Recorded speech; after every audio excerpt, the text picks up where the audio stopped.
Hi ಸ್ನೇಹಿತರೆ, ನಮಸ್ತೆ. Knowledge ಗುರು YouTube ಚಾನಲ್ಗೆ ನಿಮಗೆಲ್ಲರಿಗೂ ಸ್ವಾಗತ. ಐ ಹೋಪ್ ನೀವೆಲ್ಲರೂ ಕೂಡ ತುಂಬ ಚೆನ್ನಾಗಿ ಸ್ಟಡಿ ಮಾಡ್ತಾ ಇದ್ದೀರಾ. ಟೀಚರ್ ಪೋಸ್ಟ್ಗೆ ಈಗ ಆಲ್ರೆಡಿ ಕಾಲ್ಫರ್ ಆಗಿದೆ. ಎಲ್ಲರೂ ಕೂಡ ತುಂಬ ಚೆನ್ನಾಗಿ ಸ್ಟಡಿ ಮಾಡ್ತಾ ಇದ್ದೀರಾ ಅಂತೇಳಿ ಭಾವಿಸ್ತಾ, ಹಾಗೆ ನಿನ್ನೆ ತಾನೇ 18ರಿಂದ PSTR, GPSTR ಮತ್ತು HSTRಗೆ ಸಂಬಂಧಪಟ್ಟಂತೆ ಆನ್ಲೈನ್ ಅಪ್ಲಿಕೇಶನ್ ಫಾರಮ್ ಅಪ್ಲೈ ಮಾಡೋದಕ್ಕೆ ಲಿಂಕನ್ನು ಬಿಟ್ಟಿದ್ದಾರೆ. ನಿಧಾನಕ್ಕೆ ನೋಟಿಫಿಕೇಶನ್ ನೀಟಾಗಿ ಇನ್ನೊಂದ್ಸಲ ಓದ್ಕೊಂಡು ಅಪ್ಲಿಕೇಶನ್ ಹಾಕಿ ಆ ಥರದಲ್ಲಿ ಅಪ್ಲೈ ಮಾಡಿಬಿಟ್ಟು ಏನಾದರೂ ಮತ್ತೆ ಕರೆಕ್ಷನ್ ಅಂದರೆ ಮತ್ತೆ ಸಮಸ್ಯೆಗಳಾಗುತ್ತೆ. ಸೊ ಹಾಗಾಗಿ ನೋಡಿಕೊಂಡು ನೀಟಾಗಿ ಅಪ್ಲಿಕೇಶನ್ನ ಹಾಕುವಂಥದ್ದಾಗಿರುತ್ತೆ. ಹಾಗೆ ಇವಾಗ ತಾನೇ ಏನಾಗಿದೆ, ಈ ಒಂದು ಪ್ಯಾಟ್ರನ್ನ ಬಿಟ್ಟಿದ್ದಾರೆ, ಕ್ವಶನ್ ಪೇಪರ್ ಪ್ಯಾಟ್ರನನ್ನು ಬಿಟ್ಟಿದ್ದಾರೆ. ಅಂದರೆ ಒಂದು ಮಾಡಲ್ ಕ್ವಶನ್ ಪೇಪರನ್ನು ಬಿಟ್ಟಿದ್ದಾರೆ. PSTR, GPSTR ಮತ್ತು HSTRಗೆ ಸಂಬಂಧಪಟ್ಟಂತೆ ಅವುಗಳೆಲ್ಲವನ್ನು ಕೂಡ ನಮ್ಮ ಒಂದು ಯೂಟ್ಯೂಬ್ ಟೆಲಿಗ್ರಾಮ್ ಮತ್ತು ವಾಟ್ಸಪ್ ಗ್ರೂಪ್ಗಳಲ್ಲಿ ಶೇರ್ ಮಾಡಿದ್ದೀನಿ. ಅವುಗಳನ್ನು ಯಾರು ವಾಚ್ ಮಾಡಿಲ್ಲ, ವಾಚ್ ಮಾಡಿ. ಇದುವರೆಗೂ ಯಾರೆಲ್ಲ ನಾಲೆಡ್ಜ್ ಗುರು ಯೂಟ್ಯೂಬ್ ಚಾನಲ್ಗೆ ಸಬ್ಸ್ಕ್ರೈಬ್ ಆಗಿದ್ದೀರಾ ಎಲ್ರಿಗೂ ಕೂಡ ತುಂಬ ತುಂಬ ಧನ್ಯವಾದ. ಸಬ್ಸ್ಕ್ರೈಬ್ ಆಗದೆ ನೋಡ್ತಾ ಇರೋರು ದಯವಿಟ್ಟು ಸಬ್ಸ್ಕ್ರೈಬ್ ಆಗಿ ಬೆಲ್ ಐಕನ್ ಪ್ರೆಸ್ ಮಾಡಿ. ಹಾಗೆ ವಿಡಿಯೋಗೊಂದು ಲೈಕ್ ಕೊಡಿ, ಶೇರ್ ಮಾಡಿ ಮತ್ತು ಕಮೆಂಟ್ಸ್ ಮಾಡಿ. ಏನಪ್ಪ ಈ ಒಂದು ವಿಡಿಯೋ ಮಾಡ್ತಾ ಇರ್ತಕ್ಕಂಥ ಉದ್ದೇಶ ಅಂತಂದರೆ, ವಿಶೇಷವಾಗಿ 6ನೇ ತರಗತಿ ಸಮಾಜ ವಿಜ್ಞಾನ ಅಧ್ಯಾಯಕ್ಕೆ ಸಂಬಂಧಪಟ್ಟಂತೆ ಪಾರ್ಟ್ 1 ವಿಶೇಷವಾಗಿ DSERT ಟೆಕ್ಸ್ಟ್ ಬುಕ್ಕನ್ನು ತೆಗೆದುಕೊಂಡು ಅದರಲ್ಲಿ ವಿಶೇಷವಾಗಿ ಸಮಾಜ ವಿಜ್ಞಾನದಲ್ಲಿ ಇತಿಹಾಸಕ್ಕೆ ಸಂಬಂಧಪಟ್ಟಂತೆ ಕನ್ನಡ ಮೀಡಿಯಂ ಬುಕ್ಕು ಪಾರ್ಟ್ 1 ಇದು 6ನೇ ತರಗತಿ ಸಮಾಜ ವಿಜ್ಞಾನ. ಅದರಲ್ಲಿ ಇತಿಹಾಸಕ್ಕೆ ಸಂಬಂಧಪಟ್ಟಂತೆ ಒಂದಷ್ಟು ಸಿಲೆಬಸ್ಸನ್ನು ಡಿಸ್ಕಸ್ ಮಾಡೋಣ ಅಂಥೇಳಿ ಮಾಡುವಂಥದ್ದು ಈ ಒಂದು ವಿಡಿಯೋದ ಉದ್ದೇಶ ಆಗಿರುತ್ತೆ. ಸ್ನೇಹಿತರೆ, ವಿಶೇಷವಾಗಿ ಯಾರೆಲ್ಲ ಈ ಒಂದು ಟೀಚರ್ ಪೋಸ್ಟ್ಗೆ ಪ್ರಿಪ್ರೇಷನ್ನ ಮಾಡ್ತಾಯಿದ್ದೀರಾ ಅವರೆಲ್ಲರಿಗೂ ಕೂಡ ತುಂಬ ಯೂಸ್ಫುಲ್ ಆಗುತ್ತೆ ಈ ಒಂದು ತರಗತಿಗಳು. ಅದರ ಜೊತೆಯಲ್ಲಿ ನಾವು ಮುಖ್ಯವಾಗಿ ನೋಡಿ, ಪೇಪರ್ ಫಸ್ಟ್ GKನಲ್ಲಿ ಸುಮಾರು 4ರಿಂದ 6 ಟಾಪಿಕ್ಕು ಈ ಒಂದು 6 to 12 ಸೋಷಿಯಲ್ ಸೈನ್ಸನ್ನು ಸ್ಟಡಿ ಮಾಡೋದ್ರಿಂದ ಆ ಎಲ್ಲ ಒಂದು 4ರಿಂದ 6 ಟಾಪಿಕ್ಕೇನೋ ಕ್ಲಿಯರಾಗಿ ನೀವು ಇದರಲ್ಲೇ ಬಂದೋಗ್ಬಿಡುತ್ತೆ. ಅಂದರೆ ಇದರಲ್ಲೇ ನೀವು ಓದ್ಕೊಂಡ್ರೆ ಎಲ್ಲ ಟಾಪಿಕ್ಗಳು ಕವರ್ ಮಾಡ್ಬೋದಾಗಿರುತ್ತೆ. ಸೊ ಹಾಗಾಗಿ ಈ ಒಂದು ಬೇಸಿಕ್ ಬುಕ್ಸ್ಗಳನ್ನು ಓದುವಂಥದ್ದು ತುಂಬ ತುಂಬ ತುಂಬ ಇಂಪಾರ್ಟೆಂಟ್ ಆಗಿರುತ್ತೆ. ಹಾಗಾಗಿ 6 to 12ವರೆಗೂ ಇರ್ತಕ್ಕಂಥ ಆಲ್ ಹಿಸ್ಟ್ರಿ ಬುಕ್ಸನ್ನು ನೀಟಾಗಿ ಸ್ಟಡಿ ಮಾಡಿ. ಹಾಗೆ 6 to 12ಅಲ್ಲಿ ಇನ್ನಿತರ ಏನೇನಿದೆ ಸೋಷಿಯಲ್ ಸೈನ್ಸಲ್ಲಿ ಎಲ್ಲ ಟೆಕ್ಸ್ಟ್ ಬುಕ್ಕನ್ನು ಕೂಡ ನೀಟಾಗಿ ಸ್ಟಡಿ ಮಾಡುವಂಥದ್ದು ಮುಖ್ಯ ಉದ್ದೇಶ. ಅದರ ಜೊತೆಯಲ್ಲಿ ನಾವು ಇಲ್ಲಿ ಫಸ್ಟ್ ನಾನು ತೆಗೆದುಕೊಳ್ತಕ್ಕಂಥ ಒಂದು ವಿಷಯ ಏನಪ್ಪ ಅಂದರೆ, ಇದರಲ್ಲಿ ಇರೋ ಹಂಗೆ ಹಿಸ್ಟ್ರಿನ ತೆಗೆದುಕೊಳ್ತೀನಿ. ಅದರಲ್ಲಿ ಹಿಸ್ಟ್ರಿಗೆ ಸಂಬಂಧಪಟ್ಟಂತೆ ಏನು 6 to 10ವರೆಗೂ ಏನು ಹಿಸ್ಟ್ರಿ ಬುಕ್ಸಲ್ಲಿ DSERT ಟೆಕ್ಸ್ಟ್ ಬುಕ್ಕಲ್ಲಿದೆ ಆ ಒಂದು ಲೆಸನ್ಸ್ಗಳನ್ನು ನೀಟಾಗಿ ಡಿಸ್ಕಷನ್ ಮಾಡುವಂಥದ್ದಾಗಿರುತ್ತೆ. ಯಾಕೆಂದರೆ ಈ ಬೇಸಿಕ್ ಬುಕ್ಸ್ಗಳಿಂದನೇ ಮೋಸ್ಟ್ ಆಫ್ ಆಲ್ ಕ್ವಶನ್ಸ್ಗಳನ್ನು ತೆಗೆಯೋದ್ರಿಂದ ಎಷ್ಟು ಬುಕ್ಸ್ಗಳನ್ನು ಓದಿದ್ರು ಕೂಡ ಬೇಸಿಕ್ ಬುಕ್ಸ್ಗಳನ್ನು ಓದ್ಬಿಟ್ಟೆ ನೆಕ್ಸ್ಟ್ ರೆಫರೆನ್ಸ್ ಬುಕ್ಸ್ಗಳನ್ನು ಓದುವಂಥದ್ದು ಇಂಪಾರ್ಟೆಂಟ್. ಸೊ ಹಾಗಾಗಿ ಇವುಗಳ ಅಧ್ಯಯನ ತುಂಬ ಇಂಪಾರ್ಟೆಂಟ್ ಆಗಿರುತ್ತೆ. ನೀಟಾಗಿ ಡಿಸ್ಕಷನ್ ಮಾಡ್ತಾ ಹೋಗೋಣ. ತುಂಬ ಇಂಪಾರ್ಟೆಂಟ್ ಆಗಿರ್ತಕ್ಕಂಥ ಕ್ವಶನ್ಸ್ಗಳನ್ನು ಹೈಲೈಟ್ ಮಾಡ್ತಾ ಅಪ್ಕಮಿಂಗ್ ಎಕ್ಸಾಮ್ಗೆ ಯಾವ್ಯಾವ್ದು ಇಂಪಾರ್ಟೆಂಟ್ ಇದೆ, ಯಾವ ರೀತಿ ಕ್ವಶನ್ ರೈಸ್ ಆಗ್ಬೋದು, ಯಾವ ಒಂದು ಮೆಥಡ್ಸಲ್ಲಿ ಕ್ವಶನ್ಸ್ ಬರುತ್ತೆ, ಯಾವ್ಯಾವ ಲೆಸನ್ನಿಂದ ಯಾವ ರೀತಿ ಕ್ವಶನ್ಸನ್ನು ರೈಸ್ ಮಾಡ್ಬೋದು, ಹಾಗೆ ಯಾವ್ಯಾವ ಒಂದು ಟಾಪಿಕ್ಕು ತುಂಬ ತುಂಬ ಇಂಪಾರ್ಟೆಂಟ್ ಆಗಿದೆ ಎಕ್ಸಾಮ್ಸಿಗೆ. ಸೊ ಹೀಗೆ ಇನ್ನಿತರ ವಿಚಾರಗಳಿಗೆ ಸಂಬಂಧಪಟ್ಟಂತೆ ನಾವು ಈ ಒಂದು 6th ಲೆಸನಲ್ಲಿ ಹಿಸ್ಟ್ರಿನಲ್ಲಿರ್ತಕ್ಕಂಥ ವಿಚಾರಗಳನ್ನು ವಿಶ್ಲೇಷಣೆ ಮಾಡ್ತಾ ಏನು ಮಾಡೋಣ, ಅವುಗಳನ್ನು ತಿಳ್ಕೊಳ್ತಾ ಹೋಗ್ತಾ ಹೋಗೋಣ. ಅಂದರೆ ನಾನು ಏನು ಹೇಳ್ತಿದ್ದೀನಿ ಅಂದರೆ, 6 to 10 ಆಲ್ರೆಡಿ ನಾನು ಫಸ್ಟ್ PUC ಮತ್ತು ಸೆಕೆಂಡ್ PUCಗೆ ಸಂಬಂಧಪಟ್ಟಂತೆ ಹಿಸ್ಟ್ರಿನಲ್ಲಿ ಅಂದರೆ ಫಸ್ಟ್ PUC ವರ್ಲ್ಡ್ ಹಿಸ್ಟ್ರಿ ಪ್ರಪಂಚದ ಇತಿಹಾಸಕ್ಕೆ ಸಂಬಂಧಪಟ್ಟಂತೆ ಸರಣಿ ವಿಡಿಯೋಗಳನ್ನು ಮಾಡಿ ಆಲ್ರೆಡಿ ಅಪ್ಲೋಡ್ ಮಾಡಿದ್ದೀನಿ, ಪ್ಲೇಲಿಸ್ಟ್ನಲ್ಲಿದೆ. ಅದೇ ರೀತಿಯಾಗಿ ಸೆಕೆಂಡ್ PUC ಭಾರತದ ಇತಿಹಾಸಕ್ಕೆ ಸಂಬಂಧಪಟ್ಟಂತೆಯೂ ಕೂಡ ಎಲ್ಲ ವಿಡಿಯೋಸು ಸರಣಿ ವಿಡಿಯೋಗಳು ಪ್ಲೇ ಲಿಸ್ಟ್ನಲ್ಲಿ ಆಲ್ರೆಡಿ ಮಾಡಿಟ್ಟಿದ್ದೀನಿ. ಯಾರು ಅವುಗಳನ್ನು ವಾಚ್ ಮಾಡಿಲ್ಲ ದಯವಿಟ್ಟು ವಾಚ್ ಮಾಡಿ. ಈಗ ಆಲ್ರೆಡಿ ಈ ಒಂದು ಬೇಸಿಕ್ ಬುಕ್ಸ್ಗಳನ್ನು ಯಾರು ಓದಿದ್ದೀರಾ ಅವರಿಗೆ ಈ ಒಂದು ವಿಡಿಯೋಗಳಿಂದ ಏನಾಗುತ್ತಪ್ಪ ಅಂತಂದರೆ ಒಂದಷ್ಟು ರೀಕಾಲ್ ಆದಂಗೆ ಆಗುತ್ತೆ, ಇನ್ನೊಂದು ಸಲ ರಿವಿಷನ್ ಮಾಡ್ದಂಗೆ ಆಗುತ್ತೆ. ಯಾರೆಲ್ಲ ಈ ಬುಕ್ಸ್ಗಳನ್ನ ಫಾರ್ ಎಕ್ಸಾಂಪಲ್ ಗೃಹಿಣಿಯರಾಗಿರ್ಬೋದು ಅಲ್ವಾ, ಹೌಸ್ ವೈಫ್ಸ್ ಆಗಿರ್ಬೋದು, ಅಥವಾ ಬೇರೆ ಬೇರೆ ವರ್ಕಿಂಗ್ ವುಮನ್ ಆಗಿರ್ಬೋದು, ವರ್ಕಿಂಗಲ್ಲಿ ಇರೋವಂಥವ್ರಾಗಿರ್ಬೋದು, ಅಂದರೆ ಟೀಚರ್ಸೇ ಆಗಿದ್ದರೆ ಅವರು ಅದೇ ಒಂದು ಕ್ಲಾಸನ್ನು ತೆಗೆದುಕೊಳ್ಳುವಂಥವ್ರಾದರೆ, ಅದೇ ಸಬ್ಜೆಕ್ಟನ್ನು ಕ್ಲಾಸ್ ಮಾಡುವಂಥವ್ರಾದರೆ ಏನೂ ಸಮಸ್ಯೆ ಇಲ್ಲ, ಅವರಿಗೆ ಒಂದು ಸಬ್ಜೆಕ್ಟ್ ಮೇಲೆ ಇಡ್ತಾ ಇರುತ್ತೆ.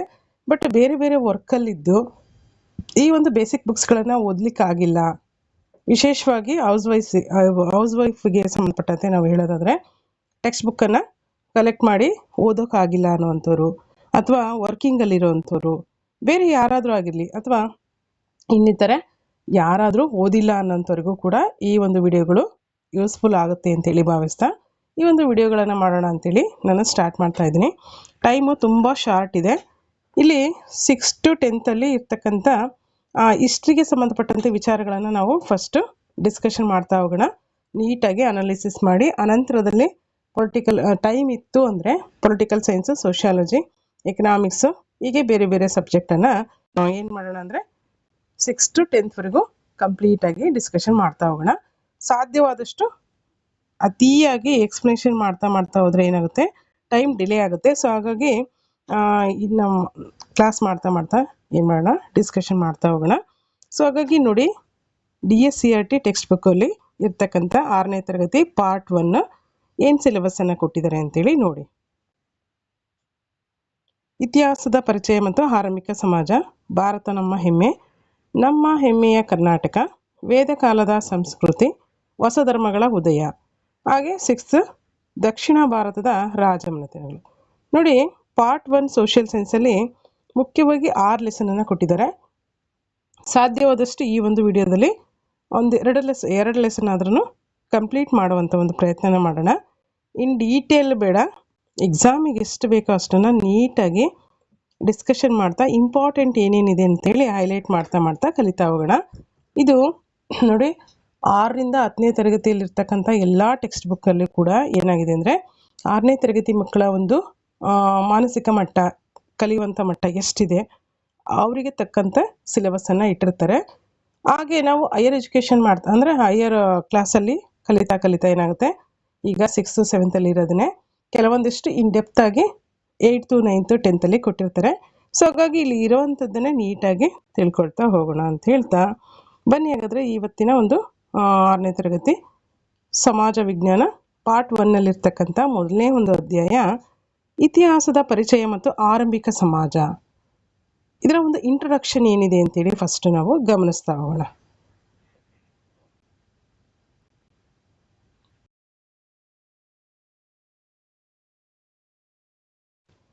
ನೋಡಿ, ಇಂಟ್ರೊಡಕ್ಷನ್ ಏನಿದೆ ಅಂತಂದರೆ ಮುಖ್ಯವಾಗಿ ಈ ಒಂದು ಅಧ್ಯಾಯ ಏನನ್ನ ಒಳಗೊಂಡಿದೆ ಅಂತಕ್ಕಂಥ ವಿಚಾರಕ್ಕೆ ಸಂಬಂಧಪಟ್ಟಂತೆ ಒಂದಷ್ಟು ಇಂಟ್ರೊಡಕ್ಷನನ್ನು ಕೊಡಲಾಗಿದೆ. ಪಾಠದ ಪರಿಚಯ ಈ ಅಧ್ಯಾಯದಲ್ಲಿ ಮುಖ್ಯವಾಗಿ ಇತಿಹಾಸದ ಅರ್ಥವನ್ನು ನಾವು ತಿಳ್ಕೊಳ್ತೀವಿ. ಇತಿಹಾಸ ಅಂದ್ರೇನು, ಅದರ ಉಪಯೋಗಗಳೇನು, ಹಾಗೆ ಇತಿಹಾಸವನ್ನು ರಚಿಸಲು ಬಳಸಿಕೊಳ್ಳಲಾಗುವ ವಿವಿಧ ಆಧಾರಗಳ ಒಂದು ಪಟ್ಟಿಯನ್ನು ತಿಳ್ಕೊಳ್ತೀವಿ. ಹಾಗೆ ಇತಿಹಾಸದ ಒಂದು ಕಾಲಘಟ್ಟ, ಪ್ರಾಗೈತಿಹಾಸ ಕಾಲಗಳ ಒಂದು ನಡುವಿನ ವ್ಯತ್ಯಾಸ, ಇತಿಹಾಸ ಮತ್ತು ಪ್ರಾಗೈತಿಹಾಸ ಕಾಲಗಳ ನಡುವಿನ ಒಂದು ವ್ಯತ್ಯಾಸ, ಹಳೆ ಶಿಲಾಯುಗ, ಮಧ್ಯಶಿಲಾಯುಗ ಮತ್ತು ನವಶಿಲಾಯುಗ, ಹಾಗೆ ಲೋಹ ಯುಗಗಳಲ್ಲಿ ಮಾನವನ ಬದುಕಿನಲ್ಲಿ ಉಂಟಾಗಿರ್ತಕ್ಕಂಥ ಬದಲಾವಣೆಗಳೇನು ಅಂತಕ್ಕಂಥ ವಿಚಾರಗಳಿಗೆ ಸಂಬಂಧಪಟ್ಟಂತೆ ಇಷ್ಟು ವಿಚಾರಗಳನ್ನು ನಾವು ಮುಖ್ಯವಾಗಿ ಈ ಒಂದು 6ನೇ ತರಗತಿ ಸಮಾಜ ವಿಜ್ಞಾನದ ಮೊದಲನೇ ಒಂದು ಅಧ್ಯಾಯದಲ್ಲಿ ತಿಳ್ಕೊಳ್ತೀವಿ. ಸೊ ಹಾಗಾದರೆ ಇದರಿಂದ ಏನು ಸಾಮರ್ಥ್ಯಗಳನ್ನು ಗಳಿಸ್ತಾರೆ ಆ ಮಕ್ಕಳು ಅಲ್ವಾ? ನಾವೀಗ 6ನೇ ತರಗತಿ ಮಕ್ಕಳಿಗೆ ಕ್ಲಾಸ್ ಮಾಡಬೇಕಾಗಿರುತ್ತೆ. ಒಂದಷ್ಟು ಇಂಟ್ರೊಡಕ್ಷನನ್ನು ತಿಳಿಸ್ತೀವಿ. ಅನಂತರದಲ್ಲಿ ಈ ಒಂದು ಲೆಸನ್ನಿಂದ ಆ ಮಕ್ಕಳಲ್ಲಿ ಏನೆಲ್ಲ ಸಾಮರ್ಥ್ಯಗಳನ್ನು ಗಳಿಸ್ತಾರೆ ಅನ್ನೋದನ್ನು ಈ ಒಂದು ವಿಚಾರವನ್ನು ತಿಳ್ಕೊಬೇಕಾಗುತ್ತೆ. ಮುಖ್ಯವಾಗಿ ಇತಿಹಾಸದ ಪರಿಕಲ್ಪನೆಯನ್ನು ಮೂಡಿಸುವಂಥದ್ದಾಗಿರುತ್ತೆ ಮಕ್ಕಳಲ್ಲಿ. ಹಾಗೆ ಇತಿಹಾಸದ ಮಹತ್ವವನ್ನು ಅರಿತುಕೊಳ್ಳುವಂಥದ್ದು, ಇತಿಹಾಸ ಯಾಕೆ ಇಂಪಾರ್ಟೆಂಟ್ ಆಗಿದೆ ಅಲ್ವಾ, ಅದರ ಒಂದು ಇತಿಹಾಸದ ಕಾನ್ಸೆಪ್ಟ್ ಏನಿದೆ, ಅದರ ಮಹತ್ವ ಏನು, ಹಾಗೆ ಇತಿಹಾಸದ ರಚನೆಯಲ್ಲಿ ಆಧಾರಗಳ ಪಾತ್ರ ಎಂಥದ್ದು, ಆಧಾರಗಳ ಇತಿಹಾಸಕ್ಕೆ ಏಕೆ ಬೇಕು ಅಲ್ವಾ ಅಂತಕ್ಕಂಥ ವಿಚಾರಗಳನ್ನು ತಿಳಿಯುವಂಥದ್ದು. ಹಾಗೆ ಇತಿಹಾಸದ ವರ್ಗೀಕರಣದಲ್ಲಿ ಅಕ್ಷರಗಳ ಪಾತ್ರವನ್ನು ಅರಿತುಕೊಳ್ಳುವಂಥದ್ದು. ಹಾಗೆಯೇ ಶಿಲಾಯುಗದ ಹಂತಗಳನ್ನು ಅದರ ಒಂದು ಪ್ರಮುಖ ನೆಲೆಗಳನ್ನು ಗುರುತಿಸುವಂಥದ್ದು. ಅದರ ಜೊತೆಯಲ್ಲಿ ನಾಗರಿಕತೆಯ ಬೆಳವಣಿಗೆಯಲ್ಲಿ ಲೋಹಗಳ ಪಾತ್ರ ಕುರಿತಾಗಿ ವಿಶ್ಲೇಷಣೆ ಮಾಡುವಂಥದ್ದು. ಇಷ್ಟು ಸಾಮರ್ಥ್ಯಗಳು ಈ ಒಂದು ಲೆಸನ್ನಿಂದ ಗಳಿಸಿಕೊಳ್ಳುವಂಥ ಸಾಮರ್ಥ್ಯಗಳಾಗಿದೆ. ಅಂದರೆ ಇಷ್ಟು ಸಾಮರ್ಥ್ಯವನ್ನು ಪಡ್ಕೊಳ್ತೀವಿ ಅಂತ ಈ ಒಂದು ಲೆಸನನ್ನು ತಿಳ್ಕೊಳ್ಳೋದ್ರಿಂದ. ಹಾಗಾದರೆ ಇತಿಹಾಸ ಅಂದರೆ ಏನು ಅಲ್ವಾ? What is history? ಇತಿಹಾಸ ಅಂದರೆ ಈಗಾಗಲೇ ಹಿಂದೆ ನಡೆದು ಹೋಗಿರ್ತಕ್ಕಂಥ ಘಟನೆಗಳನ್ನು ಅಥವಾ ಸಂಗತಿಗಳನ್ನು ಕ್ರಮಬದ್ಧವಾಗಿ ತಿಳಿಸಿಕೊಡುವಂಥದ್ದೇ ಇತಿಹಾಸ. ಇದು ಮನುಷ್ಯರು ನಡೆದು ಬಂದ ದಾರಿಯನ್ನು ಪರಿಚಯ ಮಾಡಿಕೊಡ್ತದೆ. ಈ ದಾರಿಯಲ್ಲಿ ಮಾನವನ ಸಫಲತೆ ವಿಫಲತೆಗಳನ್ನು ಕೂಡ ವಿವರಿಸುತ್ತದೆ. ಅದರ ಜೊತೆಯಲ್ಲಿ ಇತಿಹಾಸವು ಘಟನೆಗಳನ್ನು ವಿವರಿಸುವಾಗ ಕಾಲ ಆಗಿರ್ಬೋದು, ಸ್ಥಳ ಆಗಿರ್ಬೋದು, ಅಥವಾ ಅದರ ಜೊತೆಯಲ್ಲಿ ವ್ಯಕ್ತಿಯ ಕುರಿತು ನಿರ್ದಿಷ್ಟತೆ ಮತ್ತು ಖಚಿತತೆಯನ್ನು ಇತಿಹಾಸ ಹೊಂದಿರ್ತದೆ. ಅಂದರೆ ಆ ಘಟನೆ ಯಾವಾಗ ನಡೆಯಿತು, ಎಲ್ಲಿ ನಡೆಯಿತು, ಯಾರಿಂದ ನಡೆಯಿತು ಎಂಬಂತಹ ಒಂದು ಸ್ಪಷ್ಟತೆಯನ್ನು ನಮಗೆ ಇತಿಹಾಸ ತಿಳಿಸ್ಕೊಡ್ತದೆ. ಈ ಒಂದು ಸ್ಪಷ್ಟತೆ ಇಲ್ಲದೇ ಇದ್ದರೆ ಇತಿಹಾಸ ಏನಾಗುತ್ತೆ? ಕೇವಲ ಕಥೆಯಾಗಿ ಮಾರ್ಪಾಡಾಗುತ್ತೆ. ಹಾಗಾಗಿ ಇತಿಹಾಸಕ್ಕೂ ಕಥೆಗೂ ತುಂಬಾ ವ್ಯತ್ಯಾಸ ಇದೆ ಅಂತ ಹೇಳ್ತಾರೆ. ವ್ಯತ್ಯಾಸ ಏನಪ್ಪ ಅಂದರೆ, ಕತೆ ಅಂದರೆ ಹೇಗೆ ಹೇಳ್ತಾರೆ, ಒಂದಾನೊಂದು ಕಾಲದಲ್ಲಿ ಒಂದಾನೊಂದು ಊರಿನಲ್ಲಿ ಒಬ್ಬ ರಾಜನಿದ್ದಂತೆ, ಅವನು ಈ ರೀತಿ ಯುದ್ಧ ಮಾಡಿದಂತೆ ಅಂತ ಹೇಳುವಂಥದ್ದು ಒಂದು ಕತೆ. ಆದರೆ ಇತಿಹಾಸ ಅಂದರೆ ಏನಪ್ಪ ಅಂದರೆ ಸಾಮಾನ್ಯ ಶಕ ಪೂರ್ವ ಇಲ್ಲೇನು ಬಂತು? ಕಾಲ ಬಂತು. ಏನು? 261ರಲ್ಲಿ ಯಾವ ಸ್ಥಳ? ಪಾಟಲಿಪುತ್ರದಲ್ಲಿ ಆಳುತ್ತಿದ್ದ ರಾಜ ಯಾರು? ಅಶೋಕನೆಂಬ ರಾಜನು ಯಾವ ಒಂದು ರಾಜ್ಯದ ಮೇಲೆ? ಕಳಿಂಗ ರಾಜ್ಯದ ಮೇಲೆ ಯುದ್ಧವನ್ನು ಮಾಡಿದನು. ನೋಡಿ, ಇಲ್ಲಿ ಕಾಲ, ಸ್ಥಳ ಮತ್ತು ವ್ಯಕ್ತಿ, ಆ ಒಂದು ರಾಜ್ಯದ ಒಂದು ಹಿನ್ನೆಲೆ ಎಲ್ಲವನ್ನು ಕೂಡ ನೀಟಾಗಿ ವ್ಯವಸ್ಥಿತವಾಗಿ ಇತಿಹಾಸ ನಮಗೆ ತಿಳಿಸ್ಕೊಡ್ತದೆ. ಆದರೆ ಕತೆನೇ ಬೇರೆ ಆಗುತ್ತೆ, ಇತಿಹಾಸನೇ ಬೇರೆ ಆಗುತ್ತೆ. ಇತಿಹಾಸಕ್ಕೂ ಕತೆಗೂ ಇಷ್ಟೆಲ್ಲ ವ್ಯತ್ಯಾಸಗಳನ್ನು ನಾವು ಗಮನಿಸ್ತೀವಿ. ಹಾಗಾಗಿ ಇತಿಹಾಸ ವಿಶೇಷತೆಯನ್ನು ಪಡ್ಕೊಂಡಿದೆ. ಹಾಗಾದರೆ ಇತಿಹಾಸ ಯಾಕೆ ಬೇಕು ನಮಗೆ ಅಲ್ವಾ? ಈಗಾಗಲೇ ಒಂದು ಎಕ್ಸಾಂಪಲನ್ನು ಕೊಡ್ತಾರೆ ಮಕ್ಕಳಿಗೆ. ನಾವು ಈಗ ಏನು ಓದ್ತಾ ಇದ್ದೀವಿ? 6th ಲೆಸನನ್ನು 6th ಒಂದು ತರಗತಿ ಮಕ್ಕಳಿಗೆ ಕ್ಲಾಸನ್ನು ಹೇಳ್ತಿರುವಂಥದ್ದು. ಆ ಒಂದು ಫೀಲಿಂಗ್ ಬರಬೇಕು.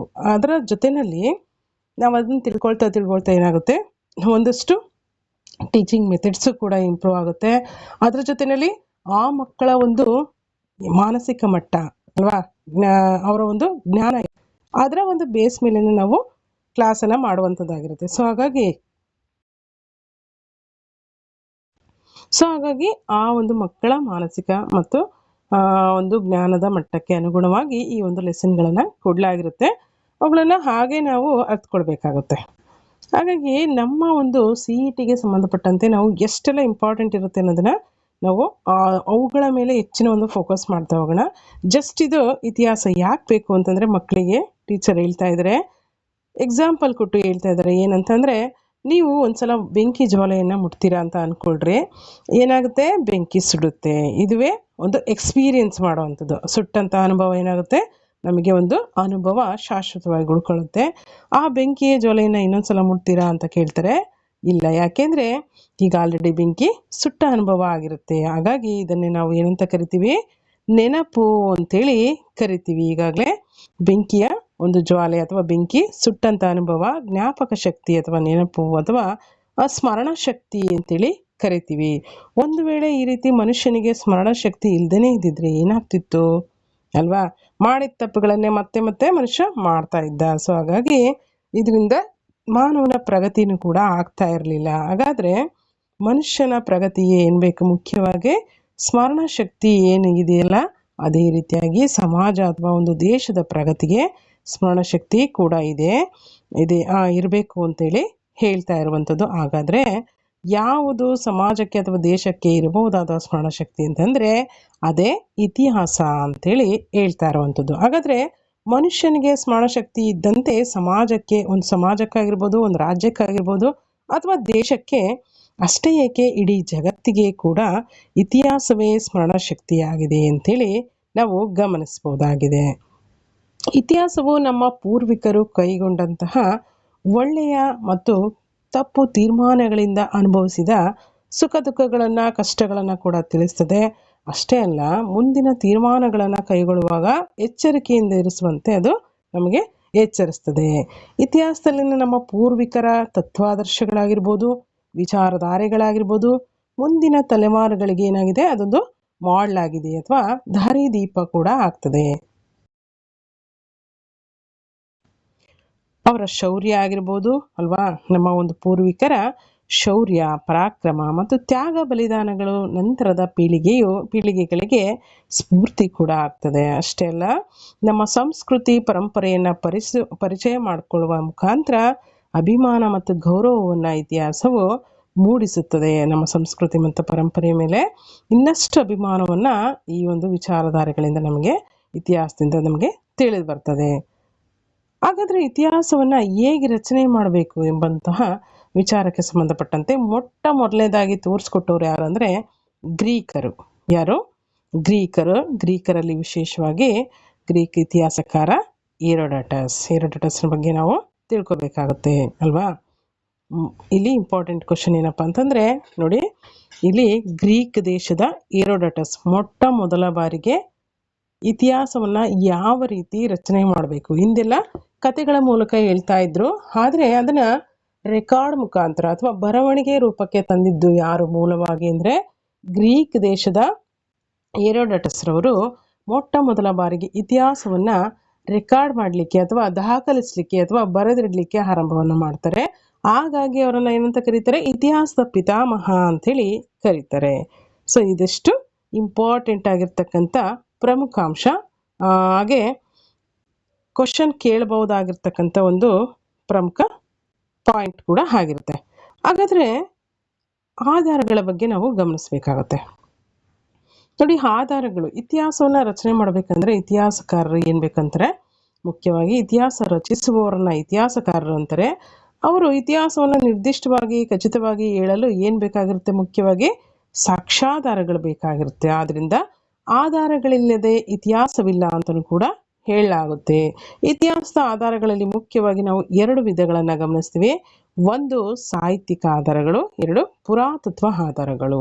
ಮುಖ್ಯವಾಗಿ ಇತಿಹಾಸವನ್ನು ರಚನೆ ಮಾಡಲಿಕ್ಕೆ ಏನು ಬೇಕು, ಹೀಗೆ ನಾವು ಆಗಂತೆ ಹೀಗಂತೆ ಹೀಗಿತ್ತಂತೆ ಅಂತ ಹೇಳಿದರೆ ಏನಾಗುತ್ತೆ, ಕಥೆ ಆಗುತ್ತೆ. ಅದರ ಬದಲಾಗಿ ಇತಿಹಾಸಕ್ಕೆ ಆಧಾರಗಳ ಮುಖಾಂತರ, ಆಧಾರಗಳನ್ನು ಬೇಸಾಗಿಟ್ಕೊಂಡು ನಾವು ಇತಿಹಾಸವನ್ನು ಹೇಳೋದ್ರಿಂದ ಏನಾಗುತ್ತೆ, ಅದಕ್ಕೊಂದು ಉತ್ತಮವಾದ ನೆಲೆಗಟ್ಟನ್ನು ಒದಗಿಸಿಕೊಟ್ಟಂತಾಗುತ್ತೆ. ಸೊ ಹಾಗಾಗಿ ಆಧಾರಗಳಿಲ್ಲದೆ ಇತಿಹಾಸವಿಲ್ಲ ಅಂತ ಹೇಳ್ತಾರೆ.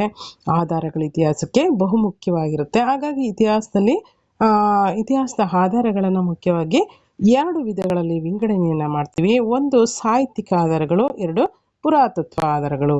ಇಲ್ಲಿ ಸಾಹಿತ್ಯಿಕ ಆಧಾರಗಳು ಅಂದ್ರೇನು, ಹಾಗೆ ಅವುಗಳಲ್ಲಿ ಎಷ್ಟು ವಿಧಗಳಿವೆ, ಅವುಗಳು ಯಾವ್ಯಾವ್ದಿದೆ ಸಾಹಿತ್ಯಿಕ ಆಧಾರಗಳು ಅನ್ನೋದನ್ನ ಗಮನಿಸ್ತಾ ಹೋಗೋಣ. ನೋಡಿ, ಸಾಹಿತ್ಯಿಕ ಆಧಾರಗಳಂದ್ರೆ ಇತಿಹಾಸದ ಹಿನ್ನೆಲೆಯಲ್ಲಿ ಸಾಹಿತ್ಯ ಅಂದರೆ ಬರವಣಿಗೆ ಅಥವಾ ಬಾಯಿಂದ ಬಾಯಿಗೆ ಹರಿದು ಬಂದಿರುವ ಸಂಗತಿಗಳು. ಇವುಗಳಲ್ಲಿ 2 ವಿಧಗಳಿದೆ. ಒಂದು ಲಿಖಿತ ಸಾಹಿತ್ಯ, ಇನ್ನೊಂದು ಮೌಖಿಕ ಸಾಹಿತ್ಯ. ಸಾಹಿತ್ಯಿಕ ಆಧಾರಗಳಲ್ಲಿ ಮುಖ್ಯವಾಗಿ 2 ಅಂಶಗಳನ್ನು ಗಮನಿಸ್ತೀವಿ. ಸಾಹಿತ್ಯ ಅಂದರೆ ಇತಿಹಾಸದ ಹಿನ್ನೆಲೆಯಲ್ಲಿ ಸಾಹಿತ್ಯ ಅಂದರೆ ಬರವಣಿಗೆ ಅಥವಾ ಬಾಯಿಂದ ಬಾಯಿಗೆ ಹರಿದು ಬಂದಿರತಕ್ಕಂಥ ಸಂಗತಿಗಳು. ಹಾಗಾಗಿ ಇವುಗಳಲ್ಲಿ ಮುಖ್ಯವಾಗಿ 2 ವಿಧಗಳನ್ನು ಕಾಣ್ತೀವಿ. ಸಾಹಿತ್ಯಿಕ ಹಿನ್ನೆಲೆಯಲ್ಲಿ ಮುಖ್ಯವಾಗಿ ಯಾವ್ಯಾವುದಿದೆ ಸಾಹಿತ್ಯಿಕ ಆಧಾರಗಳಲ್ಲಿ? ಒಂದು ಲಿಖಿತ ಸಾಹಿತ್ಯ, ಎರಡು ಮೌಖಿಕ ಸಾಹಿತ್ಯ. ಲಿಖಿತ ಸಾಹಿತ್ಯವನ್ನು ಮತ್ತೆ ಎರಡು ಭಾಗಗಳಾಗಿ ವಿಂಗಡಿಸ್ತೀವಿ: ದೇಶೀಯ ಸಾಹಿತ್ಯ ಮತ್ತು ವಿದೇಶಿ ಸಾಹಿತ್ಯ. ಈ ಒಂದು ಮೌಖಿಕ ಸಾಹಿತ್ಯ ಏನನ್ನು ಒಳಗೊಂಡಿದೆ ಅಂತಂದರೆ, ಮೌಖಿಕ ಅಂದರೆ ಒಬ್ಬರಿಂದ ಒಬ್ಬರಿಗೆ ಒಬ್ಬರ ಬಾಯಿಂದ ಬಾಯಿಗೆ ಹರಿದು ಬಂದಿರತಕ್ಕಂಥ ವಿಚಾರಗಳು. ಏನಪ್ಪ ಅಂತಂದರೆ, ಜನಪದ ಗೀತೆಗಳ ಮುಖಾಂತರ ಆಗಿರ್ಬೋದು, ಕತೆ, ಲಾವಣಿ, ಐತಿಹ್ಯ ಮೊದಲಾದಂತಹ ಇವುಗಳನ್ನು ಒಳಗೊಂಡಿರ್ತಕ್ಕಂಥದ್ದು ಮೌಖಿಕ ಸಾಹಿತ್ಯ. ಹಾಗೆ ಲಿಖಿತ ಸಾಹಿತ್ಯ ರಚಿಸುವವರನ್ನು ಅಕ್ಷರಸ್ಥರಾಗಿದ್ದರೆ, ಮೌಖಿಕ ಸಾಹಿತ್ಯ ರಚಿಸುವವರು ಅನಕ್ಷರಸ್ಥರಾಗಿರ್ತಾರೆ.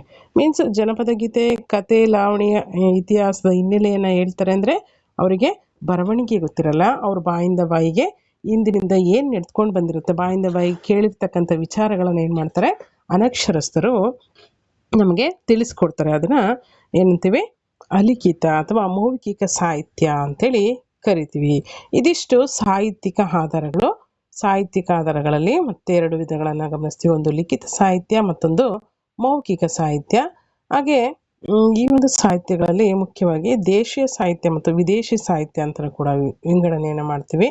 ಮೌಖಿಕ ಸಾಹಿತ್ಯ ಅಂದರೆ ಜನಪದ ಗೀತೆ, ಕತೆ, ಲಾವಣಿ, ಐತಿಹ್ಯಗಳನ್ನು ಒಳಗೊಂಡಿರ್ತದೆ. ಈ ಲಿಖಿತ ಸಾಹಿತ್ಯ ರಚಿಸುವವರು ಅಕ್ಷರಸ್ಥರಾದರೆ, ಮೌಖಿಕ ಸಾಹಿತ್ಯ ರಚನೆ ಮಾಡುವಂಥವರು ಅನಕ್ಷರಸ್ಥರಾಗಿದ್ದಾರೆ. ಇದಿಷ್ಟು ಸಾಹಿತ್ಯಿಕ ಆಧಾರಗಳು. ನೆಕ್ಸ್ಟ್ ನೋಡೋಣ ಪುರಾತತ್ವ ಆಧಾರಗಳು.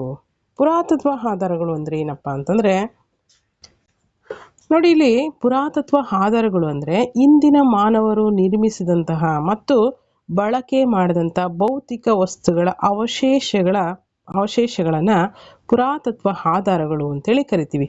ಇಂದಿನ ಮಾನವರು ನಿರ್ಮಿಸಿದಂತಹ ಮತ್ತು ಬಳಕೆ ಮಾಡಿದಂತಹ ಭೌತಿಕ ವಸ್ತುಗಳ ಅವಶೇಷಗಳೇ ಏನಾಗಿದೆ? ಪುರಾತತ್ವ ಆಧಾರಗಳು ಅಂತೇಳಿ ನಾವು ಕರಿತೀವಿ.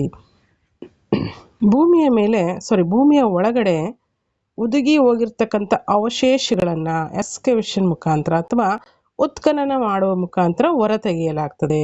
ಪುರಾತತ್ವ ಆಧಾರಗಳ ವ್ಯಾಪ್ತಿಗೆ ಏನೇನೆಲ್ಲ ಒಳಪಡುತ್ತೆ? ಹಾಗಾದರೆ ಏನೆಲ್ಲ ಉತ್ಖನನಕ್ಕೆ ಒಳಪಡುತ್ತೆ ಅಂತಂದರೆ, ಮಡಕೆ ಚೂರುಗಳಾಗಿರ್ಬೋದು, ನಾಣ್ಯಗಳಾಗಿರ್ಬೋದು, ಶಾಸನಗಳಾಗಿರ್ಬೋದು, ಸ್ಮಾರಕಗಳು, ಹೀಗೆ ಇನ್ನಿತರೆ ಅವಶೇಷಗಳು ಕೂಡ ಈ ಒಂದು ಪುರಾತತ್ವ ಅಧ್ಯಯನಗಳ ವ್ಯಾಪ್ತಿಗೆ ಒಳಪಡ್ತಕ್ಕಂಥ ಪ್ರಮುಖ ಅಂಶಗಳಾಗಿರುತ್ತೆ, ಅವಶೇಷಗಳಾಗಿರುತ್ತೆ. ಹಾಗಾದರೆ ಇವುಗಳನ್ನೆಲ್ಲವನ್ನು ಉತ್ಖನನ ಮಾಡಿ ಏನು ಮಾಡ್ತಾರೆ? ಅಧ್ಯಯನವನ್ನು ಮಾಡೋ ಮುಖಾಂತರ ಪುರಾತತ್ವ ಆಧಾರಗಳನ್ನು ಹೊರತೆಗೆಯಲಾಗ್ತದೆ. ಹಾಗಾದರೆ ಉತ್ಖನನ ಅಂದರೆ ಏನು ಅಲ್ವಾ? What is excavation? ಎಕ್ಸ್ಕವೇಷನ್ ಅಂದರೆ ಏನಪ್ಪ ಅಂತಂದರೆ, ಮಾನವನ ಪ್ರಾಚೀನ ಅವಶೇಷ ಅಥವಾ ಪಳಯುಳಿಕೆಗಳನ್ನು ಹೊರತೆಗೆಯಲು ನಡೆಸುವಂತಹ ವೈಜ್ಞಾನಿಕವಾದ ಭೂ ಅಗೆತ. ಇದನ್ನು ಏನಂತ ಕರೀತಾರೆ? ಎಕ್ಸ್ಕವೇಷನ್ ಅಥವಾ ಉತ್ಖನನ ಅಂತೇಳಿ ಕರೀತಾರೆ. ಇಲ್ಲಿ ನೋಡಿ ಗಮನಿಸಿ, ಇಲ್ಲಿ ಬ್ರಷ್ ಆಗಿರ್ಬೋದು, ಕರಣೆ, ಚಾಕು, ಮರದ ದಬ್ಬಳದಂತಹ ಮೊನಚಾದ ಸಾಧನಗಳನ್ನು ಬಳಸಿ ನಿಧಾನವಾಗಿ ಮಣ್ಣಿನ ಪದರಗಳನ್ನು ಸರಿಸ್ತಾರೆ. ಅನಂತರದಲ್ಲಿ ಏನಾಗುತ್ತೆ? ಆ ಮಣ್ಣಿನಲ್ಲಿ ಸಿಗುವಂತಹ ಮಡಿಕೆ ಚೂರಾಗಿರ್ಬೋದು, ನಾಣ್ಯಗಳಾಗಿರ್ಬೋದು, ಮಣಿಗಳು, ಹರಳುಗಳು, ಎಲುಬು ಮುಂತಾದ ಅವಶೇಷಗಳನ್ನು ಹೊರತೆಗೆಯುವ ಮುಖಾಂತರ ಇವುಗಳನ್ನು ಅಧ್ಯಯನಕ್ಕೆ ಒಳಪಡಿಸ್ತಾರೆ. ಇವುಗಳನ್ನು ಉತ್ಖನನ ಮಾಡುವಂಥದ್ದಾಗಿರುತ್ತೆ. ಹಾಗಾಗಿ ಉತ್ಖನನ ಇಷ್ಟು ಅಂಶಗಳನ್ನು ಒಳಗೊಂಡಿದೆ ಅಂತೇಳಿ ನಾವು ಗಮನಿಸ್ಬೋದು. ಇವಿಷ್ಟು ಪ್ರಮುಖವಾಗಿರ್ತಕ್ಕಂಥ ಅಂಶ. ಅಂದರೆ ಉತ್ಖನನ ಅಂದರೆ ಏನಂದರೆ, ಎಕ್ಸ್ಕವೇಷನ್ ಅಂದರೆ ಮಾನವನ ಪ್ರಾಚೀನ ಅವಶೇಷಗಳನ್ನು ಅಥವಾ ಪಳೆಯುಳಿಕೆಗಳನ್ನು ಹೊರತೆಗೆದು ನಡೆಸುವಂತಹ ವೈಜ್ಞಾನಿಕವಾದಂಥ ಭೂ ಅಗೆತವನ್ನು ಉತ್ಖನನ ಅಂತ ಕರಿತೀವಿ. ಇಲ್ಲಿ ಯಾವ ರೀತಿ ಉತ್ಖನನ ಮಾಡ್ತಾರೆ ಅಂದರೆ, ಭೂ ಅಗೆತವನ್ನು ಮಾಡುವಾಗ ಬ್ರಷ್ ಆಗಿರ್ಬೋದು, ಕರಣೆ ಆಗಿರ್ಬೋದು, ಚಾಕು, ಮರದ ದಬ್ಬಳದಂತಹ ಮೊನಚಾಗಿರ್ತಕ್ಕಂಥ ಚೂಪಾಗಿರ್ತಕ್ಕಂಥ ಸಾಧನಗಳನ್ನು ನಿಧಾನವಾಗಿ ಮಣ್ಣಿನ ಪದರಗಳನ್ನು ಆ ಮುಖಾಂತರ ಏನು ಮಾಡ್ತಾರೆ? ಬಿಡಿಸ್ತಾ ಹೋಗ್ತಾರೆ. ಆಗೇನು ಮಾಡ್ತಾರೆ? ಪದರಗಳನ್ನು ಸರಿಸ್ತಾ ಏನು ಮಾಡ್ತಾರೆ? ಈ ಒಂದು ವೈಜ್ಞಾನಿಕವಾಗಿ ಅವುಗಳನ್ನು ಅಧ್ಯಯನಕ್ಕೆ ಒಳಪಡಿಸ್ತಾರೆ. ಸಿಕ್ಕಂತಹ ಒಂದಷ್ಟು ಮಡಿಕೆ ಚೂರು, ನಾಣ್ಯ ಇತ್ಯಾದಿಗಳನ್ನು ಆ ಮುಖಾಂತರ ಏನು ಮಾಡ್ತಾರೆ? ಉತ್ಖನನವನ್ನು ಮಾಡುವಂಥದ್ದಾಗಿರುತ್ತೆ. ಅವುಗಳನ್ನು ವೈಜ್ಞಾನಿಕವಾಗಿ ಸಂಶೋಧನೆಗೆ ಒಳಪಡಿಸುವಂಥದ್ದು. ಸೊ ನೆಕ್ಸ್ಟ್ ನೋಡಿ,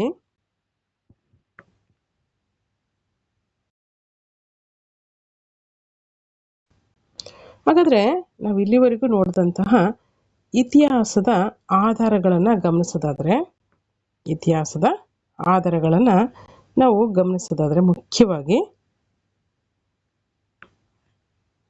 ಈ ಒಂದು ಇತಿಹಾಸದ ಆಧಾರಗಳು ಎರಡು ವಿಧಗಳಲ್ಲಿ ಗಮನಿಸಿದ್ವಿ. ಒಂದು ಯಾವುದಪ್ಪ ಅಂತಂದರೆ ಒಂದು ಸಾಹಿತ್ಯಿಕ ಆಧಾರ, ಇನ್ನೊಂದು ಪುರಾತತ್ವ ಆಧಾರ. ಸಾಹಿತ್ಯಿಕ ಆಧಾರಗಳಲ್ಲಿ ಲಿಖಿತ ಆಧಾರಗಳು ಮತ್ತು ಮೌಖಿಕ ಆಧಾರಗಳು.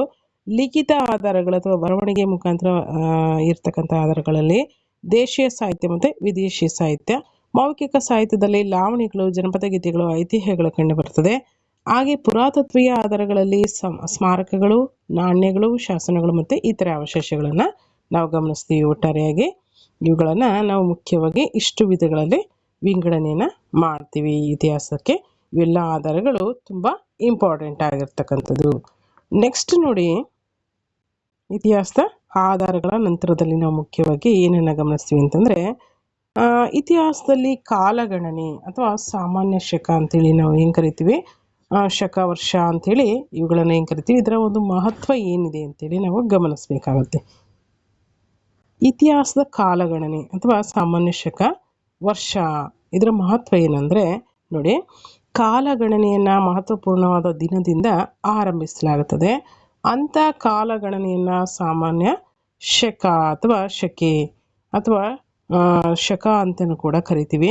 ಸಾಮಾನ್ಯ ಶಕ ಯೇಸು ಕ್ರಿಸ್ತರು ಬದುಕಿದ ಕಾಲಾವಧಿಯಿಂದ ನಿರ್ದಿಷ್ಟ ವರ್ಷದಿಂದ ಇದು ಶಕ ವರ್ಷ ಪ್ರಾರಂಭ ಆಗುತ್ತೆ. ನೋಡಿ, ಉದಾಹರಣೆ ನೋಡೋದಾದರೆ ವಿಜಯನಗರ ಸಾಮ್ರಾಜ್ಯ ಸಾಮಾನ್ಯ ಶಕ ಎಷ್ಟರಲ್ಲಿ 1336ರಲ್ಲಿ ಸ್ಥಾಪನೆ ಆಯಿತು. ಅಂದರೆ ಅದು ಸ್ಥಾಪನೆ ಆಗಿ ಯೇಸುವಿನ ವರ್ಷದಿಂದ 1336 ವರ್ಷಗಳು ಕಳೆದಿವೆ ಅಂತೇಳಿ ಅರ್ಥ. ಇದು ಸಾಮಾನ್ಯ ಶಕದ ಒಂದು ಅರ್ಥವನ್ನು ನಾವು ಗಮನಿಸಿದ್ವಿ. ಹಾಗೆ ನೋಡಿ, ಈ ಒಂದು ಕಾಲಗಣನೆಯನ್ನು ಇನ್ನಿತರ ಶಕೆಗಳಲ್ಲಿಯೂ ಕೂಡ ಮಾಡ್ತಾರೆ. ಹಾಗಾಗಿ ನಾವು ಗಮನಿಸಿದ್ದೀವಿ ಈಗಾಗಲೇ. ಮತ್ತೆ ಮುಂದೆ ಹೋಗ್ತಾ ಇನ್ ಡೆಪ್ತ್ ಆಗಿ ತಿಳ್ಕೊಳ್ತೀವಿ.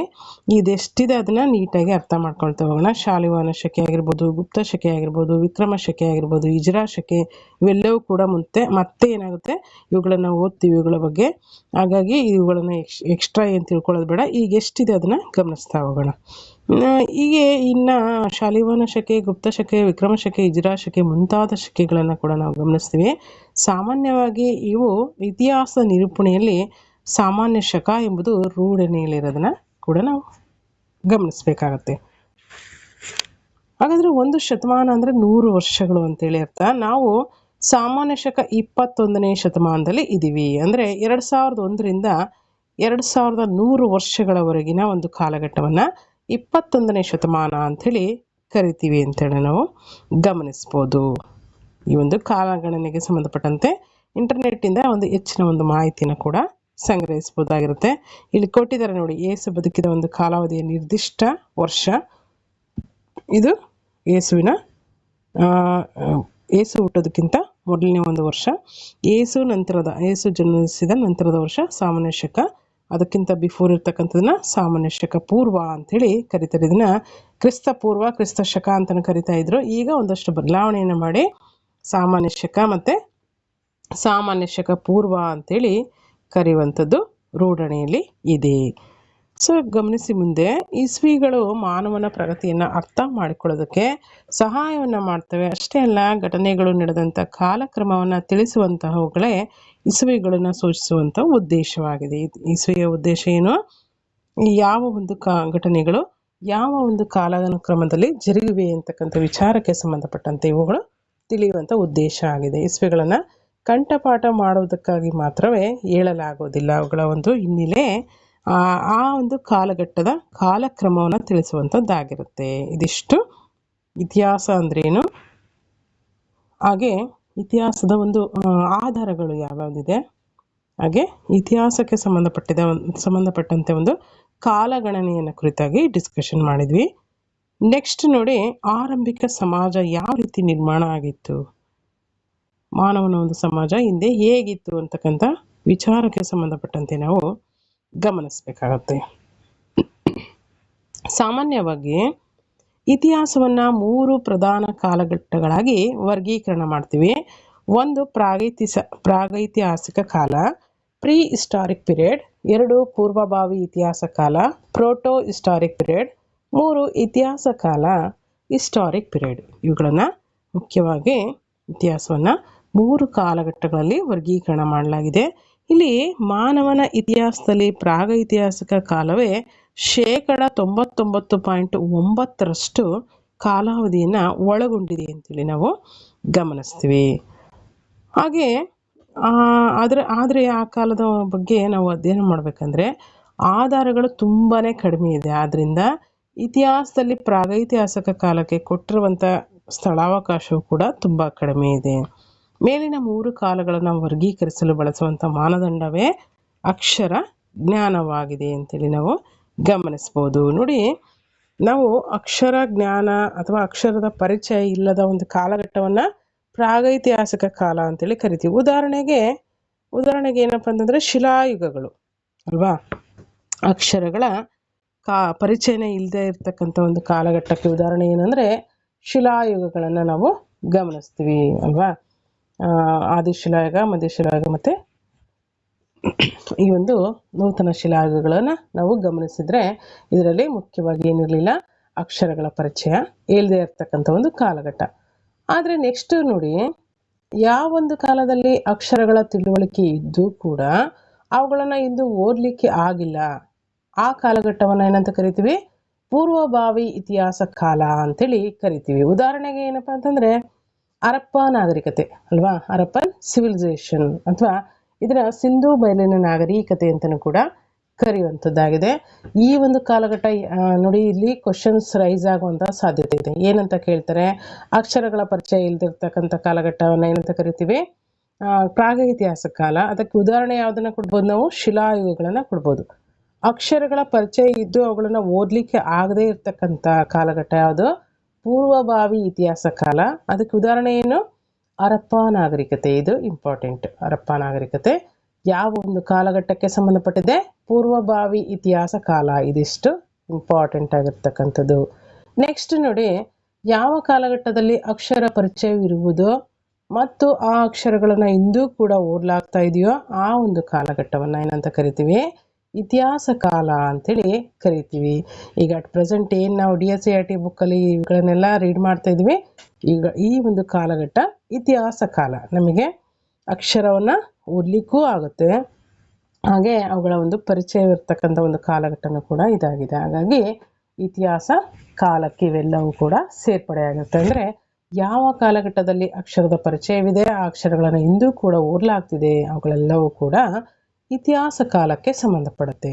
ನೋಡಿ, ಇಲ್ಲಿ ಜೀವಿ ವಿಕಾಸದ ಹಾದಿಯಲ್ಲಿ ಅಲ್ವಾ, ಜೀವಿ ಈ ಏನು ವಿಕಾಸ ಆಯಿತು, ಜೀವಿ ವಿಕಾಸ, ಆ ಒಂದು ವಿಕಾಸದ ಕಾಲಘಟ್ಟದಲ್ಲಿ, ವಿಕಾಸದ ಹಾದಿಯಲ್ಲಿ ಮೊಟ್ಟ ಮೊದಲನೇ ಬಾರಿಗೆ ಕಾಣಿಸಿಕೊಂಡಂತಹ ಜೀವಿ ಯಾವುದಪ್ಪ ಅಂತಂದರೆ ಏಕಕೋಶ ಜೀವಿಗಳು ಮೊಟ್ಟ ಮೊದಲನೇದಾಗಿ ಜೀವ ವಿಕಾಸದ ಹಾದಿಯಲ್ಲಿ ಕಾಣಿಸ್ಕೊಳ್ಳುತ್ತೆ. ನಂತರದಲ್ಲಿ ಯಾವುದು ಅಂತಂದರೆ ಏಕಕೋಶ ಜೀವಿಗಳ ನಂತರದಲ್ಲಿ ಮೃದ್ವಂಗಿಗಳು, ಅನಂತರದಲ್ಲಿ ಮೀನು, ಸಸ್ಯ, ಕೀಟ, ಉಭಯವಾಸಿ ಮತ್ತು ರೆಕ್ಕೆಯುಳ್ಳ ಕೀಟ, ಸರೀಸೃಪ, ಪಕ್ಷಿಗಳು, ಸಸ್ತನಿಗಳು, ಹೂ ಬಿಡುವ ಸಸ್ಯ, ಹುಲ್ಲು, ವಾನರ, ದ್ವಿಪದಿಗಳು, ಇವೆಲ್ಲ ಕೂಡ ಅನಂತರದಲ್ಲಿ ವಿಕಾಸವನ್ನು ಹೊಂದಿದವು. ಆದರೆ ಜೀವ ವಿಕಾಸದಲ್ಲಿ ಮೊಟ್ಟ ಮೊದಲನೇದಾಗಿ ಏಕಕೋಶ ಜೀವಿಗಳು ಕಾಣಿಸ್ಕೊಂಡು ಅನಂತರದಲ್ಲಿ ಇವೆಲ್ಲವೂ ಕಾಣಿಸ್ಕೊಂಡವೆ ಅಂತೇಳಿ ನಾವು ಗಮನಿಸ್ಬೋದು.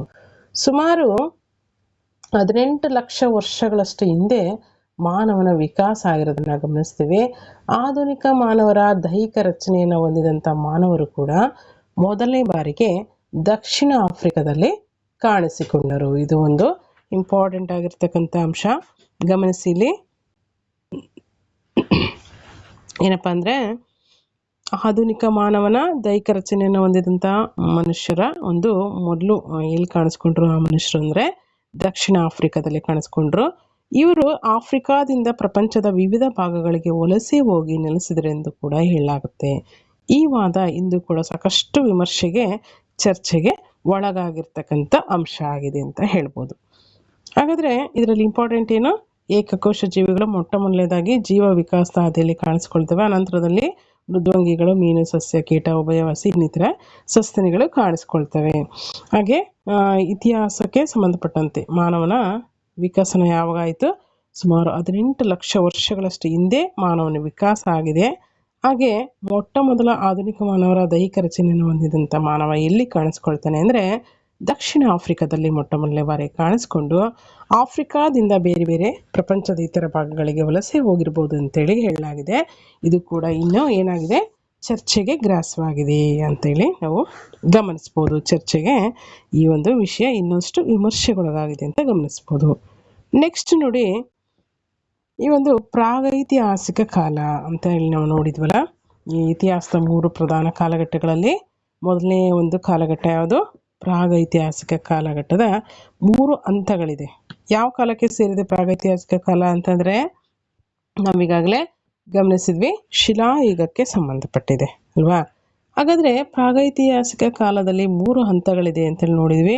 1 ಹಳೆ ಶಿಲಾಯುಗ, 2 ಮಧ್ಯ ಶಿಲಾಯುಗ, 3 ನವಶಿಲಾಯುಗ ಅಂತೇಳಿ ಕರಿತೀವಿ. 3 ಕಾಲಘಟ್ಟಗಳನ್ನು ಗಮನಿಸ್ತೀವಿ. ಅದರಲ್ಲಿ ಹಳೆ ಶಿಲಾಯುಗವನ್ನು ಕುರಿತಾಗಿ ನಾವು ನೋಡೋದಾದರೆ, ಹಳೆ ಶಿಲಾಯುಗದಲ್ಲಿ ಏನೆಲ್ಲ ಅಂಶಗಳನ್ನು ಮಾನವ ಕಲ್ತಿದ್ದ, ಹೇಗಿದ್ದ ಮಾನವ ಅಂತೇಳಿ ನಾವು ಗಮನಿಸಬೇಕಾಗತ್ತೆ.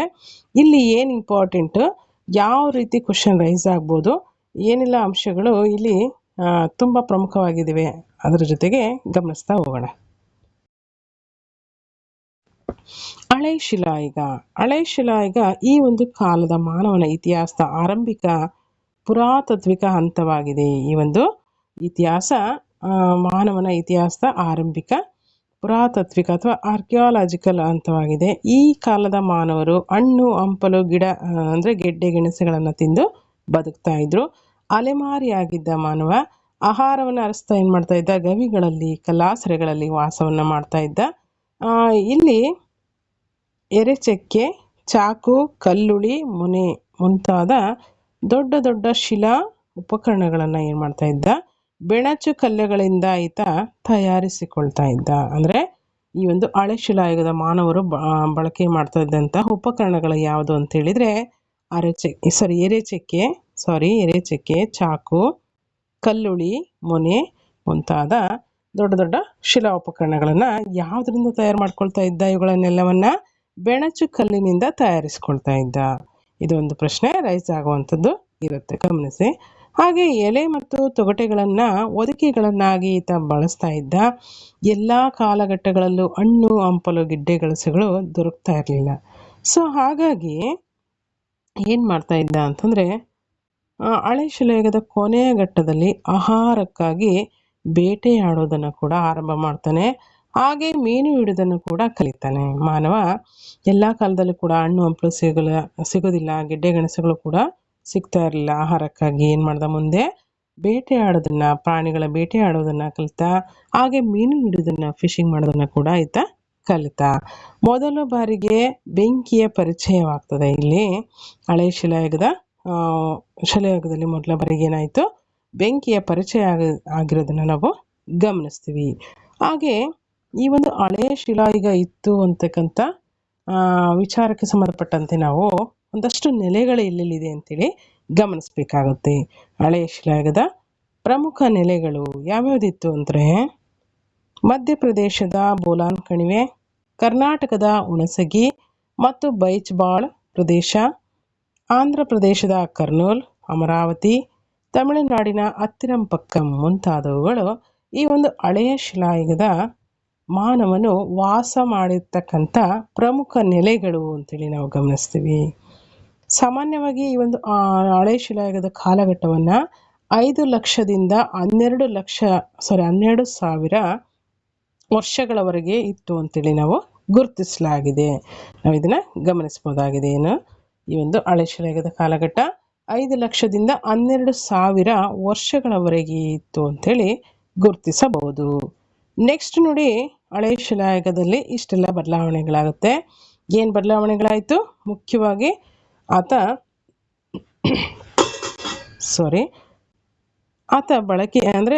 ಏನು ಮಾಡ್ತಾ ಇದ್ದ, ಮೊದಲು ಗೆಡ್ಡೆ ಗೆಣಸುಗಳನ್ನು, ಹಣ್ಣು ಹಂಪಲುಗಳನ್ನು ತಿಂದು ಬದುಕ್ತಾ ಇದ್ದ. ಅಲೆಮಾರಿ ಜೀವನ ನಡೆಸ್ತಾ ಇದ್ದ.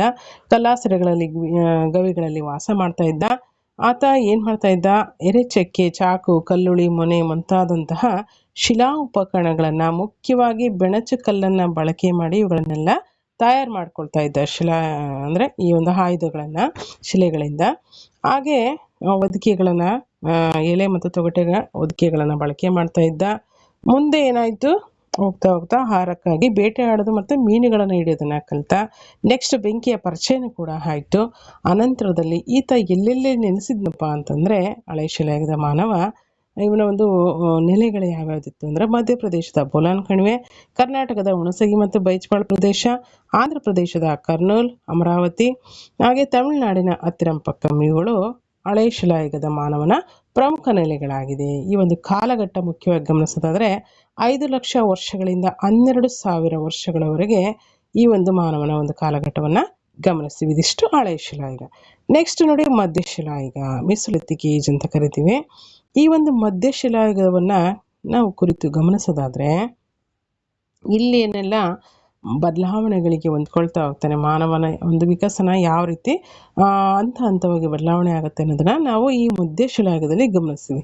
ಏನಪ್ಪ ಅಂದರೆ, ಹಳೆ ಶಿಲಾಯುಗ ಮತ್ತು ನವಶಿಲಾಯುಗದ ನಡುವಿನ ಸ್ಥಿತ್ಯಂತರದ ಕಾಲಘಟ್ಟವಾಗಿದೆ. ಅಂದರೆ ಹಳೆ ಶಿಲಾಯುಗದ ನಂತರದ ನವಶಿಲಾಯುಗದ ಮಧ್ಯದ ಒಂದು ಸ್ಥಿತ್ಯಂತರ ಕಾಲಘಟ್ಟ ಈ ಒಂದು ಮಧ್ಯದ ಒಂದು ಶಿಲಾಯುಗ ಅಥವಾ ಈ ಒಂದು ಶಿಲಾಯುಗವನ್ನು ಏನಂತ ಕರಿತೀವಿ, ಮಿಸೋಲಿಥಿಕ್ ಏಜ್ ಅಥವಾ ಮಧ್ಯಶಿಲಾಯುಗ ಅಂತೇಳಿ ಕರಿತೀವಿ. ಇಲ್ಲಿ ಗಮನಿಸ್ಬೋದು, ಒಂದು ಕಾಲ್ಪನಿಕವಾದಂಥ ಆಗಿರ್ತಕ್ಕಂಥ ದೃಶ್ಯವನ್ನು ಕೂಡ ಕೊಟ್ಟಿದ್ದಾರೆ.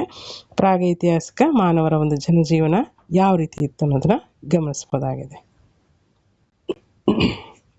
ಇಲ್ಲಿ ನೋಡಿ, ಈ ಒಂದು ಕಾಲಘಟ್ಟವನ್ನು ಏನಂತ ಕರೀತಾರೆ ಅಂತಂದರೆ, ಹಳೆ ಶಿಲಾಯುಗದ ಮತ್ತು ನವಶಿಲಾಯುಗದ ನಡುವಿನ ಒಂದು ಸ್ಥಿತ್ಯಂತರ ಕಾಲಘಟ್ಟವಾಗಿರೋದ್ರಿಂದ ಈ ಒಂದು ಕಾಲಘಟ್ಟವನ್ನು ಮಧ್ಯಶಿಲಾಯುಗ ಅಂತೇಳಿ ಕರೀತಾರೆ.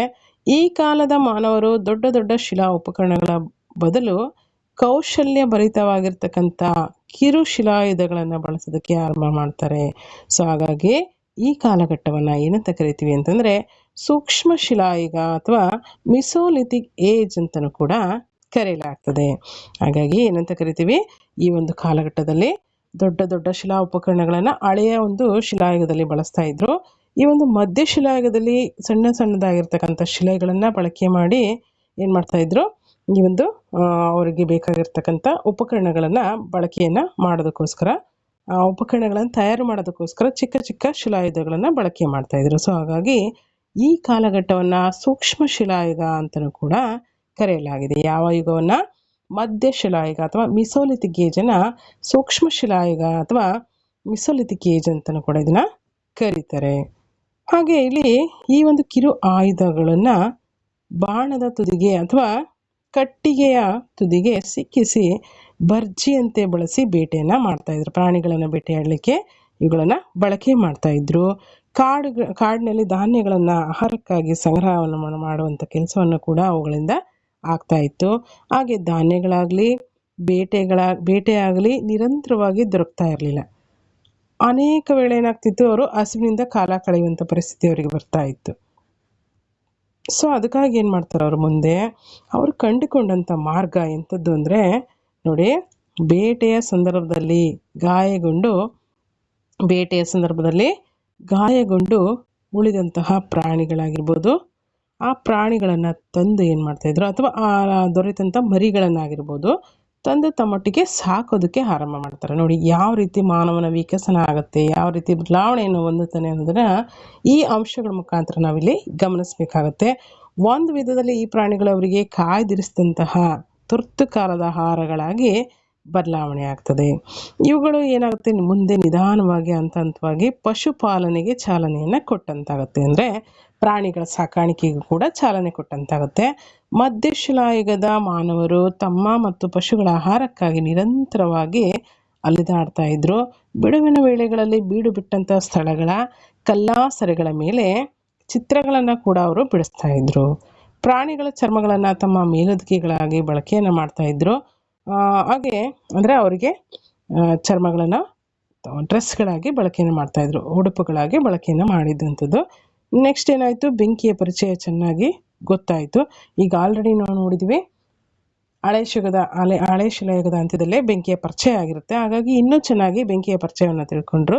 ಈ ಒಂದು ಕಾಲದ ನೆಲೆಗಳಲ್ಲಿ ಮುಖ್ಯವಾಗಿ ಎಲ್ಲೆಲ್ಲಿ ನೆಲೆಸಿದ್ರು ಮಧ್ಯಶಿಲಾಯುಗದ ಜನರು ಅಂದರೆ ಮಧ್ಯಪ್ರದೇಶದ ಬೆಂಬಿಟ್ಕ, ಆದಮ್ನಗರ್, ಕರ್ನಾಟಕದ ಬ್ರಹ್ಮಗಿರಿ, ಕನಗನಹಳ್ಳಿ, ರಾಜಸ್ಥಾನದ ಬಾಗೂರ್,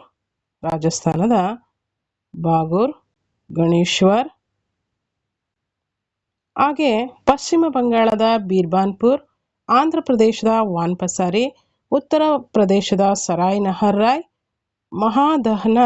ಮಹಾದಹ ಮುಂತಾದ ಸ್ಥಳಗಳಲ್ಲಿ ಈ ಒಂದು ಮಧ್ಯಶಿಲಾಯುಗದ ಜನರು ವಾಸವಾಗಿದ್ರು ಅಥವಾ ಅವರ ಒಂದು ಪ್ರಮುಖ ನೆಲೆಗಳು ಅಂತೇಳಿ ನಾವು ಗಮನಿಸ್ತೀವಿ. ಹಾಗಾದರೆ ಈ ಒಂದು ಕಾಲಘಟ್ಟ ಎಲ್ಲಿಂದ ಇಲ್ಲಿವರೆಗಿತ್ತು ಈ ಮಧ್ಯಶಿಲಾಯುಗದ ಜನರ ಒಂದು ಕಾಲ ಅಂದರೆ ಇಂದಿಗೆ, ಅಂದರೆ ಮಧ್ಯಶಿಲಾಯುಗದ ಕಾಲವು ಇಂದಿಗೆ 12,000 ವರ್ಷಗಳಿಂದ 9,000 ವರ್ಷಗಳವರೆಗೆ ಇತ್ತೆಂದು ನಾವು ಸಾಮಾನ್ಯವಾಗಿ ಗುರುತಿಸಲಾಗಿದೆ. ಹಾಗಾದರೆ ಮಧ್ಯಶಿಲಾಯುಗಕ್ಕೆ ಸಂಬಂಧಪಟ್ಟಂತೆ ನಾವು ಹೈಲೈಟ್ಸ್ ಏನು ಮಾಡ್ಬೋದು ಅಂತಂದರೆ, ಮುಖ್ಯವಾಗಿ ಇಲ್ಲಿ ಏನಿಲ್ಲ, ಆಲ್ರೆಡಿ ಬೆಂಕಿಯ ಉಪಯೋಗವನ್ನು ಹಳೆ ಶಿಲಾಯುಗದ ಅಂತ್ಯದಲ್ಲಿ ಕಲಿತಿದ್ದ. ಇಲ್ಲಿ ಇನ್ನಷ್ಟು ಪಕ್ವತೆಯನ್ನು ಕಂಡುಕೊಳ್ತಾನೆ ಇಲ್ಲಿ ಮಧ್ಯಶಿಲಾಯುಗದಲ್ಲಿ. ಹಾಗೆ ಈ ಒಂದು ಶಿಲಾಯುಗನ ಸೂಕ್ಷ್ಮ ಶಿಲಾಯುಗ ಅಂತೇಳಿ ಕರೆಯಲಾಗುತ್ತೆ. ಯಾವ ಶಿಲಾಯುಗವನ್ನು ಸೂಕ್ಷ್ಮ ಶಿಲಾಯುಗ ಅಂತ ಕರೆಯಲಾಗುತ್ತೆ? ಮಧ್ಯಶಿಲಾಯುಗವನ್ನು. ಯಾಕೆ ಅಂತಂದರೆ ಇಲ್ಲಿ ಚಿಕ್ಕ ಚಿಕ್ಕ ಆಯುಧಗಳನ್ನು, ಮೊದಲೆಲ್ಲ ಹಳೆ ಶಿಲಾಯುಗದಲ್ಲಿ ದೊಡ್ಡ ದೊಡ್ಡ ಆಯುಧಗಳನ್ನು ಬಳಸಿರ್ತಾನೆ, ಅವುಗಳನ್ನು ಕಲ್ಲುಗಳನ್ನು ಬಳಸಿ ಆಯುಧಗಳನ್ನು ತಯಾರು ಮಾಡ್ಕೊಂಡಿರ್ತಾನೆ. ಬಟ್ ಇಲ್ಲಿ ಏನಾಗುತ್ತೆ, ಸೂಕ್ಷ್ಮ ಶಿಲಾಯುಗ ಅಂತ ಯಾಕೆ ಕರೀತಾನೆ ಅಂದರೆ ಚಿಕ್ಕ ಚಿಕ್ಕ ಆಯುಧಗಳನ್ನು ಬಳಸಲು ಆರಂಭ ಮಾಡ್ತಾನೆ. ಆದ್ದರಿಂದ ಈ ಒಂದು ಕಾಲಘಟ್ಟವನ್ನು ಸೂಕ್ಷ್ಮ ಶಿಲಾಯುಗ ಅಂತೇಳಿ ಕರೀತಾರೆ. ಇದೊಂದು ಇಂಪಾರ್ಟೆಂಟು. ಹಾಗೆ ಆಹಾರಕ್ಕಾಗಿ ಏನು ಮಾಡ್ತಾ ಇದ್ದ, ಬೇಟೆ ಆಡ್ತಿದ್ದ. ಅಲ್ಲಿ ಒಂದಷ್ಟು ಧಾನ್ಯಗಳನ್ನು ತಂದುಕೊಳ್ತಾ ಇದ್ದ. ಹಾಗೆ ಬೇಟೆಯಾಡಿ ಒಂದಷ್ಟು ಪ್ರಾಣಿಗಳನ್ನು ಬೇಟೆಯಾಡಿ ಅನಂತರದಲ್ಲಿ ಅಲ್ಲಿ ಏನಾದರೂ ಗಾಯಗೊಂಡಂತಹ ಅಥವಾ ಇನ್ನಿತರ ಮರಿಗಳು ಏನಾದರೂ ಸಿಕ್ಕರೆ ಅವುಗಳನ್ನು ತಂದು ತಮ್ಮೊಟ್ಟಿಗೆ ಸಾಕೋದಕ್ಕೂ ಆರಂಭ ಮಾಡ್ದ. ಮುಂದೆ ಇದೇನಾಗುತ್ತೆ, ಪಶುಪಾಲನೆಗೆ ಚಾಲನೆಯನ್ನು ಕೊಟ್ಟಂತಾಗುತ್ತೆ. ಅದೇ ರೀತಿಯಾಗಿ ತಮ್ಮ ಆಹಾರಕ್ಕಾಗಿ, ಪಶುಗಳ ಆಹಾರಕ್ಕಾಗಿ ಏನು ಮಾಡ್ದ, ನಿತ್ಯ ಅಲೆದಾಟ ಮನುಷ್ಯನಿಗೆ ಅಥವಾ ಈ ಒಂದು ಶಿಲಾಯುಗದ ಮಾನವನಿಗೆ ಸಾಮಾನ್ಯವಾಗಿಬಿಡ್ತದೆ. ಮುಂದೆ ಏನಾಗುತ್ತೆ, ಈತ ಚಿತ್ರವನ್ನು ಬಿಡಿಸೋದನ್ನು ಕೂಡ ನಾವಿಲ್ಲಿ ಕಾಣ್ತೀವಿ ಮಧ್ಯಶಿಲಾಯುಗದಲ್ಲಿ. ಮುಖ್ಯವಾಗಿ ಈತ ಬಿಡುವಿನ ಸಮಯದಲ್ಲಿ ಏನು ಮಾಡ್ತಾ ಇದ್ದ, ಕಲ್ಲಾಸರೆಗಳಲ್ಲಿ ಅಲ್ವಾ, ಬೀಡು ಬಿಟ್ಟಂತಹ ಅವನು ಇಲ್ಲೆಲ್ಲಿ ಇರ್ತಿದ್ನ ಆ ಒಂದು ಇರ್ತಕ್ಕಂಥ ಸ್ಥಳಗಳ ಕಲ್ಲಾಸರೆಗಳ ಮೇಲೆ ಚಿತ್ರಗಳನ್ನು ಕೂಡ ಬಿಡಿಸ್ತಾ ಇದ್ದ. ಪ್ರಾಣಿಗಳ ಚರ್ಮವನ್ನು ಹೊದಿಕೆಯನ್ನಾಗಿ ಮಾಡಿಕೊಂಡು ಬಳಕೆಯನ್ನು ಮಾಡ್ತಾ ಇದ್ದ. ಹೀಗೆ ಪ್ರಮುಖವಾಗಿ ತುಂಬ ಇಂಪಾರ್ಟೆಂಟ್ ಅಂದರೆ ಮಧ್ಯಶಿಲಾಯುಗದ ಪ್ರಮುಖ ನೆಲೆಗಳು ಯಾವುದು ಅಂತ ಕೇಳ್ಬೋದು. ಅಥವಾ ಇವುಗಳನ್ನು ಕೊಟ್ಟು ಮಧ್ಯಶಿಲಾಯುಗದ ನೆಲೆಗಳು ಯಾವುದು ಗುರುತಿಸಿ ಅಂತಲೂ ಕೊಡ್ಬೋದು, ಅಥವಾ ಮ್ಯಾಚ್ ದ ಫಾಲೋಯಿಂಗ್ ಅಲ್ಲಾದರೂ ಕೊಡ್ಬೋದು, ಅಥವಾ ಇವುಗಳನ್ನೇ ಸ್ಟೇಟ್ಮೆಂಟ್ ಆಗಿ ಕೊಟ್ಟು ಬೇರೆ ಬೇರೆ ಕನ್ಫ್ಯೂಷನ್ ಮಾಡೋ ರೀತಿಯಲ್ಲಿ ಹಳೆ ಶಿಲಾಯುಗ, ಮಧ್ಯಶಿಲಾಯುಗ, ನೂತನ ಶಿಲಾಯುಗ ಈ ಒಂದು ಶಿಲಾಯುಗದ ನೆಲೆಗಳನ್ನು ಕೊಟ್ಟು ಕೇಳ್ಬೋದು. ಹಾಗಾಗಿ ಇವುಗಳನ್ನು ತುಂಬ ಇಂಪಾರ್ಟೆಂಟಾಗಿ ನೆನಪಲ್ಲಿ ಇಟ್ಕೊಂಡ್ರೆ, ಮಧ್ಯಶಿಲಾಯುಗದ ಪ್ರಮುಖ ನೆಲೆಗಳು ಯಾವುದಪ್ಪ ಅಂತಂದರೆ ಮಧ್ಯಪ್ರದೇಶದ ಬೆಂಬಿಟ್ಕ, ಆದಮ್ಗರ್, ಕರ್ನಾಟಕದ ಬ್ರಹ್ಮಗಿರಿ, ಕನಗನಹಳ್ಳಿ, ರಾಜಸ್ಥಾನದ ಬಾಗೂರ್, ಗಣೇಶ್ವರ್, ಹಾಗೆ ಪಶ್ಚಿಮ ಬಂಗಾಳದ ಬೀರ್ಬಾನ್ಪುರ್, ಆಂಧ್ರ ಪ್ರದೇಶದ ವಾನ್ಪಸಾರಿ, ಉತ್ತರ ಪ್ರದೇಶದ ಸರಾಯ್ ನಹರ್ರಾಯ್ ಮತ್ತು ಮಹಾದಹ. ಇವಿಷ್ಟು ಮಧ್ಯ ಶಿಲಾಯುಗದ ಪ್ರಮುಖ ನೆಲೆಗಳು. ಈ ಒಂದು ಕಾಲಘಟ್ಟ ಅಂದರೆ 12,000 ವರ್ಷದಿಂದ 9,000 ವರ್ಷಗಳವರೆಗೆ ಇತ್ತು ಅಂತೇಳಿ ನಾವು ಗಮನಿಸ್ತೀವಿ. ನೆಕ್ಸ್ಟ್ ನೋಡಿ, ನವಶಿಲಾಯುಗ ಅಥವಾ ನೂತನ ಶಿಲಾಯುಗ ಅಂತಲೂ ಕರಿತೀವಿ. ಇದನ್ನ ಗಮನಿಸಬೇಕಾಗತ್ತೆ ಇಲ್ಲಿ. ಹಾಗಾದರೆ ಮಧ್ಯಶಿಲಾಯುಗದ ಮಾನವರು ಆಗಿದ್ರಿಂದ ಅವರಿಗೂ ಕೂಡ ಪಶುಗಳಿಗೂ ಆಗಾಗ ಅವರಿಗೆ ಮತ್ತು ಮಾನವರಿಗೂ ಹಾಗೂ ಪಶುಗಳಿಗೂ ಏನು ಬೇಕಾಗಿತ್ತು, ಆಹಾರ ಬೇಕಾಗಿತ್ತು. ಆಹಾರದ ಅಭಾವ ಹೆಚ್ಚಾಯಿತು. ಕೇವಲ ಮಾನವ ತನಿಗೋಸ್ಕರ ಆಹಾರಕ್ಕಾಗಿ ಅಲೆದಾಟ ಮಾಡ್ತಿದ್ದ. ಇಲ್ಲೇನಾಯಿತು, ಪಶುಪಾಲನೆ ಆರಂಭವಾಗಿದ್ದರಿಂದ ಮಧ್ಯಶಿಲಾಯುಗದಲ್ಲಿ ಅನಂತರ ಪಶುಪಾಲನೆ ಮಾಡೋದ್ರಿಂದ ಪಶುಗಳಿಗೂ ಕೂಡ ಆಹಾರದ ಅಭಾವ ಹೆಚ್ಚಾಯಿತು ಅಲ್ವಾ, ಆಹಾರದ ಅವಶ್ಯಕತೆ ಹೆಚ್ಚಾಯಿತು. ಅದರಿಂದ ಜನರು ಆಹಾರಕ್ಕಾಗಿ ಅಲೆದನ್ನು ಬಿಟ್ಟು ನವಶಿಲಾಯುಗದಲ್ಲಿ ಏನು ಮಾಡ್ತಾರೆ, ಆಹಾರದ ಉತ್ಪಾದನೆಗೆ ಮುಂದಾಗ್ತಾನೆ ಮಾನವ. ನದಿ ತೀರಗಳಲ್ಲಿ ಫಲವತ್ತಾದಂತಹ ಮೆಕ್ಕಲು ಮಣ್ಣಿನಲ್ಲಿ ಕೃಷಿಯನ್ನು ಮಾಡೋದಕ್ಕೆ ಆರಂಭ ಮಾಡ್ತಾನೆ. ಇದು ತುಂಬ ಪ್ರಮುಖವಾಗಿರ್ತಕ್ಕಂಥ ಅಂಶ. ಇಲ್ಲಿ ನೂತನ ಶಿಲಾಯುಗದಲ್ಲಿ ಮಾನವ ಏನನ್ನು ಮಾಡ್ತಾನೆ, ಕೃಷಿ ಮಾಡೋದಕ್ಕೆ ಆರಂಭ ಮಾಡ್ತಾನೆ. ಕೃಷಿಯು ನವಶಿಲಾಯುಗದ ಜನರಿಗೆ ಏನಾಗುತ್ತೆ, ಧಾನ್ಯವನ್ನು ಮತ್ತು ಅವರ ಪಶುಗಳಿಗೆ ಮೇವುಗಳನ್ನು ಕೂಡ ಪೂರೈಕೆಯನ್ನು ಮಾಡ್ತದೆ ಅಂತ ನಾವು ಗಮನಿಸ್ಬೋದು. ಆದ್ದರಿಂದ ಅಲೆಮಾರಿ ಬದುಕನ್ನು ತೊರಿತಾನೆ. ಸೂಕ್ತ ಪ್ರದೇಶದಲ್ಲಿ ನೆಲೆಸೋದಕ್ಕೆ ಆರಂಭ ಮಾಡ್ತಾನೆ. ಅಂದರೆ ಒಂದು ಕಡೆ ನೆಲೆ ನಿಂತು ಜೀವನವನ್ನು ನಡೆಸಲಿಕ್ಕೆ ಮಾನವ ಎಲ್ಲಿಂದ ಆರಂಭ ಮಾಡ್ತಾನೆ? ಯಾವ ಒಂದು ಕಾಲಘಟ್ಟದಲ್ಲಿ? ನೂತನ ಶಿಲಾಯುಗದಲ್ಲಿ ಮಾನವ ಒಂದು ಕಡೆ ನೆಲೆ ನಿಂತು ಏನು ಮಾಡ್ತಾನೆ? ಕೃಷಿಯನ್ನು ಮಾಡ್ತಾನೆ. ಅಷ್ಟೇ ಅಲ್ಲ, ಒಂದು ಕಡೆ ನೆಲೆ ನಿಲ್ಲೋದ್ರ ಮುಖಾಂತರ ಅಲೆಮಾರಿ ಬದುಕನ್ನು ಕೂಡ ತುರಿತಾನೆ. ಸೂಕ್ತವಾದಂಥ ಒಂದು ಪ್ರದೇಶದಲ್ಲಿ ಕೂಡ ನೆಲೆಸೋದಕ್ಕೆ ಆರಂಭ ಮಾಡ್ತಾನೆ. ಹೀಗೆ ಕೃಷಿ ಸಂಸ್ಕೃತಿ ಮತ್ತು ನಾಗರಿಕತೆಗಳ ಉದಯಕ್ಕೆ ಮೊದಲ ಹೆಜ್ಜೆ ಆಯಿತು ಅಂತೇಳಿ ನಾವು ಗಮನಿಸ್ತೀವಿ. ಭಾರತದಂತಹ ಒಂದು ಉಪಖಂಡದಲ್ಲಿ ಕೃಷಿಯ ಆರಂಭಿಕ ಕುರುಹುಗಳು ನಮ್ಮ ಮುಖ್ಯವಾಗಿ ಎಲ್ಲಿ ಕಂಡು ಬರ್ತದಪ್ಪ ಅಂದರೆ ಪಾಕಿಸ್ತಾನದ ಮೆಹರ್ಗರ್ ನೆಲೆಯಲ್ಲಿ ಕಂಡು ಬರ್ತದೆ. ಹಾಗಾದರೆ ಇದು ಹೈಲೈಟ್ ಮಾಡ್ತಕ್ಕಂಥ ಪ್ರಶ್ನೆ ಆಯಿತು ಅಲ್ವಾ? ಹೈಲೈಟ್ ಮಾಡ್ತಕ್ಕಂಥ ಪ್ರಮುಖ ಅಂಶ ಏನಪ್ಪ ಅಂತಂದರೆ, ಈ ಒಂದು ನವಶಿಲಾಯುಗದಲ್ಲಿ ಮುಖ್ಯವಾಗಿ ಕೃಷಿಯನ್ನು ಮಾಡಿರ್ತಕ್ಕಂತಹ ಒಂದು ಕೃಷಿಯ ಆರಂಭಿಕ ಕುರುಹುಗಳು ನಮಗೆ ಎಲ್ಲಿ ಕಂಡು ಬರ್ತದೆ? ಯಾವ ನೆಲೆಯಲ್ಲಿ ಕಂಡು ಬರ್ತದೆ ಅಂದರೆ ಪಾಕಿಸ್ತಾನದ ಮೆಹರ್ಗರ್ ಎಂಬ ನೆಲೆಯಲ್ಲಿ ನಮಗೆ ಈ ಒಂದು ಕೃಷಿಯ ಆರಂಭಿಕ ಕುರುಹುಗಳು ಕಂಡು ಬರ್ತದೆ. ಯಾವ ಕಾಲಘಟ್ಟದಲ್ಲಿ? ನೂತನ ಶಿಲಾಯುಗದಲ್ಲಿ ಕೃಷಿಯ ಆರಂಭಿಕ ಕುರುಹುಗಳು ಎಲ್ಲಿ ಕಂಡು ಬರ್ತದೆ? ಪಾಕಿಸ್ತಾನದ ಮೆಹರ್ಗರ್ ಎಂಬ ನೆಲೆಯಲ್ಲಿ ಕಂಡು ಬರ್ತದೆ. ಇದು ಇಂಪಾರ್ಟೆಂಟ್, ಹೈಲೈಟ್ ಮಾಡುವಂಥ ಒಂದು ಆನ್ಸರ್ ಆಗಿದೆ. ಇಲ್ಲಿನ ಜನರು ವಾಸಕ್ಕೆ ಒಣ ಇಟ್ಟಿಗೆಗಳಿಂದ ಮನೆಗಳನ್ನು ನಿರ್ಮಿಸೋದಕ್ಕೆ ಆರಂಭ ಮಾಡಿದರು. ನೋಡಿ, ಕೇವಲ ಕಲ್ಲಿನ ಪೊಟರೆಗಳಲ್ಲಾಗಿರ್ಬೋದು ಅಥವಾ ಗುಹೆಗಳಲ್ಲಾಗಿರ್ಬೋದು ಇರ್ತಕ್ಕಂಥ ಮಾನವ ನೆಕ್ಸ್ಟ್ ಏನು ಮಾಡ್ತಾನೆ? ನೂತನ ಶಿಲಾಯುಗದಲ್ಲಿ ಬದಲಾವಣೆ ಆಗ್ತಾನೆ. ಯಾವ ರೀತಿ? ತಾನು ವಾಸ ಮಾಡೋದಕ್ಕೆ, ಅಂದರೆ ಕೃಷಿಯನ್ನು ಮಾಡಿ ಒಂದು ಕಡೆ ನೆಲೆ ನಿಂತ ಮೇಲೆ ತಾನು ವಾಸ ಮಾಡೋದಕ್ಕೆ ಒಂದು ಕಡೆ ನೆಲೆ ಬೇಕಾಗುತ್ತೆ. ಆ ನೆಲೆಯನ್ನು ಯಾವ ರೀತಿ ಮಾಡ್ತಾನೆ? ಅವನು ಒಣ ಇಟ್ಟಿಗೆಗಳಿಂದ ಮನೆಗಳನ್ನು ನಿರ್ಮಾಣ ಮಾಡ್ತಾನೆ. ಈ ಒಂದು ಕಾಶ್ಮೀರದ ಬುರ್ಜಾಹೋಮ್ ಪ್ರದೇಶದ ಜನರು ನೆಲದೊಳಗಡೆ ಗುಹೆಗಳನ್ನು ನಿರ್ಮಾಣ ಮಾಡ್ಕೊಂಡಿರ್ತಕ್ಕಂಥ ಒಂದು ಕುರುಹುಗಳು ಸಿಕ್ಕಿರೋದನ್ನು ನಾವು ಗಮನಿಸ್ತೀವಿ. ಇಲ್ಲಿ ಕಾಶ್ಮೀರದ ಬುರ್ಜಾಹೋಮ್ ಪ್ರದೇಶದ ಜನರು ನೆಲದೊಳಗಡೆ ಏನು ಮಾಡ್ತಾ ಇದ್ರು? ಗುಹೆಗಳನ್ನು ನಿರ್ಮಾಣ ಮಾಡ್ಕೊಂಡಿದ್ದು ವಾಸವಾಗಿರೋದನ್ನು ಗಮನಿಸಬಹುದಾಗಿದೆ. ಕೃಷಿಯಲ್ಲಿ ಉತ್ಪಾದನೆ ಮಾಡಿದಂಥ ಧಾನ್ಯವನ್ನು ಸಂಗ್ರಹಿಸಿಡುವಂಥ ಸಮಸ್ಯೆ ಎದುರಾಯಿತು. ಅಂದರೆ ಕೃಷಿಯ ಹೆಚ್ಚಿನದಾಗಿ ಬೆಳೆ ಹೆಚ್ಚಾಗಿ ಬರ್ತಾ ಇತ್ತು. ಅವರು ಬಳಕೆ ಮಾಡಿಕೊಂಡು ಕೂಡ ಹೆಚ್ಚಾದಂಥ ಆಹಾರವನ್ನು ಏನು ಮಾಡಬೇಕು ಅಂತೇಳಿ ಒಂದು ಸಮಸ್ಯೆ ಎದುರಾಯಿತು. ಕೈಯಿಂದ ಏನು ಮಾಡಿದರೆ ನೆಕ್ಸ್ಟ್ ಮಣ್ಣಿನ ಮಡಕೆ ಮಾಡುವಂಥ ವಿಧಾನವನ್ನು ನೂತನ ಶಿಲಾಯುಗದಲ್ಲಿ ಕಂಡುಕೊಳ್ತಾರೆ. ಅಲ್ಲದೆ ಎರೆಯುವ, ಕುಟ್ಟುವ, ಬೀಸುವ ಸಾಧನಗಳನ್ನು ಕೂಡ ಬಳಕೆಗೆ ತರ್ತಾರೆ. ಬೆಳೆಗಳನ್ನ ಹಾಗೆ ತಿನ್ನಲಿಕ್ಕೆ ಆಗಲ್ಲ. ಸೊ ಹಾಗಾಗಿ ಏನು ಮಾಡಿದರು?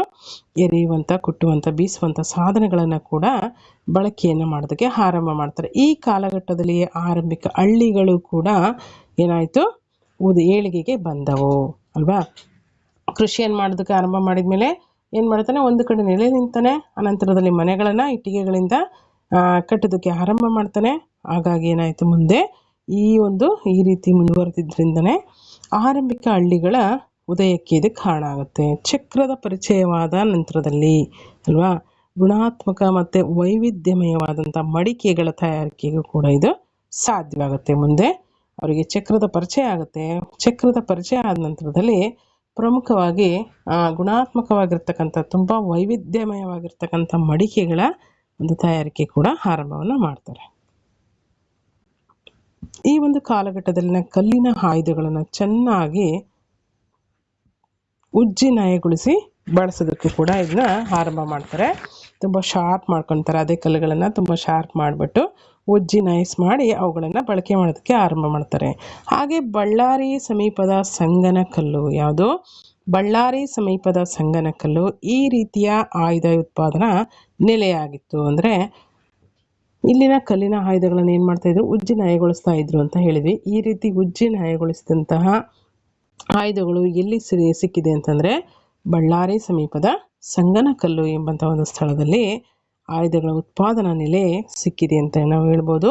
ವಿಶೇಷವಾಗಿ ಕೈಗೊಡಲಿ, ಮೂಳೆಗಳಿಂದ ತಯಾರಿಸಿದ ಆಯುಧಗಳನ್ನು ಬಳಸುತ್ತಿದ್ದರು.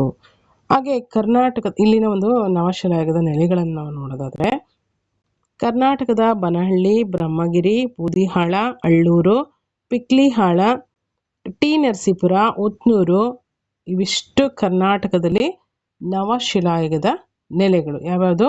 ಕರ್ನಾಟಕದ ಬನಹಳ್ಳಿ, ಬ್ರಹ್ಮಗಿರಿ, ಬೂದಿಹಾಳ, ಅಳ್ಳೂರು, ಪಿಕ್ಲಿಹಾಳ, ಟಿ ನರಸೀಪುರ ಮತ್ತು ಉತ್ನೂರು ಇವಿಷ್ಟು ಕರ್ನಾಟಕದಲ್ಲಿ ನವಶಿಲಾಯುಗದ ನೆಲೆಗಳು ದೊರೆತಿವೆ ಅಂತ ನಾವು ಗಮನಿಸ್ತೀವಿ. ನೆಕ್ಸ್ಟ್ ನೋಡಿ, ಬಿಹಾರದಲ್ಲಿ ಚಿರಾಂಡ್ ಮುಂತಾದ ಸ್ಥಳಗಳಲ್ಲಿ ಕೂಡ ನವಶಿಲಾಯುಗದ ನೆಲೆಗಳನ್ನು ನಾವು ಗಮನಿಸ್ಬೋದಾಗಿದೆ. ಸಾಮಾನ್ಯವಾಗಿ ನವಶಿಲಾಯುಗದ ಒಂದು ಕಾಲಘಟ್ಟವನ್ನು ಇಂದಿಗೆ ನಾವು 9,000ದಿಂದ 5,000ದವರೆಗಿನ ಒಂದು ಕಾಲಘಟ್ಟದವರೆಗೆ ನವಶಿಲಾಯುಗದ ಒಂದು ನೆಲೆಗಟ್ಟನ್ನು ಅಥವಾ ಕಾಲಘಟ್ಟವನ್ನು ಗುರುತಿಸಬಹುದಾಗಿದೆ. ನೋಡಿ, ಒಂದು ಮ್ಯಾಪ್ ಮುಖಾಂತರ ನವಶಿಲಾಯುಗದ ನೆಲೆಗಳನ್ನು ಕೊಡಲಾಗಿದೆ. ಅವುಗಳನ್ನು ಒಂದಷ್ಟು ಗಮನಿಸ್ತಾ ಹೋಗಿ. ಬುರ್ಜಾಹೋಮ್, ಮೆಹರ್ಗರ್, ಗಣೇಶ್ವರ್, ಬಾಗೂರ್, ಮಹಾದಹ್ ಅಲ್ವಾ, ಸರಾಯ್ನಹರ್, ಚಿರಾಂಡ್, ಬೆಂಬಿಟ್ಕ, ಆದಮ್ಗರ್. ಹಾಗೆ ಇಲ್ಲಿ ಬ್ಲೂ ಕಲರ್ ಲೈನಲ್ಲಿ ಏನು ಮಾಡಿದ್ರಲ್ಲ, ಬ್ಲೂ ಕಲರಲ್ಲಿ ಅವೆಲ್ಲ ಹಳೆ ಶಿಲಾಯುಗಕ್ಕೆ ಸಂಬಂಧಪಟ್ಟಿವೆ. ಹಾಗೆ ಮಧ್ಯಶಿಲಾಯುಗ ಅಂದರೆ ರೆಡ್ ಕಲರ್ನಲ್ಲಿ ಇರ್ತಕ್ಕಂಥ ಬಾಕ್ಸಲ್ಲಿ, ರೆಡ್ ಕಲರ್ನಲ್ಲಿ ಓವೆಲ್ ಶೇಪಲ್ಲಿ ಬ್ಲೂ ಕಲರ್ಲಿ ಇರತಕ್ಕಂಥದ್ದು ಹಳೆ ಶಿಲಾಯುಗಕ್ಕೆ ಸಂಬಂಧಪಟ್ಟಿದೆ. ಯಾವ್ಯಾವುದಿದೆ ನೋಡಿ, ಬ್ಲೂ ಕಲರ್ನಲ್ಲಿ ಬಿಂಬಿಟ್ಕ ಇದೆ, ಬೈಚ್ಬಾಳ್, ಅಮರಾವತಿ, ಕರ್ನೂಲು, ಅತ್ತಿರಂಪಕ್ಕಂ ಇವೆಲ್ಲ ಹಳೆ ಶಿಲಾಯುಗದ ನೆಲೆಗಳಾದರೆ, ನೆಕ್ಸ್ಟ್ ಮಧ್ಯಶಿಲಾಯುಗದ ನೆಲೆಗಳಂತಂದರೆ ನೋಡಿ, ಗಣೇಶ್ವರ್, ಬಾಗೂರ್, ಮಹಾದಹ್, ಸರಾಯ್ ನಹರಾಯ್, ಬಿಂಬಿಟ್ಕ ಇಲ್ಲಿ ಹಳೆ ಶಿಲಾಯುಗಕ್ಕೂ ಬರುತ್ತೆ. ಹಾಗೆ ಮಧ್ಯಶಿಲಾಯುಗದಲ್ಲೂ ಕಂಡು ಬರ್ತಕ್ಕಂಥ ಒಂದು ನೆಲೆಯಾಗಿದೆ. ನೆಕ್ಸ್ಟ್ ಆದಮ್ಗರ್, ಹುಣಸಗಿ, ಬ್ರಹ್ಮಗಿರಿ, ಬನಹಳ್ಳಿ ಇವಿಷ್ಟು ಮಧ್ಯಶಿಲಾಯುಗಕ್ಕೆ ಸಂಬಂಧಪಟ್ಟಂಥ ನೆಲೆಗಳಾಯಿತು. ನೆಕ್ಸ್ಟ್ ನವಶಿಲಾಯುಗಕ್ಕೆ ಸಂಬಂಧಪಟ್ಟಂಥ ನೆಲೆಗಳಲ್ಲಿ ಮುಖ್ಯವಾಗಿ ನೋಡಿ, ಟ್ರಯಾಂಗಲ್ ಶೇಪಲ್ಲಿದೆ, ಅದರಲ್ಲಿ ಗ್ರೀನ್ ಕಲರಲ್ಲಿ ಕೊಟ್ಟಿದ್ದಾರೆ. ಯಾವ್ಯಾವುದಿದೆ ಗಮನಿಸ್ತಾ ಹೋಗಿ. ಬುರ್ಜಾಹೋಮ್, ಮೆಹರ್ಗರ್, ಚಿರಾಂಡ್ ಅಲ್ವಾ, ನೆಕ್ಸ್ಟು ಹಳ್ಳೂರು, ನೆಕ್ಸ್ಟು ಬ್ರಹ್ಮಗಿರಿ ಇಲ್ಲಿ ಮಧ್ಯಶಿಲಾಯುಗ ಮತ್ತು ನವಶಿಲಾಯುಗ ಎರಡೂ ಒಂದು ಕಾಲಘಟ್ಟದಲ್ಲಿ ಇಲ್ಲಿ ನೆಲೆಗಳನ್ನು ಗಮನಿಸ್ತೀವಿ ನಾವು. ನೆಕ್ಸ್ಟ್ ಪಿಕ್ಲಿಯಾಳ, ಟಿ ನರಸೀಪುರ ಇವಿಷ್ಟು ನವಶಿಲಾಯುಗದ ಪ್ರಮುಖ ನೆಲೆಗಳು ಅಂತೇಳಿ ನಾವು ಗಮನಿಸಬಹುದಾಗಿದೆ. ಸೊ ಈ ಒಂದು ಮ್ಯಾಪನ್ನು ನೋಡಿದಾಗ ಈ ಶಿಲಾಯುಗದ ನೆಲೆಗಳು ಭಾರತದಲ್ಲಿ ಎಲ್ಲೆಲ್ಲಿ ದೊರೆತಿವೆ ಅನ್ನೋದನ್ನು ಗಮನಿಸಬಹುದಾಗಿದೆ. ಹಾಗಾಗಿ ಮ್ಯಾಪ್ ರೀಡಿಂಗು ತುಂಬ ಇಂಪಾರ್ಟೆಂಟ್ ಆಗುತ್ತೆ, ಯಾವ ಒಂದು ಸ್ಥಳದಲ್ಲಿ ಅಂತೇಳಿ ನೋಡ್ಬೋದಾಗಿದೆ. ನೆಕ್ಸ್ಟ್ ನೋಡಿ, ಲೋಹಗಳ ಯುಗ. ಹಳೆ ಶಿಲಾಯುಗ ಆಯಿತು, ಮಧ್ಯಶಿಲಾಯುಗ ಆಯಿತು, ನೆಕ್ಸ್ಟ್ ನವಶಿಲಾಯುಗ ಅಥವಾ ನೂತನ ಶಿಲಾಯುಗ ಆಯಿತು. ನೆಕ್ಸ್ಟ್ ಬರ್ತಕ್ಕಂಥದ್ದು ಲೋಹಗಳ ಯುಗ ಅಲ್ವಾ. ಇಲ್ಲಿ ನವಶಿಲಾಯುಗದ ಕೊನೆಯ ಕಾಲಘಟ್ಟಕ್ಕೆ ಲೋಹಗಳ ಬಳಕೆ ಆರಂಭ ಆಗುತ್ತೆ.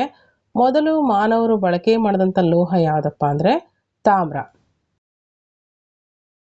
ನೋಡಿ, ಇದು ಹೈಲೈಟ್ ಮಾಡುವಂಥದ್ದು ಯಾಕಪ್ಪ ಅಂತಂದರೆ ತುಂಬ ಇಂಪಾರ್ಟೆಂಟು. ಮೊಟ್ಟ ಮೊದಲ ಬಾರಿಗೆ ಮಾನವನು ಬಳಕೆ ಮಾಡಿದಂಥ ಲೋಹ ಯಾವುದಪ್ಪ ಅಂತಂದರೆ ತಾಮ್ರಕ್ಕೆ ಏನು ಮಾಡ್ತಾಯಿದ್ರು, ತಾಮ್ರಕ್ಕೆ ತವರವನ್ನು ಸೇರಿಸಿ ಕಂಚು ಉತ್ಪಾದನೆ ಮಾಡೋದನ್ನು ಕೂಡ ಕಲಿತರು. ಕಂಚು ತಾಮ್ರಕ್ಕಿಂತ ತುಂಬ ಗಡುಸಾದ ಒಂದು ಮಿಶ್ರ ಲೋಹ ಆಗಿದೆ. ಹಾಗಾಗಿ ಒಂದಷ್ಟು ಗಡುಸ್ತನ ಬರಲಿ ಅನ್ನೋ ಉದ್ದೇಶಕ್ಕಾಗಿ ತಾಮ್ರ ಮತ್ತು ತವರವನ್ನು ಮಿಕ್ಸ್ ಮಾಡಿ ಕಂಚನ್ನು ತಯಾರು ಮಾಡೋದನ್ನು ಕಲಿತರು. ತಾಮ್ರ ಮತ್ತು ಕಂಚಿನ ಶಿಲಾಯುಗಕ್ಕೆ ಸಂಬಂಧಪಟ್ಟಂತೆ ನಾವು ಗಮನಿಸೋದಾದರೆ, ತಾಮ್ರ ಮತ್ತು ಕಂಚಿನ ಆಯುಧಗಳ ಪ್ರಮಾಣ ಅತ್ಯಲ್ಪವಾಗಿದ್ದರಿಂದ ಅವುಗಳ ಜೊತೆಯಲ್ಲಿಯೇ ಶಿಲಾಯುಧಗಳು ಕೂಡ ಮುಂದುವರೆದವು. ಆದ್ರಿಂದ ಈ ಕಾಲಘಟ್ಟವನ್ನು ತಾಮ್ರ ಮತ್ತು ಕಂಚಿನ ಶಿಲಾಯುಗ ಅಂತೇಳಿ ಕರೆಯಲಾಗ್ತದೆ. ಯಾಕೆಂದರೆ ಇಲ್ಲಿ ತಾಮ್ರ ಮತ್ತು ಕಂಚಿನ ಆಯುಧಗಳು ಕೂಡ ತುಂಬ ಕಡಿಮೆ ಒಂದು ಅತ್ಯಲ್ಪವಾಗಿದ್ದರಿಂದ ತುಂಬ ಕಡಿಮೆ ಆಗಿದ್ದರಿಂದ ಅವುಗಳ ಜೊತೆಯಲ್ಲಿ ಏನಾಗುತ್ತೆ, ಶಿಲಾಯುಧಗಳು ಕೂಡ ಮುಂದುವರಿತವೆ. ಹಾಗಾಗಿ ಈ ಕಾಲಘಟ್ಟ ಏನಾಗುತ್ತೆ, ತಾಮ್ರದ ಮತ್ತು ಕಂಚಿನ ಶಿಲಾಯುಗ ಅಂತೇಳಿ ಕರೆಯಲ್ಪಡುತ್ತೆ ಅಲ್ವಾ. ನೆಕ್ಸ್ಟ್ ನೋಡಿ, ಇದು 5,000 ವರ್ಷಗಳಿಂದ ಈಚೆಗೆ ಬಂದಿರತಕ್ಕಂಥದ್ದಾಗಿದೆ. ನೀವಿಲ್ಲಿ ಗಮನಿಸ್ಬೋದು, ಬೃಹತ್ ಶಿಲಾ ಸಂಸ್ಕೃತಿಯ ಗೋರಿಗಳು ಯಾವ ರೀತಿ ಇತ್ತು ಅನ್ನೋದನ್ನ ಈ ಒಂದು ಪಿಕ್ಚರಲ್ಲಿ ಕೊಡಲಾಗಿದೆ. ಯಾವ ಥರ ಬೃಹತ್ ಶಿಲಾ ಸಂಸ್ಕೃತಿಯ ಗೋರಿಗಳು ಯಾವ ರೀತಿ ಇತ್ತು ಅನ್ನೋದನ್ನ ನಾವಿಲ್ಲಿ ಈ ಒಂದು ಪಿಕ್ಚರ್ ಮುಖಾಂತರ ಗಮನಿಸ್ಬೋದು. ಇಲ್ಲಿ ನೋಡಿ, ಈ ಒಂದು ಕಾಲಘಟ್ಟವನ್ನು 5000ದಿಂದ ಈಚೆಗೆ ಅಂತೇಳಿ ನಾವು ಗಮನಿಸಿದ್ವಿ. ಇಲ್ಲಿ ಕೃಷಿ ಪಶುಪಾಲನೆ ಪ್ರಧಾನ ಉದ್ಯೋಗ ಆಗುತ್ತೆ. ಇಲ್ಲಿ ಲೋಹ ಮತ್ತು ತಾಮ್ರದ ಯುಗದಲ್ಲಿ, ಲೋಹ ಯುಗದಲ್ಲಿ ಮುಖ್ಯವಾಗಿ ಪಶುಪಾಲನೆಯನ್ನು ಮಾಡುವಂಥದ್ದು ಹಾಗೆ ಕೃಷಿಯನ್ನು ಮಾಡುವಂಥದ್ದು ಪ್ರಧಾನ ಉದ್ಯೋಗವಾಗಿ ಮಾರ್ಪಾಡನ್ನು ಹೊಂದುತ್ತಾನೆ ಮನುಷ್ಯ. ಚಕ್ರಗಳಿಂದ ಮಾಡಿದ ಅಲಂಕೃತ ಮಡಿಕೆಗಳು ಅಲ್ವಾ, ಚಕ್ರಗಳಿಂದ ಮಾಡಿದಂಥ ಅಲಂಕೃತ ಮಡಿಕೆಗಳು ಈ ಕಾಲಘಟ್ಟದಲ್ಲಿ ಕಂಡು ಬರ್ತವೆ. ತಾಮ್ರದ ಉಪಕರಣಗಳು, ಆಭರಣಗಳು ಕೂಡ ಇಲ್ಲಿ ದೊರೆಯುತ್ತೆ. ಭೂಮಿಯನ್ನು ಆಳವಾಗಿ ಉಳಲು ಮತ್ತು ಅರಣ್ಯವನ್ನು ಕಡಿದು ಕೃಷಿ ಭೂಮಿಯನ್ನಾಗಿ ಪರಿವರ್ತನೆ ಮಾಡುವ ಉದ್ದೇಶದಿಂದ ಕಂಚಿನ ಉಪಕರಣಗಳು, ಅಂದರೆ ಗಡಸಾಗಿರೋದ್ರಿಂದ ಕಂಚಿನ ಉಪಕರಣಗಳು ಏನಾಗುತ್ತೆ, ನೆರವನ್ನು ನೀಡ್ತದೆ. ಇದರಿಂದಾಗಿ ಆಹಾರ ಪದಾರ್ಥಗಳ ಉತ್ಪಾದನೆಯಲ್ಲಿ ಹೆಚ್ಚಳ ಕಂಡು ಬರ್ತದೆ. ಅಷ್ಟೇ ಅಲ್ಲ, ಹೆಚ್ಚುವರಿ ಧಾನ್ಯವನ್ನು ಅಗತ್ಯ ಇರುವ ಪ್ರದೇಶಗಳಿಗೆ ಕಳಿಸಿಕೊಡುವ ಮುಖಾಂತರ ವ್ಯಾಪಾರ ವಹಿವಾಟು ಕೂಡ ಆರಂಭ ಆಗುತ್ತೆ. ಪರಿಣಾಮವಾಗಿ ಇಲ್ಲಿ ಏನಾಯಿತು, ವಾಯುವ್ಯ ಭಾರತದಲ್ಲಿ ಸಿಂಧು ಮತ್ತು ಅದರ ಉಪನದಿಗಳ ಕೊಳ್ಳದಲ್ಲಿ ಹರಪ್ಪ ನಾಗರಿಕತೆಯಂತಹ ಬೃಹತ್ ಸಂಸ್ಕೃತಿಯ ಒಂದು ಬೃಹತ್ತಾಗಿರ್ತಕ್ಕಂಥ ಒಂದು ಸಂಸ್ಕೃತಿ ತಲೆ ಎತ್ತೋದಕ್ಕೆ ಈ ಒಂದು ಲೋಹಯುಗ ಕಾರಣ ಆಗ್ತದೆ. ಇದನ್ನ ಮೊದಲ ನಗರೀಕರಣ ಅಂತೇಳಿ ಇತಿಹಾಸಕಾರರು ಗುರುತಿಸಿರೋದನ್ನ ಗಮನಿಸ್ತೀವಿ. ಯಾವುದನ್ನ, ಹರಪ್ಪ ನಾಗರಿಕತೆಯನ್ನ ಮೊಟ್ಟ ಮೊದಲ ನಗರೀಕರಣ ಅಂತೇಳಿ ಗುರುತಿಸ್ತೀವಿ. ದಕ್ಷಿಣ ಭಾರತದಲ್ಲಿ ತಾಮ್ರಕ್ಕೆ ಹೋಲಿಕೆ ಮಾಡಿದಾಗ ಕಂಚಿನ ಬಳಕೆ ಹೆಚ್ಚಾಗಿರಲಿಲ್ಲ ಅಂತೇಳಿ ನಾವು ಗಮನಿಸ್ಬೋದು. ಅಂದರೆ ತಾಮ್ರಕ್ಕೆ ಹೋಲಿಕೆ ಮಾಡಿಕೊಂಡ್ರೆ ಕಂಚು ತುಂಬ ಕಡಿಮೆ ಮಟ್ಟದಲ್ಲಿ ಬಳಕೆಯಾಗಿದೆ ಇಲ್ಲಿ ದಕ್ಷಿಣ ಭಾರತದಲ್ಲಿ ವಿಶೇಷವಾಗಿ. ಹಾಗಾಗಿ ಇದನ್ನ ಗಮನಿಸ್ಬೋದು. ಅಂದರೆ ಇಲ್ಲಿ ಕರ್ನಾಟಕದ ಅಳ್ಳೂರು, ಬನಹಳ್ಳಿ, ಬ್ರಹ್ಮಗಿರಿ ಮುಂತಾದ ಕಡೆಗಳಲ್ಲಿ ತಾಮ್ರ ಮತ್ತು ಕಂಚಿನ ಶಿಲಾಯುಗದ ಆಧಾರಗಳು ನಮಗೆ ಸಿಗುತ್ತವೆ. ಹಾಗಾದರೆ ದಕ್ಷಿಣ ಭಾರತದಲ್ಲಿ ಹೆಚ್ಚಾಗಿ ಯಾವ ಒಂದು ಲೋಹವನ್ನು ಬಳಕೆ ಮಾಡಿಕೊಳ್ಳಲಾಗಿದೆ, ತಾಮ್ರವನ್ನು ಹೆಚ್ಚಾಗಿ ಬಳಕೆಯನ್ನು ಮಾಡಲಾಗಿದೆ. ಯಾವಾಗ, ಎಲ್ಲಿ, ಯಾವ ಸ್ಥಳದಲ್ಲಿ, ದಕ್ಷಿಣ ಭಾರತದಲ್ಲಿ ನಾವು ತಾಮ್ರಕ್ಕೆ ಹೋಲಿಕೆ ಅಂದರೆ ಕಂಚನ ತುಂಬ ಕಡಿಮೆ ಬಳಕೆ ಮಾಡಿದ್ದಾರೆ, ಬಳಕೆ ಹೆಚ್ಚಾಗಿಲ್ಲ. ಹಾಗಾದರೆ ಏನು ಬಳಕೆ ಹೆಚ್ಚಾಗಿದೆ ಹಾಗಾದರೆ ಯಾವ ಲೋಹವನ್ನು ಬಳಕೆ ಮಾಡಿದರೆ ದಕ್ಷಿಣ ಭಾರತದಲ್ಲಿ ತಾಮ್ರವನ್ನು ಹೆಚ್ಚಾಗಿ ಬಳಕೆಯನ್ನು ಮಾಡಿರೋದನ್ನು ಗಮನಿಸ್ತೀವಿ. ಹಾಗಾದರೆ ಈ ಒಂದು ಶಿಲಾಯುಗದ ಆಧಾರಗಳು ನಮಗೆ, ಈ ಒಂದು ಲೋಹಯುಗದ ಆಧಾರಗಳು ಎಲ್ಲಿ ಸಿಕ್ಕಿವೆ ಅಂತಂದರೆ ಕರ್ನಾಟಕದ ಅಳ್ಳೂರು, ಬನಹಳ್ಳಿ, ಬ್ರಹ್ಮಗಿರಿ ಮುಂತಾದ ಕಡೆಗಳಲ್ಲಿ ತಾಮ್ರ ಮತ್ತು ಕಂಚಿನ ಶಿಲಾಯುಗದ ಆಧಾರಗಳು ದೊರಕಿದೆ. ಇದಿಷ್ಟು ತಾಮ್ರ ಮತ್ತು ಕಂಚಿನ ಯುಗಕ್ಕೆ ಸಂಬಂಧಪಟ್ಟಂಥ ಪ್ರಮುಖ ಅಂಶ. ಇದರಲ್ಲಿ ಹೈಲೈಟ್ ಮಾಡುವಂಥದ್ದು ಏನಪ್ಪ, ತುಂಬ ಇಂಪಾರ್ಟೆಂಟ್ ಆಗಿರ್ತಕ್ಕಂಥದ್ದು ಅಂತಂದರೆ ಇಲ್ಲಿ ದಕ್ಷಿಣ ಭಾರತದಲ್ಲಿ ಹೆಚ್ಚಾಗಿ ಏನು ಬಳಕೆ ಮಾಡ್ತಾಯಿದ್ರು, ತಾಮ್ರವನ್ನು ಬಳಕೆ ಮಾಡ್ತಾಯಿದ್ರು. ಹಾಗೆ ಕೃಷಿಯಿಂದ ಆಗಿರ್ತಕ್ಕಂಥ ಪರಿವರ್ತನೆ ಏನಾಯಿತು, ಹಾಗೆ ಇವೆಲ್ಲ ಬದಲಾವಣೆಗಳಿಂದ ವ್ಯಾಪಾರ ವಹಿವಾಟದ ಮೇಲೆ ಯಾವ ರೀತಿ ಪರಿವರ್ತನೆ ಆಯಿತು ಅಲ್ವಾ. ಹೆಚ್ಚುವರಿಯಾಗಿ ಕೃಷಿ ಭೂಮಿಯನ್ನಾಗಿ ಪರಿವರ್ತನೆ ಮಾಡಿ ಒಂದು ಬೆಳೆಗಳನ್ನು ಬೆಳೆಯೋಕ್ಕೆ ಆರಂಭ ಮಾಡಿದ್ರಿಂದ, ಹೆಚ್ಚಿನ ಒಂದು ಬೆಳೆ ಲಾಭವನ್ನು ಗಳಿಸಿದ್ರಿಂದ ಹೆಚ್ಚಿನ ಒಂದು ಬೆಳೆಯನ್ನು ಬೇರೆ ಕಡೆ ಮಾರಾಟ ಮಾಡೋದಕ್ಕೂ ಕೂಡ ಆರಂಭ ಮಾಡ್ತಾರೆ. ಅದರಿಂದ ಏನಾಗುತ್ತೆ, ಪರಿಣಾಮವಾಗಿ ವಾಯುವ್ಯ ಭಾರತದಲ್ಲಿ ಸಿಂಧು ಮತ್ತು ಅದರ ಉಪನದಿಗಳ ಕೊಳ್ಳದಲ್ಲಿ ಹರಪ್ಪ ನಾಗರಿಕತೆಯಂತಹ ಬೃಹತ್ ಸಂಸ್ಕೃತಿ ತಲೆ ಎತ್ತೋದಕ್ಕೆ ಇದು ಸಾಧ್ಯವಾಗುತ್ತೆ ಅಂತ ನಾವು ಕಾಣ್ಬೋದು. ಇದನ್ನು ಇನ್ನಂತ ಗುರುತಿಸಿದರೆ ಮೊದಲ ನಗರೀಕರಣ ಅಂತೇಳಿ ಇತಿಹಾಸಕಾರರು ಹೇಳಿರುವಂಥದ್ದು. ಇದಿಷ್ಟು ಅಂಶಗಳು ತುಂಬ ಇಂಪಾರ್ಟೆಂಟು. ವಿಶೇಷವಾಗಿ ಈ ಒಂದು ತಾಮ್ರ ಮತ್ತು ಕಂಚಿನ ಯುಗದ ಪ್ರಮುಖ ನೆಲೆಗಳನ್ನು ಕೂಡ ನೆನಪಲ್ಲಿ ಇಟ್ಕೋಬೇಕಾಗತ್ತೆ. ಏನಪ್ಪ ಅಂದರೆ ಕರ್ನಾಟಕದ ಅಳ್ಳೂರು, ಬನಹಳ್ಳಿ ಮತ್ತು ಬ್ರಹ್ಮಗಿರಿಯಲ್ಲಿ ನಾವು ವಿಶೇಷವಾಗಿ ತಾಮ್ರ ಮತ್ತು ಕಂಚಿನ ಶಿಲಾಯುಗದ ನೆಲೆಗಳನ್ನು ಗಮನಿಸ್ತೀವಿ. ನೆಕ್ಸ್ಟ್ ನೋಡಿ, ಕಬ್ಬಿಣ ಯುಗ. ಕಬ್ಬಿಣ ಯುಗಕ್ಕೆ ಸಂಬಂಧಪಟ್ಟಂತೆ ನಾವು ನೋಡೋದಾದರೆ ಕಬ್ಬಿಣ ಅತ್ಯಂತ ಗಡುಸಾದ ಲೋಹವಾಗಿದ್ದು ಇದು ದಕ್ಷಿಣ ಭಾರತದಲ್ಲಿ ತಾಮ್ರಕ್ಕೂ ಮೊದಲೇ ಬಳಕೆಯಲ್ಲಿತ್ತು. ಯಾವುದು, ದಕ್ಷಿಣ ಭಾರತದಲ್ಲಿ ಕಬ್ಬಿಣ ತಾಮ್ರಕ್ಕೂ ಮೊದಲೇ ಹೆಚ್ಚಿನ ಒಂದು ಬಳಕೆಯಲ್ಲಿತ್ತು ಅನ್ನೋದನ್ನು ನೆನಪಲ್ಲಿಟ್ಕೋಬೇಕಾಗತ್ತೆ. ಕಬ್ಬಿಣವು 3500 ವರ್ಷಗಳ ಹಿಂದೆಯೇ ದಕ್ಷಿಣ ಭಾರತದಲ್ಲಿ ಬಳಕೆಗೆ ಬಂದಿತ್ತು. ಈ ಕಾಲಘಟ್ಟವನ್ನು ಬೃಹತ್ ಶಿಲಾ ಸಂಸ್ಕೃತಿಯ ಕಾಲಘಟ್ಟ ಅಂತಲೂ ಕೂಡ ನಾವು ಕರಿತೀವಿ. ಕಬ್ಬಿಣದ ಆಯುಧ ಮತ್ತು ಸಲಕರಣೆಗಳು ಕೃಷಿ ಹಾಗೂ ಕರಕುಶಲ ಉತ್ಪಾದನೆಯಲ್ಲಿ ನೆರವಾಗಿದೆ. ಅಷ್ಟೇ ಅಲ್ಲ, ಉತ್ತರ ಭಾರತದಲ್ಲಿ ಕಬ್ಬಿಣದ ಬಳಕೆ ತೀವ್ರವಾಗಿರುವಂತಹ ಒಂದು ತೀವ್ರತೆಯನ್ನು ಗಮನಿಸ್ತೀವಿ. ಅಂದರೆ ನೋಡಿ, ನಾವು ಈಗಾಗಲೇ ಗಮನಿಸಿದ್ವಿ, ಲೋಹಾಯುಗದಲ್ಲಿ ದಕ್ಷಿಣ ಭಾರತದಲ್ಲಿ ಹೆಚ್ಚಿನ ಒಂದು ಬಳಕೆಯನ್ನು ಯಾವುದನ್ನು ಮಾಡಲಾಗಿದೆ, ತಾಮ್ರದ ಲೋಹವನ್ನು ಹೆಚ್ಚಿನ ಬಳಕೆ ಮಾಡಿದರೆ, ಉತ್ತರ ಭಾರತದಲ್ಲಿ ಕಬ್ಬಿಣದ ಬಳಕೆಯ ತೀವ್ರತೆ ಹೆಚ್ಚಾಗಿದೆ ಅಥವಾ ತೀವ್ರವಾಗಿದೆ. ಕೃಷಿ ಚಟುವಟಿಕೆಗಳು ಇದರಿಂದ ಏನಾಯಿತು, ತುಂಬ ಉಪಯುಕ್ತತೆಯನ್ನು ಪಡ್ಕೊಳ್ತು. ಇದರಿಂದ ಹೆಚ್ಚಿನ ಉತ್ಪಾದನೆ ಉಂಟಾಗಿ ಹೆಚ್ಚುವರಿ ಉತ್ಪಾದನೆಯನ್ನು ನಿಯಂತ್ರಿಸುವ ವರ್ಗ ಪ್ರಭುತ್ವವಾಗಿ ಮಾರ್ಪಾಡನ್ನು ಹೊಂದಿತು. 2600 ವರ್ಷಗಳ ಹಿಂದೆ ಇವೆಲ್ಲ ಉದಯ ಆಗುತ್ತೆ. ಅವುಗಳೇ ಏನಾಗುತ್ತೆ ಮುಂದೆ, ಗಣರಾಜ್ಯಗಳು ಅಲ್ವಾ. ಇಲ್ಲಿ ಹೆಚ್ಚಾದಂಥ ಕಬ್ಬಿಣದ ಬಳಕೆಯಿಂದಾಗಿ ಏನಾಯಿತು, ಕೃಷಿ ಚಟುವಟಿಕೆಗಳು ಇನ್ನಷ್ಟು ಬೆಳವಣಿಗೆಯನ್ನು, ಇನ್ನಷ್ಟು ಡೆವಲಪ್ಮೆಂಟನ್ನು ಕಾಣುತ್ತೆ. ಇದರಿಂದಾಗಿ ಹೆಚ್ಚುವರಿ ಉತ್ಪಾದನೆ ಆಗಿರ್ತಕ್ಕಂಥದ್ದು ಏನಾಗುತ್ತೆ, ಆ ಉತ್ಪಾದನೆಯನ್ನು ನಿಯಂತ್ರಣ ಮಾಡ್ತಕ್ಕಂಥ ಒಂದು ವರ್ಗ, ಒಂದು ಪ್ರಭುತ್ವವಾಗಿ ಉದಯ ಆಗುತ್ತೆ. ಇಷ್ಟರಲ್ಲಿ 2600 ವರ್ಷಗಳ ಹಿಂದೆ ಉದಯ ಆಗುತ್ತೆ. ಅವುಗಳನ್ನು ಏನಂತ ಕರಿತೀವಿ, ಗಣರಾಜ್ಯಗಳು ಅಂತ ಕರಿತೀವಿ. ಆನಂತರದಲ್ಲಿ ನಂದರು, ಮೌರ್ಯರು ಮುಂತಾದ ಸಾಮ್ರಾಜ್ಯಗಳು ಪ್ರವರ್ಧಮಾನಕ್ಕೆ ಬರ್ತವೆ. ಕಬ್ಬಿಣ ಶಿಲಾಯುಗಕ್ಕೆ ಸೇರಿದ ಪ್ರಮುಖ ನೆಲೆಗಳು ಯಾವ್ಯಾವುದಿದೆ ಅಂತ ನೋಡೋದಾದ್ರೆ ನಾವು ವಿಶೇಷವಾಗಿ ಕರ್ನಾಟಕದಲ್ಲಿ ಬನಹಳ್ಳಿ, ಹಿರೇಬೆನಕನಕಲ್ಲು, ಬ್ರಹ್ಮಗಿರಿ, ಕೊಪ್ಪ, ಇಗ್ಗಡಹಳ್ಳಿ, ಟಿ ನರಸೀಪುರ, ಹಾಗೆ ಎಮ್ಮಿಗೆ, ಹಳ್ಳೂರು, ಜಡಿಗೇನಹಳ್ಳಿ, ಸಾವನದುರ್ಗ, ಹುತ್ರಿದುರ್ಗ, ಪಾಂಡವರ ದಿಣ್ಣೆ ಮೊದಲಾದವುಗಳು ಕರ್ನಾಟಕದಲ್ಲಿ ಪ್ರಮುಖವಾಗಿರ್ತಕ್ಕಂಥ ಈ ಒಂದು ಯುಗದ ನೆಲೆಗಳು. ಕಬ್ಬಿಣ ಶಿಲಾಯುಗಕ್ಕೆ ಸೇರಿದಂಥ ಕರ್ನಾಟಕದ ಪ್ರಮುಖ ನೆಲೆಗಳು ಯಾವುದು ಅಂದರೆ ಬನಹಳ್ಳಿ, ಹಿರೇಬೆನಕನಕಲ್ಲು, ಬ್ರಹ್ಮಗಿರಿ, ಕೊಪ್ಪ, ಹೆಗ್ಗಡಹಳ್ಳಿ, ಟಿ ನರಸೀಪುರ, ಹೆಮ್ಮಿಗೆ, ಹಳ್ಳೂರು, ಜಡಿಗೇನಹಳ್ಳಿ, ಸಾವನದುರ್ಗ, ಹುತ್ರಿದುರ್ಗ, ಪಾಂಡವರ ದಿಣ್ಣೆ ಮೊದಲಾದವುಗಳು ಕಬ್ಬಿಣ ಯುಗಕ್ಕೆ ಸೇರಿದ ಕರ್ನಾಟಕದ ಪ್ರಮುಖ ನೆಲೆಗಳು ಅಂತೇಳಿ ನಾವು ಗಮನಿಸ್ತೀವಿ. ಸ್ನೇಹಿತರೆ, ಇದಿಷ್ಟು ಪ್ರಮುಖ ಅಂಶಗಳು ಮುಖ್ಯವಾಗಿ DSCRT ಟೆಕ್ಸ್ಟ್ ಬುಕ್ನಲ್ಲಿರ್ತಕ್ಕಂಥ 6ನೇ ತರಗತಿ ಸಮಾಜ ವಿಜ್ಞಾನದ ಮೊದಲ ಒಂದು ಅಧ್ಯಾಯದ ಪ್ರಮುಖ ಅಂಶಗಳು, ಹಾಗೆ ಹೈಲೈಟ್ಸನ್ನು ಮಾಡಿರ್ತಕ್ಕಂಥ ಅಂಶಗಳು ಎಕ್ಸಾಮ್ಗೆ ಕೇಳುವಂಥ ಸಾಧ್ಯತೆಗಳಿರೋದ್ರಿಂದ ಅವುಗಳೆಲ್ಲವನ್ನು ನಾವು ಏನು ಮಾಡಬೇಕಾಗುತ್ತೆ, ಮುಖ್ಯವಾಗಿ ಗಮನದಲ್ಲಿ ಇಟ್ಕೊಳ್ಬೇಕಾಗುತ್ತೆ. ಹೀಗಾಗಿ ಇವೆಲ್ಲ ಅಂಶಗಳು ಕೂಡ ತುಂಬ ಇಂಪಾರ್ಟೆಂಟು. ಬೇಸಿಕ್ ಬುಕ್ಸ್ಗಳು ಇಲ್ಲದೇ ನಾವು ಏನನ್ನು ಕೂಡ ಮಾಡಲಿಕ್ಕಾಗಲ್ಲ.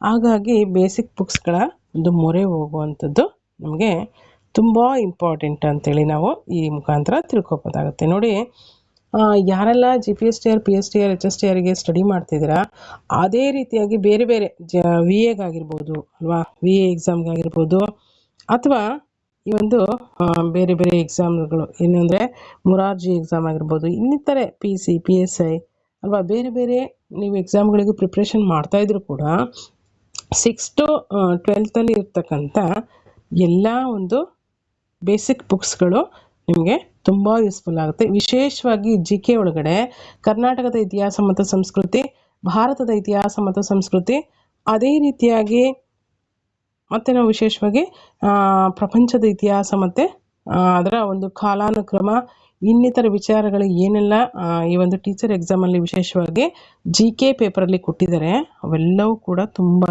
ಯೂಸ್ಫುಲ್ ಆಗುತ್ತೆ. ಸೊ ಹಾಗಾಗಿ ಇವುಗಳನ್ನ ಬೇಸಿಕ್ ಬುಕ್ಸ್ಗಳನ್ನು ಯಾರೆಲ್ಲ ಆಲ್ರೆಡಿ ಓದಿದ್ದೀರಾ ಅವ್ರು ಇನ್ನೊಂದ್ಸಲ ರೀಕಾಲ್ ಮಾಡ್ದಂಗೆ ಆಗುತ್ತೆ. ಅವುಗಳನ್ನು ಈ ಒಂದು ವಿಡಿಯೋಗಳನ್ನು ಕೇಳ್ತಾ ಹೋಗಿ ಅಥವಾ ನೋಡ್ತಾ ಹೋಗಿ. ಈಗ ಯಾರೆಲ್ಲ ಓದೋಕ್ಕಾಗಿಲ್ಲ ಅಥವಾ ಬುಕ್ಸ್ಗಳು ಅವೈಲೇಬಲ್ ಇಲ್ಲ, ಅಥವಾ ಹೌಸ್ ವೈಫ್ ಆಗಿದ್ರೆ ಅಥವಾ ಗೃಹಿಣಿಯರಾಗಿದ್ದರೆ ಅವ್ರಿಗೆ ಟೆಕ್ಸ್ಟ್ ಬುಕ್ ಸಿಕ್ಕಿರೋದಿಲ್ಲ, ಅಥವಾ ಇನ್ನೊಂದೇನೋ ಸಮಸ್ಯೆ ಇರುತ್ತೆ, ಹಾಗಾಗಿ ಅವರಿಗೂ ಕೂಡ ಇದು ಯೂಸ್ಫುಲ್ ಆಗುತ್ತೆ ಅಂತೇಳಿ ಭಾವಿಸ್ತಾ ಈ ಒಂದು ವಿಡಿಯೋನ ಮಾಡ್ತಾ ಇರುವಂಥದ್ದು. ನಿಮಗೆ ಏನಾದರೂ ಅನಿಸಿಕೆ ಅಭಿಪ್ರಾಯಗಳಿದ್ರೆ ಕಮೆಂಟ್ಸಲ್ಲಿ ತಿಳಿಸಿ. ಹಾಗೆ ವಿಡಿಯೋಗೊಂದು ಲೈಕ್ ಕೊಡಿ, ಶೇರ್ ಮಾಡಿ. ಏನಾದರೂ ಅಭಿಪ್ರಾಯಗಳಿದ್ರೆ ಹೇಳಿ. ಆದರೆ ಟೈಮ್ ಮಾತ್ರ ವೇಸ್ಟ್ ಮಾಡೋಕ್ಕೋಗ್ಬೇಡಿ, ಟೈಮ್ ತುಂಬ ಶಾರ್ಟ್ ಇದೆ. ಹಾಗಾಗಿ ಇವುಗಳನ್ನೆಲ್ಲ ನೀಟಾಗಿ ಸ್ಟಡಿ ಮಾಡಿ ಅಂತ ಹೇಳ್ತಾ ಈ ಒಂದು ವಿಡಿಯೋ ಮುಖ್ಯವಾಗಿ ಇವೆಲ್ಲ ಅಂಶಗಳ ಒಂದು ಬೇಸನ್ನು ಇಟ್ಕೊಂಡು ಮಾಡುವಂಥದ್ದಾಗಿರುತ್ತೆ. ಸೊ ಇದಿಷ್ಟು ಫಸ್ಟ್ ಲೆಸನ್ಗೆ ಸಂಬಂಧಪಟ್ಟಿದ್ದಾಯಿತು. ಅಕ್ಷರಗಳ ಪರಿಚಯವಿಲ್ಲದೆ ಇರ್ತಕ್ಕಂಥ ಕಾಲಘಟ್ಟವನ್ನು ಏನಂತ ಕರಿತೀವಿ, ಇತಿಹಾಸ ಪೂರ್ವಕಾಲ ಅಲ್ವಾ. ಸೂಕ್ಷ್ಮ ಶಿಲಾಯುಗವನ್ನು ಏನಂತ ಕರಿತೀವಿ, ಡ್ಯಾಶ್ ಶಿಲಾಯುಗ ಅಂತೇಳಿ ಕರಿತೀವಿ. ಏನಂತ ಕರಿತೀವಿ, ಮಧ್ಯ ಶಿಲಾಯುಗವನ್ನು ಸೂಕ್ಷ್ಮ ಶಿಲಾಯುಗ ಅಂತ ಕರಿತೀವಿ. ಇಲ್ಲಿ ಮುಖ್ಯವಾಗಿ ನಾವು ಭಾರತದ ಉಪಖಂಡದಲ್ಲಿ ಕೃಷಿ ಆರಂಭಿಕ ಕುರುಹುಗಳು ಅಥವಾ ನೆಲೆಗಳು ಎಲ್ಲೆಲ್ಲಿ ಕಂಡು ಬಂದಿವೆ ಅವುಗಳನ್ನೆಲ್ಲ ಗಮನಿಸಿದ್ವಿ. ಇತಿಹಾಸದ ಪಿತಾಮಹ ಅಂದರೆ ಯಾರೋ, ಅವ್ರನ್ನ ಏನಂತ ಕರಿತೀವಿ, ಎರೋಡಟಸ್. ಗ್ರೀಕ್ನ ಪ್ರಸಿದ್ಧ ಇತಿಹಾಸಕಾರ ಎರೋಡಟಸ್ನ ಇತಿಹಾಸದ ಪಿತಾಮಹ ಅಂತೇಳಿ ಕರಿತೀವಿ.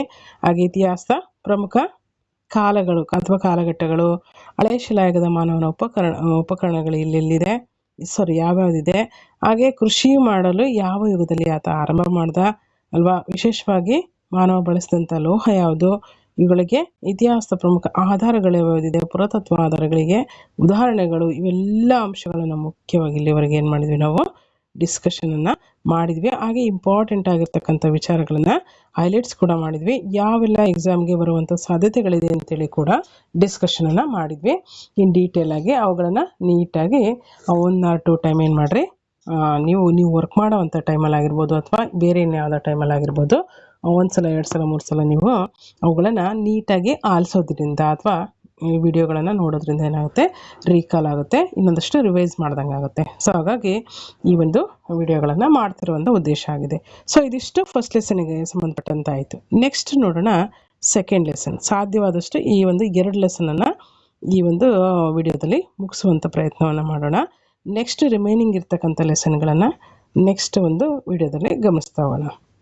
ನೋಡಿ, ಅಧ್ಯಾಯ 2 6ನೇ ತರಗತಿ ಸಮಾಜ ವಿಜ್ಞಾನ ಭಾಗ 1ಕ್ಕೆ ಸಂಬಂಧಪಟ್ಟಂತೆ 2ನೇ ಒಂದು ಅಧ್ಯಾಯವನ್ನು ನಾವು ಗಮನಿಸಬೇಕಾಗತ್ತೆ. ಏನಿದೆ, ಭಾರತ ನಮ್ಮ ಹೆಮ್ಮೆಯೇ. ಭಾರತ ನಮ್ಮ ಹೆಮ್ಮೆಯೇ ಅಂದರೆ ಸ್ನೇಹಿತರೆ, ಇಲ್ಲಿ ಈ ಒಂದು ಭಾರತ ನಮ್ಮ ಹೆಮ್ಮೆ ಎಂಬಂಥ ಒಂದು ಟೈಟಲಿಗೆ ಅಥವಾ ಈ ಒಂದು ವಿಚಾರಕ್ಕೆ ಸಂಬಂಧಪಟ್ಟಂತೆ ಏನು ಅಂಶಗಳನ್ನು ಈ ಒಂದು ಲೆಸನ್ ಒಳಗೊಂಡಿದೆ ಅಂತಕ್ಕಂಥ ಇಂಟ್ರೊಡಕ್ಷನನ್ನು ಗಮನಿಸ್ತಾ ಹೋಗೋಣ.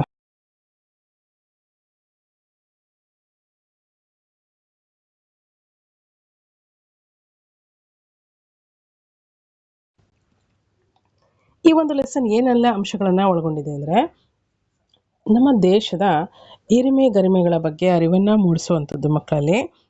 ಹಾಗೆ ಕಲಿಕೆಯ ಒಂದು ಮಹತ್ವದ ಉದ್ದೇಶ, ಇವುಗಳನ್ನೆಲ್ಲ ಕಲಿಕೆಯ ಮಹತ್ವದ ಉದ್ದೇಶ ಏನಪ್ಪ ಅಂದರೆ, ನಮ್ಮ ದೇಶದ ಹಿರಿಮೆ ಗರಿಮೆಗಳನ್ನು ಅವುಗಳ ಬಗ್ಗೆ ಅರಿವನ್ನು ಮೂಡಿಸುವಂಥದ್ದಾಗಿರುತ್ತೆ. ಹಾಗೆ ಇಂತಹ ಅರಿವು ವಿದ್ಯಾರ್ಥಿಗಳಲ್ಲಿ ದೇಶದ ಕುರಿತು ಹೆಮ್ಮೆ ಮತ್ತು ಗೌರವವನ್ನು ಮೂಡಿಸೋದ್ರೊಂದಿಗೆ ಭಾವನಾತ್ಮಕ ಏಕತೆಯನ್ನು ತರುತ್ತೆ ಅನ್ನೋಂಥದ್ದು ಒಂದು ಉದ್ದೇಶ. ಹಾಗೆ ಭಾರತೀಯರು ವಿವಿಧ ಕ್ಷೇತ್ರಗಳಲ್ಲಿ ನೀಡ್ತಕ್ಕಂಥ ಕೊಡುಗೆಗಳೇನಿದೆ, ವಿದ್ಯಾರ್ಥಿಗಳಿಗೆ ಪರಿಚಯ ಮಾಡಿದಾಗ ಇವುಗಳ ಒಂದಷ್ಟು ಮಹತ್ವ ಅವರಿಗೆ ತಿಳಿದು ಬರುತ್ತದೆ. ಅಷ್ಟೇ ಅಲ್ಲ, ಜಗತ್ತಿಗೆ ಭಾರತೀಯರು ನೀಡಿರ್ತಕ್ಕಂಥ ಸರ್ವಕಾಲಿಕ ಮೌಲ್ಯಗಳು ಅಥವಾ ಯೂನಿವರ್ಸಲ್ ಟ್ರುತ್ ಏನೇನಿದೆ ಆ ಸಂದೇಶಗಳನ್ನು ಪರಿಚಯ ಮಾಡಿಕೊಳ್ಳುವಂಥದ್ದು ಈ ಒಂದು ಭಾರತ ನಮ್ಮ ಹೆಮ್ಮೆ ಎಂಬಂಥ ಒಂದು ಲೆಸನ್ನ ಪ್ರಮುಖ ಉದ್ದೇಶ ಅಂತೇಳಿ ನಾವು ಗಮನಿಸ್ಬೋದು. ನೆಕ್ಸ್ಟ್ ನೋಡಿ, ಏನೆಲ್ಲ ಸಾಮರ್ಥ್ಯಗಳನ್ನು ಗಳಿಸ್ತಾರೆ ಮಕ್ಕಳು ಈ ಒಂದು ಲೆಸನನ್ನು ತಿಳ್ಕೊಂಡ ನಂತರದಲ್ಲಿ ಏನೆಲ್ಲ ಸಾಮರ್ಥ್ಯಗಳನ್ನು ಗಳಿಸ್ತಾರೆ ಅಂತಂದರೆ, ಆಧುನಿಕ ಕಾಲದಲ್ಲಿ ಭಾರತದ ಭವ್ಯತೆಯನ್ನು ಇನ್ನಿತರ ಜನಾಂಗಗಳು ತಿಳಿಯುವಂತಾಗಲು ಯುರೋಪಿಯನ್ ಅಥವಾ ಪೌರಾತ್ಯವಾದಿ ವಿದ್ವಾಂಸರು ಹೇಗೆ ಕಾರಣರಾದರು ಎಂಬುದನ್ನು ನಾವು ತಿಳ್ಕೊಳ್ತೀವಿ ಅಲ್ವಾ. ಈ ಒಂದು ಆಧುನಿಕ ಕಾಲಘಟ್ಟದಲ್ಲಿ ಭಾರತದ ಭವ್ಯತೆಯನ್ನು ತಿಳ್ಕೊಳ್ಳೋದಕ್ಕೋಸ್ಕರ, ಮುಂದಿನ ಜನಾಂಗ ತಿಳಿಯೋದಕ್ಕೋಸ್ಕರ ಪೌರಾತ್ಯವಾದಿಗಳು ಅಥವಾ ಯುರೋಪಿಯನ್ ವಿದ್ವಾಂಸರುಗಳು ಯಾವ ರೀತಿ ಕಾರಣ ಆದರು, ಅವರ ಒಂದು ಕೊಡುಗೆ ಏನಿದೆ ಅನ್ನೋದನ್ನ ತಿಳಿತೀವಿ.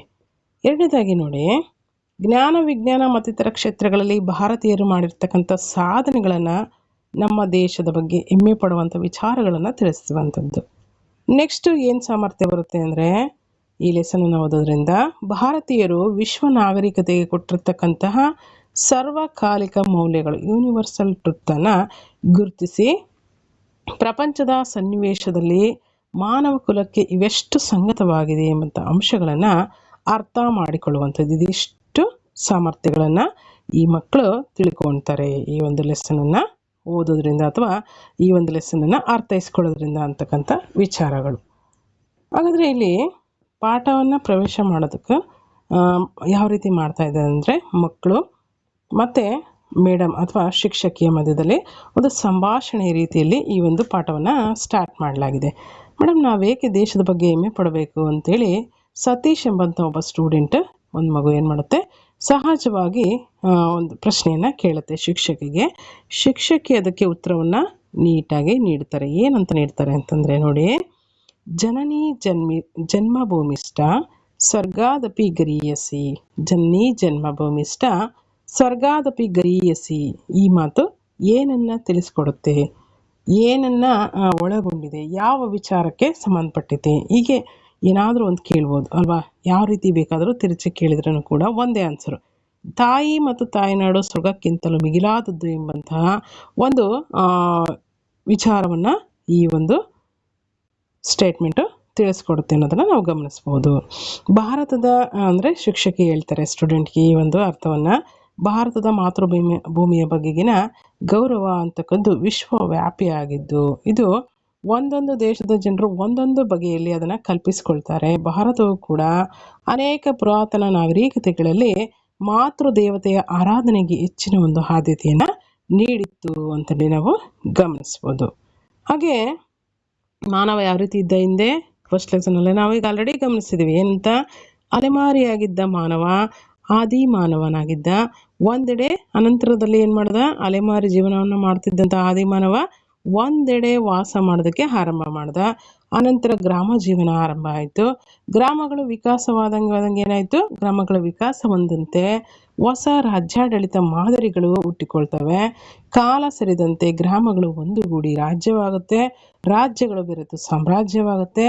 ಹೀಗೆ ದೇಶಭಕ್ತಿ ಮೂರ್ತ ರೂಪವನ್ನು ತಾಳ್ತದೆ. ಇದನ್ನು ಜನಪದವು ಮಹಾಜನಪದವಾಗುವ ವಿಕಾಸದ ಬೆಳವಣಿಗೆ ಅಂತೇಳಿ ಕರಿತೀವಿ. ಯಾವುದನ್ನು, ಅಲೆಮಾರಿ ಜೀವಿಯಾಗಿದ್ದ ಅಥವಾ ಅಲೆಮಾರಿಯಾಗಿ ಜೀವನವನ್ನು ನಡೆಸಿದಂಥ ಆದಿಮಾನವ ಯಾವ ರೀತಿ ವಿಕಸನವನ್ನು ಹೊಂದಿ ಗ್ರಾಮ ಜೀವನವನ್ನು ಕಟ್ಕೊಂಡ, ಗ್ರಾಮಗಳಿಗೆ ಯಾವ ರೀತಿ ವಿಕಾಸ ಆಯಿತು, ಆ ಗ್ರಾಮಗಳು ವಿಕಾಸವಾಗದಂಗೆ ಯಾವ ರೀತಿ ರಾಜ್ಯಾಡಳಿತಗಳು ಮಾದರಿಯನ್ನು ಹೊಂದಿದ್ವು, ಆ ರಾಜ್ಯಾಡಳಿತದ ಮಾದರಿಗಳು ಯಾವ ರೀತಿ ಉಟ್ಕೊಂಡ್ವು. ಹಾಗೆ ಕಾಲ ಸರಿದಂತೆ ಗ್ರಾಮಗಳು ಒಂದುಗೂಡಿ ಏನಾಯಿತು, ರಾಜ್ಯಗಳಾಯಿತು. ಅದೇ ರಾಜ್ಯಗಳು ಬೆರೆತು ಸಾಮ್ರಾಜ್ಯವಾಯಿತು. ಮುಂದೆ ದೇಶಭಕ್ತಿ ಮೂರ್ತ ರೂಪವನ್ನು ತಳಿತದೆ ಈ ಸಾಮ್ರಾಜ್ಯಗಳೊಂದಿಗೆ. ಆನಂತರದಲ್ಲಿ ಜನಪದಗಳು ಮಹಾಜನಪದವಾಗುವಂಥ ವಿಕಾಸದ ಬೆಳವಣಿಗೆ ಅಂತೇಳಿ ಇದನ್ನೆಲ್ಲ ಕರಿತೀವಿ ಅಂತ ನಾವು ಗಮನಿಸ್ಬೋದಾಗಿದೆ.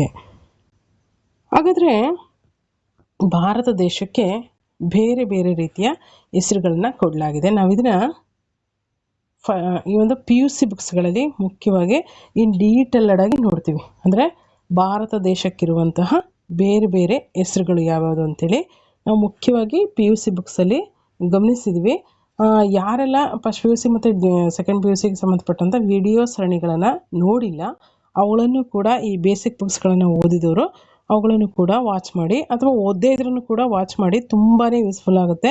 ಇಲ್ಲಿರ್ತಕ್ಕಂಥ ಚೋಟ ಆನ್ಸರ್ಸ್ ಏನಾಗಿರುತ್ತೆ ಅಲ್ಲೊಂದಿಷ್ಟು ಎನ್ಲಾರ್ಜ್ ಮಾಡಿ ಇನ್ನೊಂದಿಷ್ಟು PU ಮಕ್ಕಳ ಒಂದು ಲೆವೆಲ್ಗೆ, ಅವರ ಒಂದು ಮೈಂಡ್ ಸೆಟ್ಗೆ ಒಂದಷ್ಟು ಹೆಚ್ಚಿನ ಮಾಹಿತಿನ ಅಲ್ಲಿ ಕೊಡಲಾಗಿರುತ್ತೆ. ಅವುಗಳನ್ನು ಓದಿದರೆ ನಿಮಗೂ ಕೂಡ ತುಂಬ ಯೂಸ್ಫುಲ್ ಆಗುತ್ತೆ, ಅಥವಾ ಕೇಳೋದ್ರಿಂದನೂ ಕೂಡ ಯೂಸ್ಫುಲ್ ಆಗುತ್ತೆ.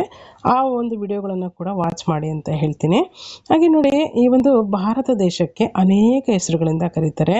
ಏನಂತ ಕರೀತಾರೆ, ಭರತಖಂಡ, ಹಿಂದೂಸ್ತಾನ, ಇಂಡಿಯಾ, ಜಂಬೂ ದ್ವೀಪ ಎಂಬಂಥ ಅನೇಕ ಹೆಸರುಗಳಿಂದ ಕರೀತಾರೆ.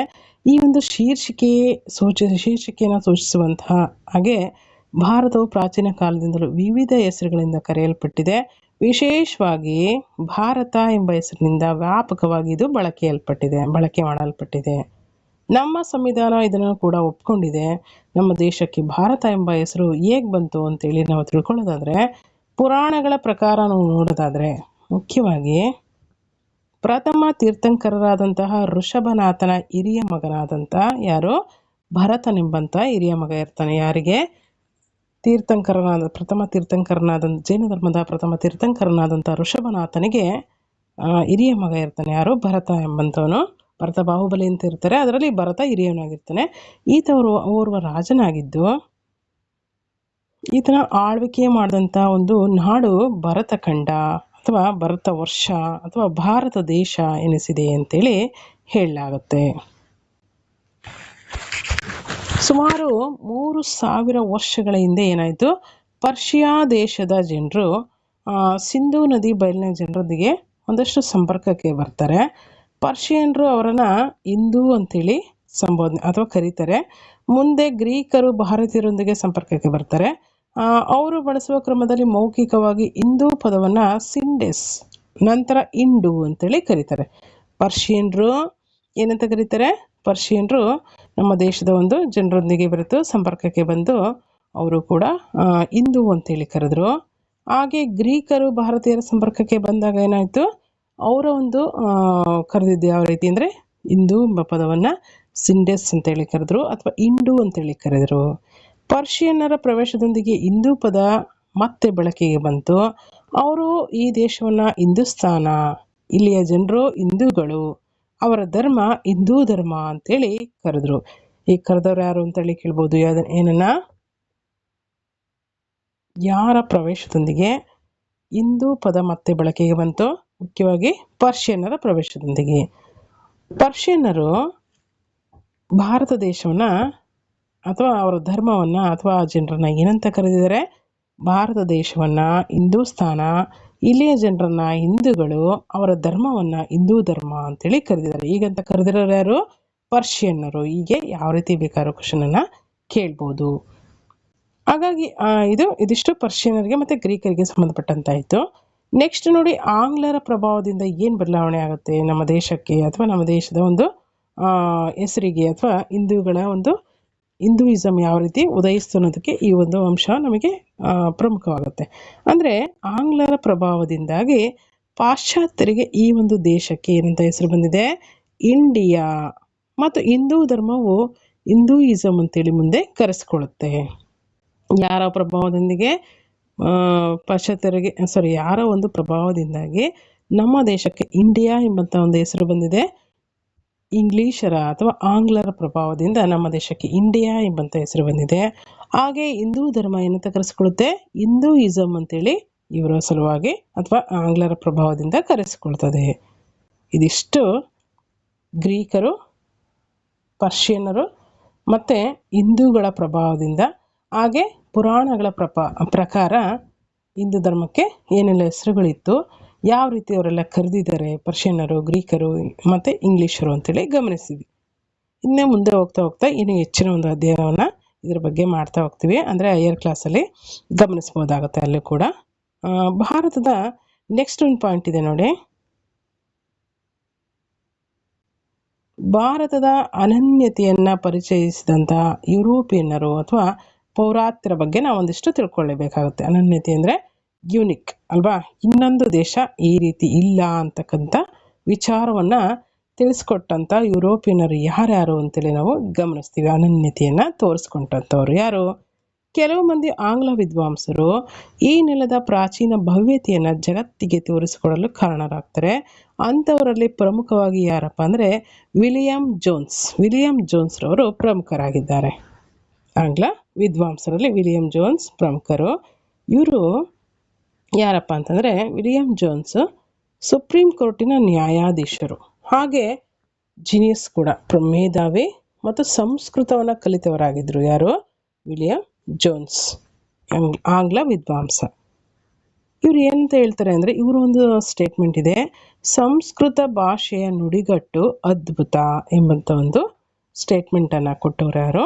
ವಿಲಿಯಂ ಜೋನ್ಸ್ರವರು. ಈ ಒಂದು ವಿಲಿಯಂ ಜೋನ್ಸ್ರವರು ಸಂಸ್ಕೃತ ಭಾಷೆಯ ನುಡಿಗಟ್ಟು ಅದ್ಭುತ ಅಂತೇಳಿ ಹೇಳಿರುವಂಥ ಒಂದು ಹೇಳಿಕೆಯಾಗಿದೆ. ಇದು ಕೂಡ ತುಂಬ ಇಂಪಾರ್ಟೆಂಟು. ಈ ರೀತಿ ಕೊಡ್ತಕ್ಕಂಥ ಅಂಶಗಳನ್ನು ಹೆಚ್ಚಿನದಾಗಿ ಹೈಲೈಟ್ ಮಾಡಿ ತಿಳ್ಕೊಳ್ಳಿ. ಏಕೆಂದರೆ ಈ ಸ್ಟೇಟ್ಮೆಂಟ್ ಕೊಟ್ಟು ಇದು ಯಾರ ಒಂದು ಹೇಳಿಕೆ ಅಂತಲೂ ಕೇಳ್ಬೋದು. ಅಥವಾ ಮೇಲ್ಗಡೆ ವಿಲಿಯಂ ಜೋನ್ಸ್ರವರು ಕೊಟ್ಟಿರ್ತಕ್ಕಂಥ ಒಂದು ಹೇಳಿಕೆ ಯಾವುದು ಅಂತೇಳಿ 4 ಆಪ್ಷನ್ನ ಕೊಟ್ಟು ಕೇಳ್ಬೋದು ಅಲ್ವಾ? ಇದನ್ನ ಗಮನದಲ್ಲಿಟ್ಕೋಬೇಕಾಗುತ್ತೆ. ಅಥವಾ ವಿಲಿಯಂ ಜೋನ್ಸ್ ಯಾರು ಅಂತಲೂ ಕೂಡ ಕೇಳ್ಬೋದು. ಅದರಲ್ಲಿ ಸುಪ್ರೀಂ ಕೋರ್ಟಿನ ನ್ಯಾಯಾಧೀಶ, ಮೇಧಾವಿ ಹಾಗೂ ಸಂಸ್ಕೃತ ಕಲಿತವರು. ಅದೆಲ್ಲದಕ್ಕಿಂತ ಹೆಚ್ಚಾಗಿ ಈತ ಆಂಗ್ಲ ವಿದ್ವಾಂಸ. ಯಾರು? William Jones. ಭಾರತದ ಸಾಹಿತ್ಯ ಅಧ್ಯಯನ ಮಾಡುವ ಸಲುವಾಗಿ ಒಂದು ಸಂಸ್ಥೆಯನ್ನು ಕೂಡ ಸ್ಥಾಪನೆಯನ್ನು ಮಾಡ್ತಾರೆ. ಎಷ್ಟರಲ್ಲಿ? 1784ರಲ್ಲಿ ಭಾರತದ ಸಾಹಿತ್ಯಿಕ ಅಧ್ಯಯನವನ್ನು ಮಾಡುವ ಸಲುವಾಗಿ ಒಂದು ಸಂಸ್ಥೆಯನ್ನು ಕೂಡ ವಿಲಿಯಂ ಜೋನ್ಸ್ ರವರು ಹುಟ್ಟು ಹಾಕ್ತಾರೆ. ಎಷ್ಟರಲ್ಲಿ? 1784ರಲ್ಲಿ ಏಷ್ಯಾಟಿಕ್ ಸೊಸೈಟಿ ಎಂಬ ಸಂಸ್ಥೆಯನ್ನು ಹುಟ್ಟು ಹಾಕ್ತಾರೆ. ನಂತರದಲ್ಲಿ 1832ರಲ್ಲಿ ಈ ಒಂದು ಸಂಸ್ಥೆ ಏನಾಗುತ್ತೆ, ಏನೆಂದು ಮರುನಾಮಕರಣ ಆಗುತ್ತೆ ಅಂದರೆ Asiatic society of Bengal. Asiatic society of Bengal ಅಂತೇಳಿ ಏಷ್ಯಾಟಿಕ್ ಸೊಸೈಟಿ ಮರುನಾಮಕರಣ ಆಗುತ್ತೆ. ಈ ಸಂಸ್ಥೆ ಭಗವದ್ಗೀತೆಯ ಇಂಗ್ಲಿಷ್ ಭಾಷಾಂತರವನ್ನು ಪ್ರಕಟಣೆಯನ್ನು ಮಾಡ್ತದೆ. ಇದು ಸಂಸ್ಕೃತದಿಂದ ಇಂಗ್ಲಿಷ್ಗೆ ತರ್ಜಮೆಗೊಂಡಂತಹ ಮೊದಲ ಕೃತಿ. ಯಾವುದು?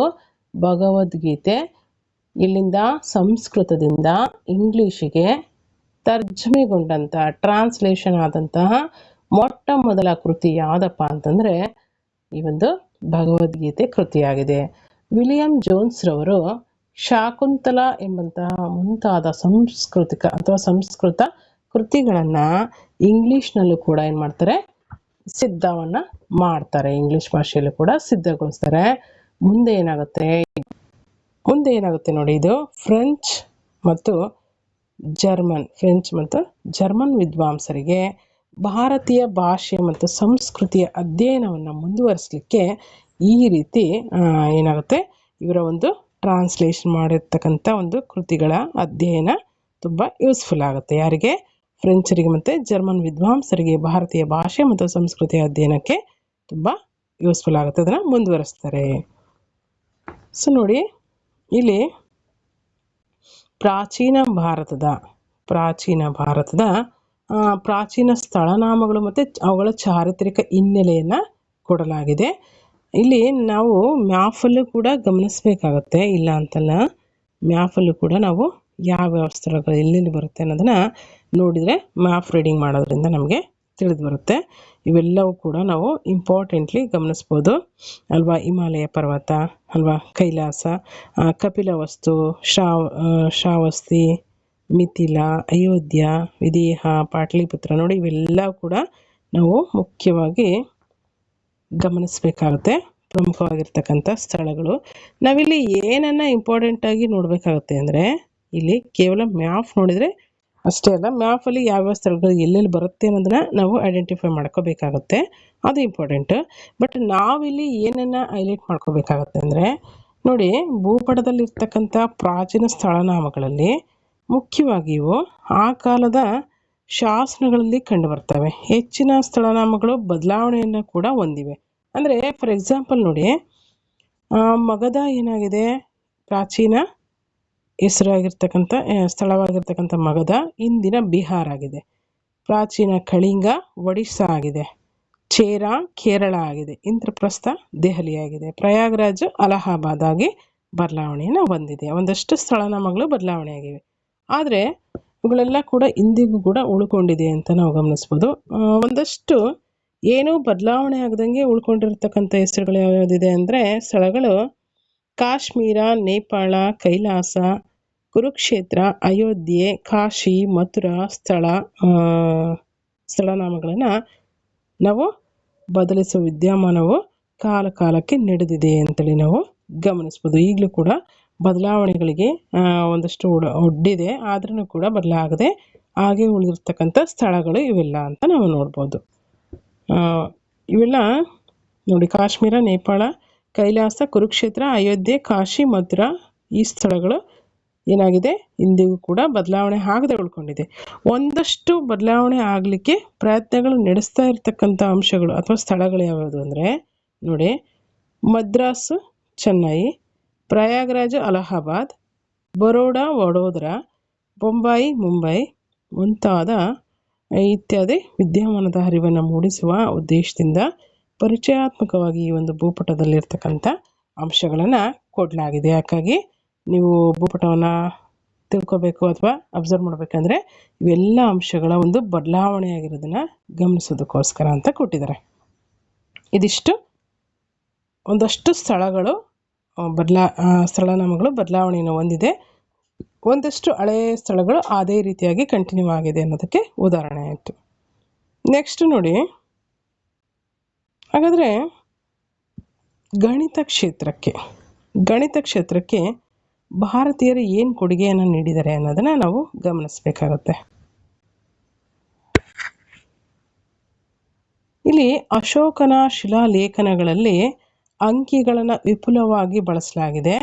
ಇವು 2300 ವರ್ಷಗಳಷ್ಟು ಹಿಂದೆ ಬಳಸಿರೋದನ್ನು ಗಮನಿಸ್ತೀವಿ. ಇದಾದ ನಂತರದಲ್ಲಿ 1000 ವರ್ಷಗಳ ಮೇಲೂ ಯುರೋಪಿನ ರಾಷ್ಟ್ರಗಳಲ್ಲಿ ಅಂಕಿಗಳು ಬಳಕೆಗೆ ಬಂದಿರಲಿಲ್ಲ ಅನ್ನೋಂಥದ್ದು ವಿಶೇಷ. ಅಂಕಿಗಳು, ದಶಮಾಂಶ, ಭಿನ್ನರಾಶಿ, ಬೀಜಗಣಿತ ಇವೆಲ್ಲವೂ ಕೂಡ ಗಣಿತಕ್ಕೆ ಭಾರತೀಯರು ನೀಡಿದಂಥ ಕೊಡುಗೆಗಳಾಗಿದೆ. ಯಾವುದು? ಗಣಿತಕ್ಕೆ ಭಾರತೀಯರು ನೀಡಿದಂಥ ಕೊಡುಗೆಗಳು ಯಾವುದು? ಅಂಕಿಗಳು, ದಶಮಾಂಶ, ಭಿನ್ನರಾಶಿ, ಬೀಜಗಣಿತ ಇವೆಲ್ಲ ಕೂಡ ಗಣಿತ ಕ್ಷೇತ್ರಕ್ಕೆ ಭಾರತೀಯರ ಕೊಡುಗೆಗಳು. ಶೂನ್ಯ ಅಥವಾ ಸೊನ್ನೆಯನ್ನು ಕೂಡ ಮೊಟ್ಟ ಮೊದಲು ಒಂದು ಸಂಖ್ಯಾ ಸೂಚಕವಾಗಿ ಬಳಸಿದ ಕೀರ್ತಿ ಯಾರಿಗೆ ಸಲ್ತದೆ? ಭಾರತೀಯರಿಗೆ ಸಲ್ತದೆ.